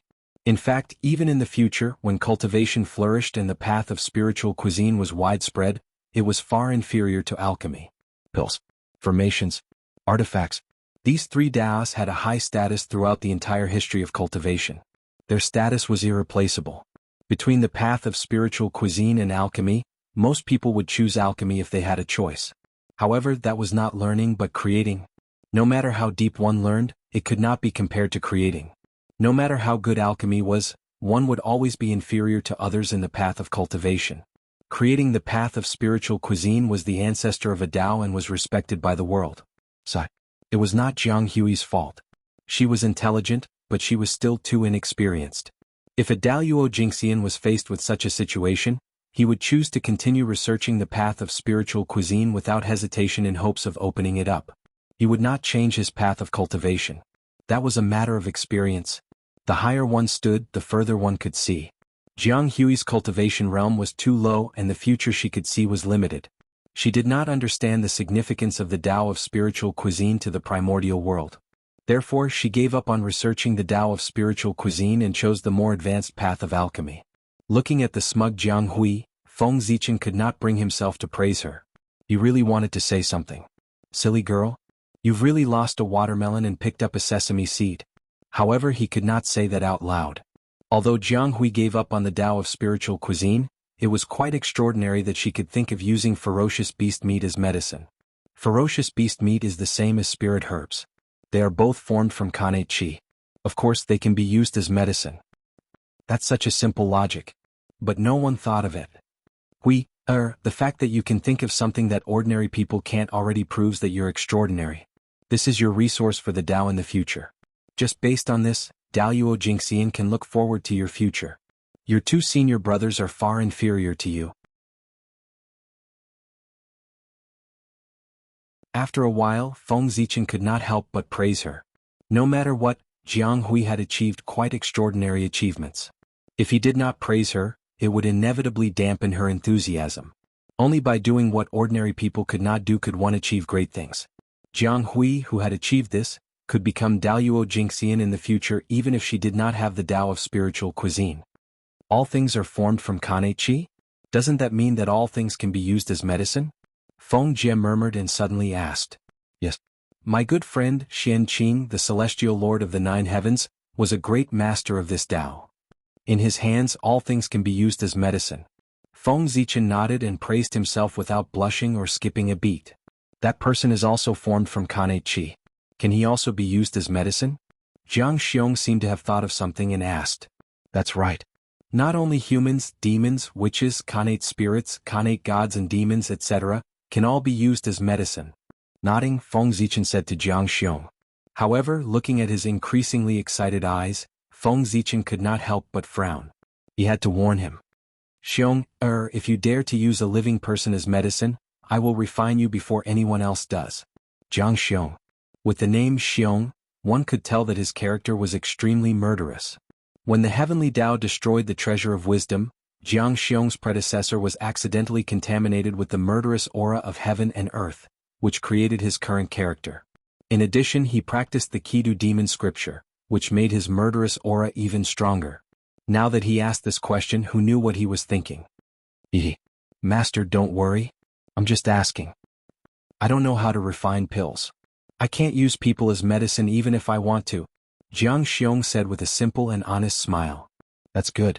Feng Zichen also knew that Jiang Xiong would not do such a thing, but his murderous aura was too strong. It was inevitable that people would think too much. There's something I don't understand.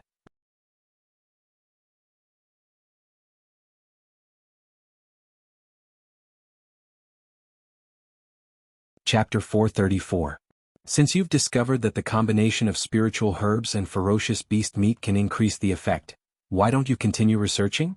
She was his disciple after all, so he still had to give her pointers.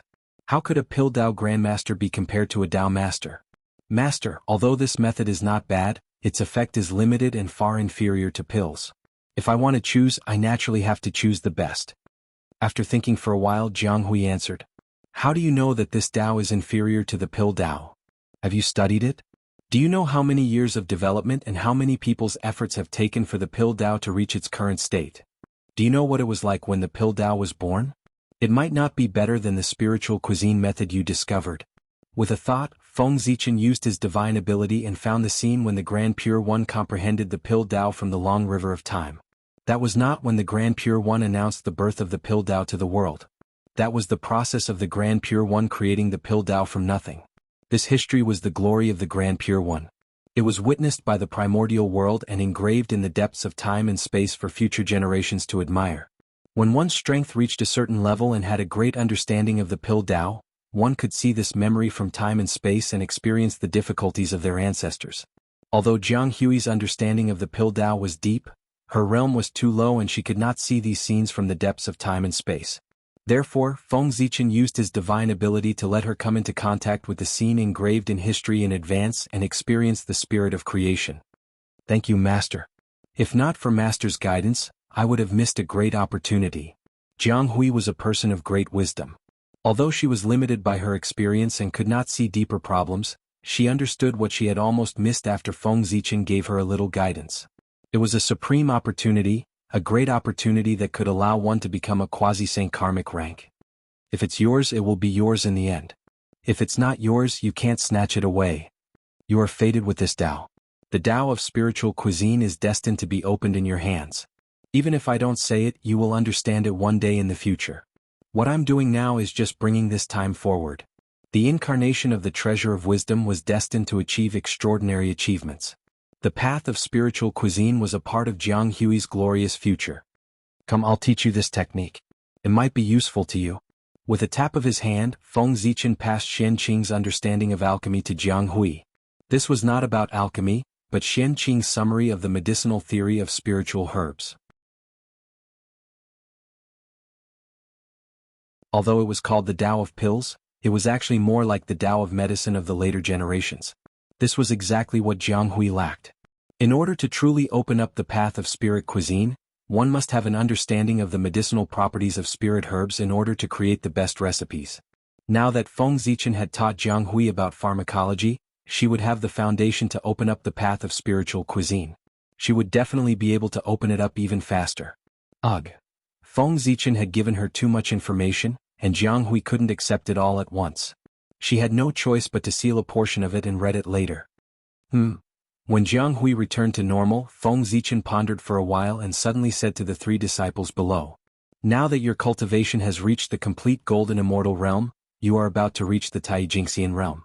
It's time for you to travel and prepare for your future breakthroughs." It just so happens that Jiang Hui wants to open up the path of spirit cuisine. Ferocious beasts and spirit herbs are indispensable. The three of you can go out and travel together. On the way, catch some ferocious beasts and collect some spirit herbs for Jiang Hui. Now that the witches and demons were biding their time, the situation in the untainted land was gradually calming down. It was a good time to go out and train. It just so happened that Jiang Hui and the other two had enough cultivation. They could take advantage of this opportunity to travel and try their luck to find a chance to break through. Moreover, Jiang Hui wanted to open up the path of spirit cuisine. Ferocious beasts and spirit herbs were indispensable. Traveling could solve this problem. Traveling and training could not be delayed. It was perfect. Moreover, if they missed this opportunity, they would never see the untainted land of today again. Go. You must work hard to cultivate. In the near future, the human race will face a great calamity. Everyone may die. Only with great strength can you survive. After saying that, Feng Zichen sent the three of them away without waiting for them to speak. When the calamity of slaughtering people broke out, Feng Zichen could not even take care of himself. How could he take care of others?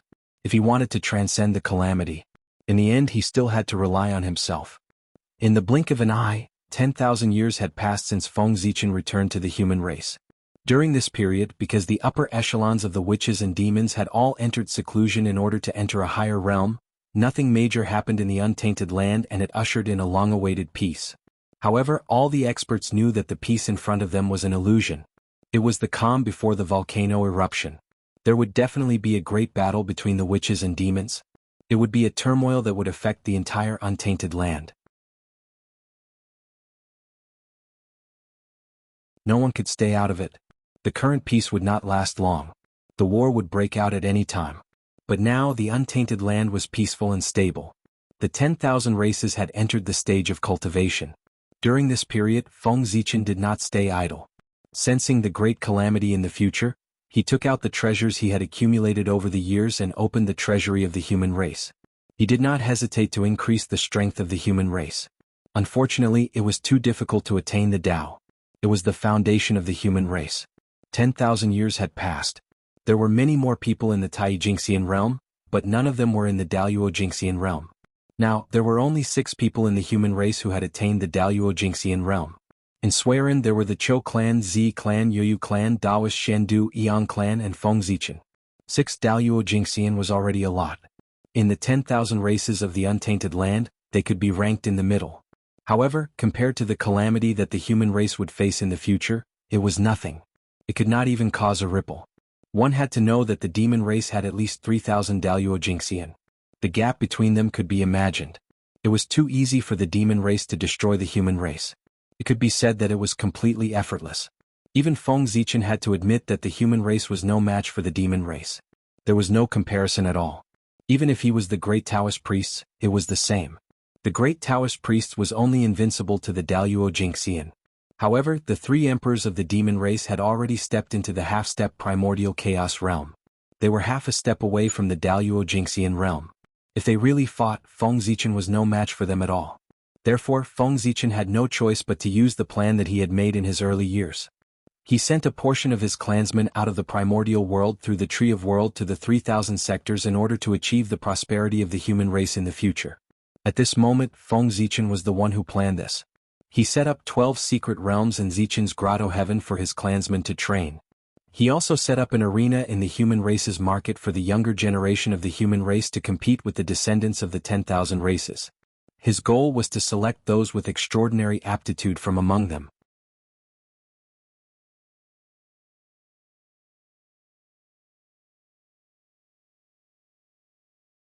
Chapter 435. After all, the 3,000 boundless worlds had not been completely nurtured, and the ability of the world tree was limited. Feng Zichen could not send all his clansmen away. Then he could only choose the most outstanding clansmen. Although this was a little unfair, how could there be fairness in this world? Moreover, Feng Zichen did not intend to send all of these talented clansmen away. In the end, he had to leave a portion of his clansmen behind to fight to the death for the human race. He had to fight for the human race's momentum, dignity, and future. Before the great calamity broke out, all the clansmen who had cultivated Tai Jingxian had to stay. Not only did they have to protect the human race but also because, when one's cultivation reached Tai Jingxian, the heavenly Tao would not allow them to enter the boundless world. The boundless world was far inferior to the primordial world. The Khanate god fiends that were nurtured there were at most golden immortals. If a Tai Jingxian went there, wouldn't they be invincible in the world? Then, wouldn't everything in the boundless world have nothing to do with the Khanate god fiends? Therefore, the heavenly Tao would never allow Tai Jingxian cultivators to enter the boundless world. Sigh. It's difficult. With a sigh, Feng Zichen's mind sank into the spiritual battlefield and fought with the chaos fiend god's shadow. When the great calamity arrived, not only did the ordinary clansman have to fight to survive, but he also had to fight to survive. During this period of time, if he could improve his strength a little, he would do his best to improve it. The more strength he had, the more confident he would be. Elders, why have you come to see me today? On this day, Feng Zichen had just woken up from his seclusion when he saw a group of elders looking for him. He could not help but ask, "Greetings, Your Majesty." The elders came to the human emperor's palace and first bowed to Feng Zichen. Then they looked at each other and said together, "It has been hundreds of thousands of years since Your Majesty's ascension. Under Your Majesty's leadership, the human race has become stronger and stronger. They have walked out of the ancestral land and competed for the primordial world." These were the achievements that Feng Zichen had made when he became the human emperor. What the hell? As he listened, Feng Zichen's expression became strange. These elders suddenly came to the human emperor's palace, and without saying anything, they just kept praising him. It was really strange, extremely strange. Cough. Elder, you're exaggerating. These are all Zichen's duties. It's nothing. May I know why Elder has come? Seeing that the elders had no intention of stopping, Feng Zichen had to interrupt.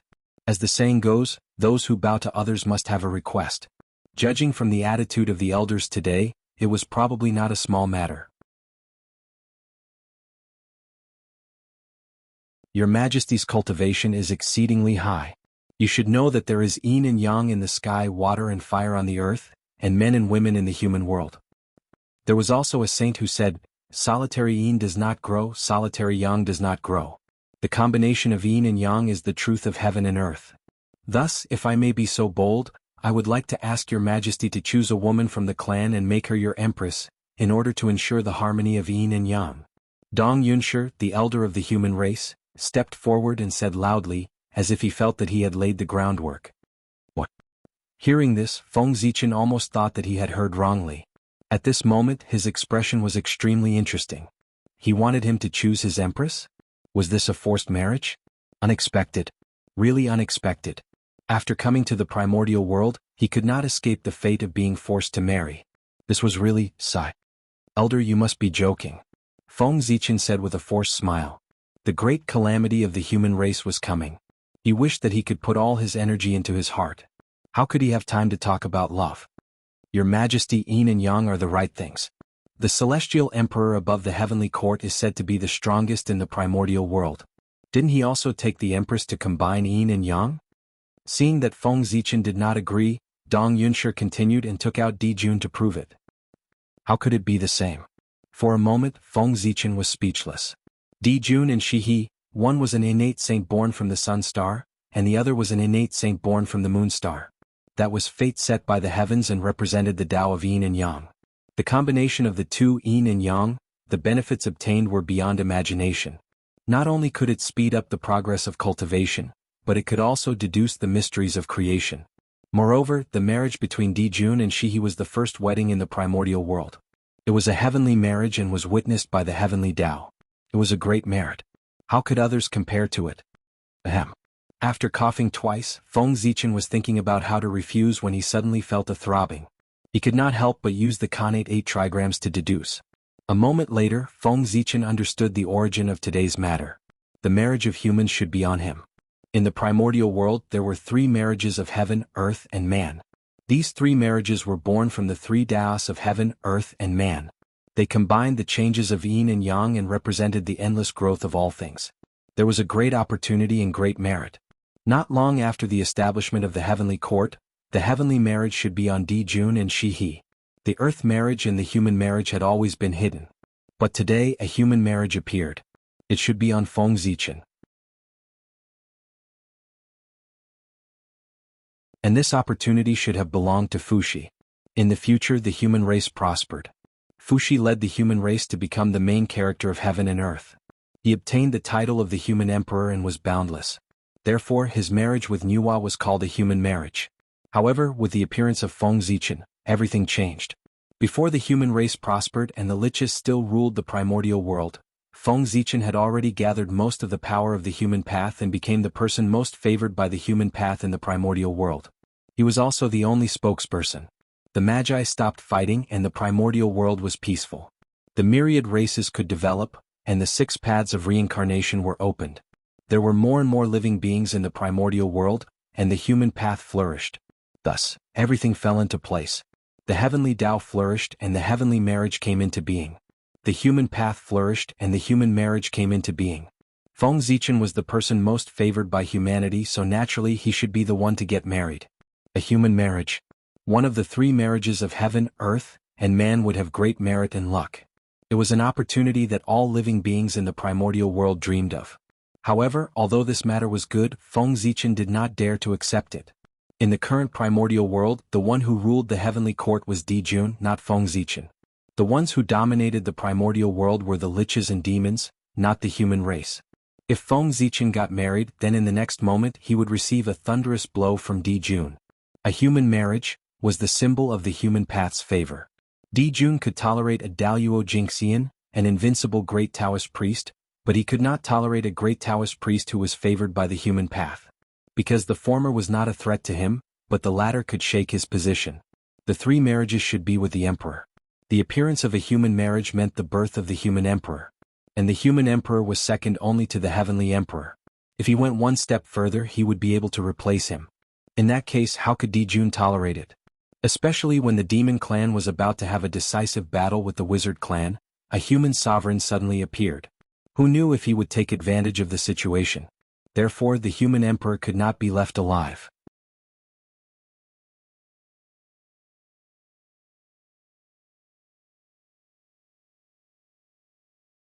Chapter 436. The great Magi-Demon War had yet to begin, and there were already too many variables. He could not allow any more variables to appear. Whether it was for the human race or for himself, he could not agree to this marriage. If he agreed he would die. I understand what you mean, Elder, but the human race is an acquired race. We have been born for a short time and we are not strong enough. Our foundation is not deep enough. For now you should focus on increasing your strength. As for the rest, it won't be too late to talk about it when the human race becomes stronger. Having made up his mind, Feng Zichen refused again. Your Majesty, since you want to strengthen the human race, you must establish a queen that is based on the principles of yin and yang to strengthen the destiny of the human race. Unfortunately, the matter of human marriage was proposed by the elders, but it was actually promoted by the human race. The elders of the human race were inspired by the human race and unanimously believed that Feng Zichen's queen would strengthen the destiny of the human race. No matter how they argued, they could not shake their will, and Feng Zichen was annoyed. In the end, there were even dozens of city lords who returned and went to the human emperor's palace to pressure Feng Zichen with the elders and persuade him to establish a queen. *CK. This group of people is too much. It's none of your business whether I get married or not. Feng Zichen was really helpless. This group of people was getting more and more enthusiastic. Okay, stop talking. I agree.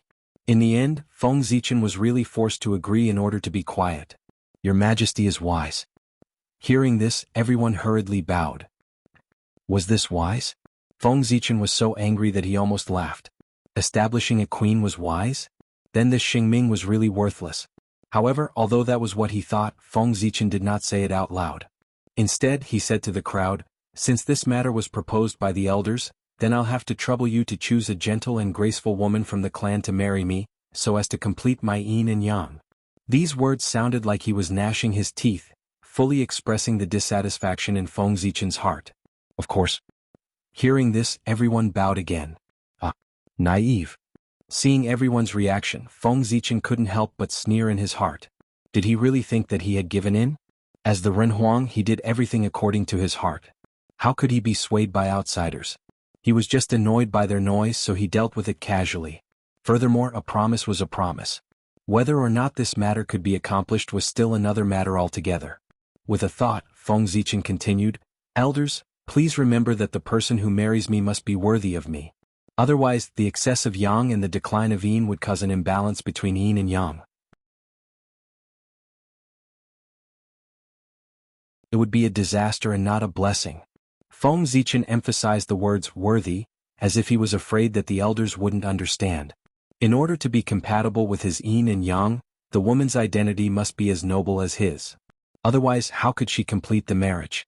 However, Feng Zichen was the Grand Taoist priest, the authentic Pangu Taoist priest, one of the noblest existences in the untainted land. As noble as he was, there were only a few female immortals who were worthy of him in the untainted land, let alone the small human race. It would be a miracle if they could find one. Feng Zichen believed that even if the elders of the human race searched through the entire human race, they wouldn't be able to find a woman worthy of him. He had agreed to this matter, but if the elders of the human race couldn't find a suitable person, they couldn't blame him. Your Majesty is right. We will go to the human race to find a suitable woman. We won't disturb Your Majesty's cultivation here. Your Majesty will take our leave. They weren't afraid of Feng Zichen's opinions, but they were afraid that he wouldn't agree. Now that Feng Zichen had agreed, their goal had been achieved. They didn't want to stay here any longer and were about to leave immediately. Go. This matter concerns the fate of the human race and is of great importance. Elders, don't worry. You can take your time to find one in case something goes wrong. With a plan in mind, Feng Zichen wasn't in a hurry and said to the crowd calmly, "We understand." After bowing to Feng Zichen, the crowd turned and left. Just as the crowd was about to step into the palace, Feng Zichen suddenly had an ominous premonition in his heart. He faintly felt that something was wrong with this matter, as if there was something that he hadn't noticed. "Wait. Elders, please wait for a moment." Driven by this ominous feeling, Feng Zichen called out to the crowd who were about to leave. "Your Majesty, what orders do you have for us?" The crowd stopped and returned to the main hall. They asked Feng Zichen, who was sitting high on the throne. In my opinion, this matter is inappropriate." After pondering for a while, Feng Zichen said slowly, "Inappropriate? What's inappropriate? Your Majesty, please speak clearly."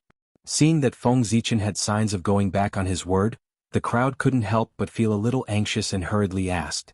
It wasn't easy to persuade him to agree. If he suddenly went back on his word, who knew how much effort it would take? It was really troublesome. "Elders, don't be anxious. I don't intend to go back on my word. It's just that the appointment of the Empress is related to the change in the fate of the human race. It's not a matter of one person, but a major event that affects the entire human race. We have to report to Her Highness Nuwa first to show our respect. Therefore, after the elders find a suitable candidate, don't decide directly. Instead, bring him to the ancestral temple and let Her Highness Nuwa have a look first. Only after Her Highness Nuwa agrees can you bring the person to see me. In that case, do you understand?" The crowd below didn't know the importance of this matter, but Her Highness Nuwa definitely knew the pros and cons. Therefore, no one could pass Her Highness Nuwa's test. This matter was settled. "Your Majesty is right. Indeed, we have to report to Her Highness Nuwa first." The crowd hurriedly said yes and left the palace one by one. Let's go. I don't believe that we can find an innate saint among the human race. Innate saints were born from the origin of heaven and earth. They were incomparably noble and their status was second only to the chaos demon god. As long as they didn't die, they were destined to become primordial chaos Daluo Jinxian. There were only a few dozen of such figures in the entire primordial world. How rare were they? It would be strange if they could be found among the human race.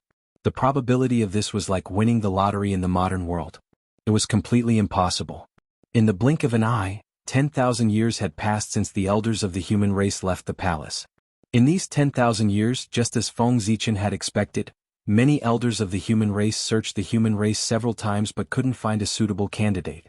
However, they still didn't give up. Every day, they stared at the newborn babies and waited for a suitable candidate to be born. This way, the elders didn't have time to bother Feng Zichen. He was happy to do so. He devoted himself to the spiritual battlefield and fought with the demon god Phantom, trying his best to improve his strength. Just like that, another 10,000 years passed. It had been 20,000 years since the elders of the human race proposed that Feng Zichen be the empress. You're tuning in to the Han Li's Wuxia Chronicles YouTube channel. We're so grateful for your support and don't forget to subscribe to join us on this incredible journey through captivating stories. Your generosity through donations truly makes a world of difference, as it's the primary source of revenue that allows me to expand and enhance this channel for you. Thank you from the bottom of my heart for being a part of this adventure.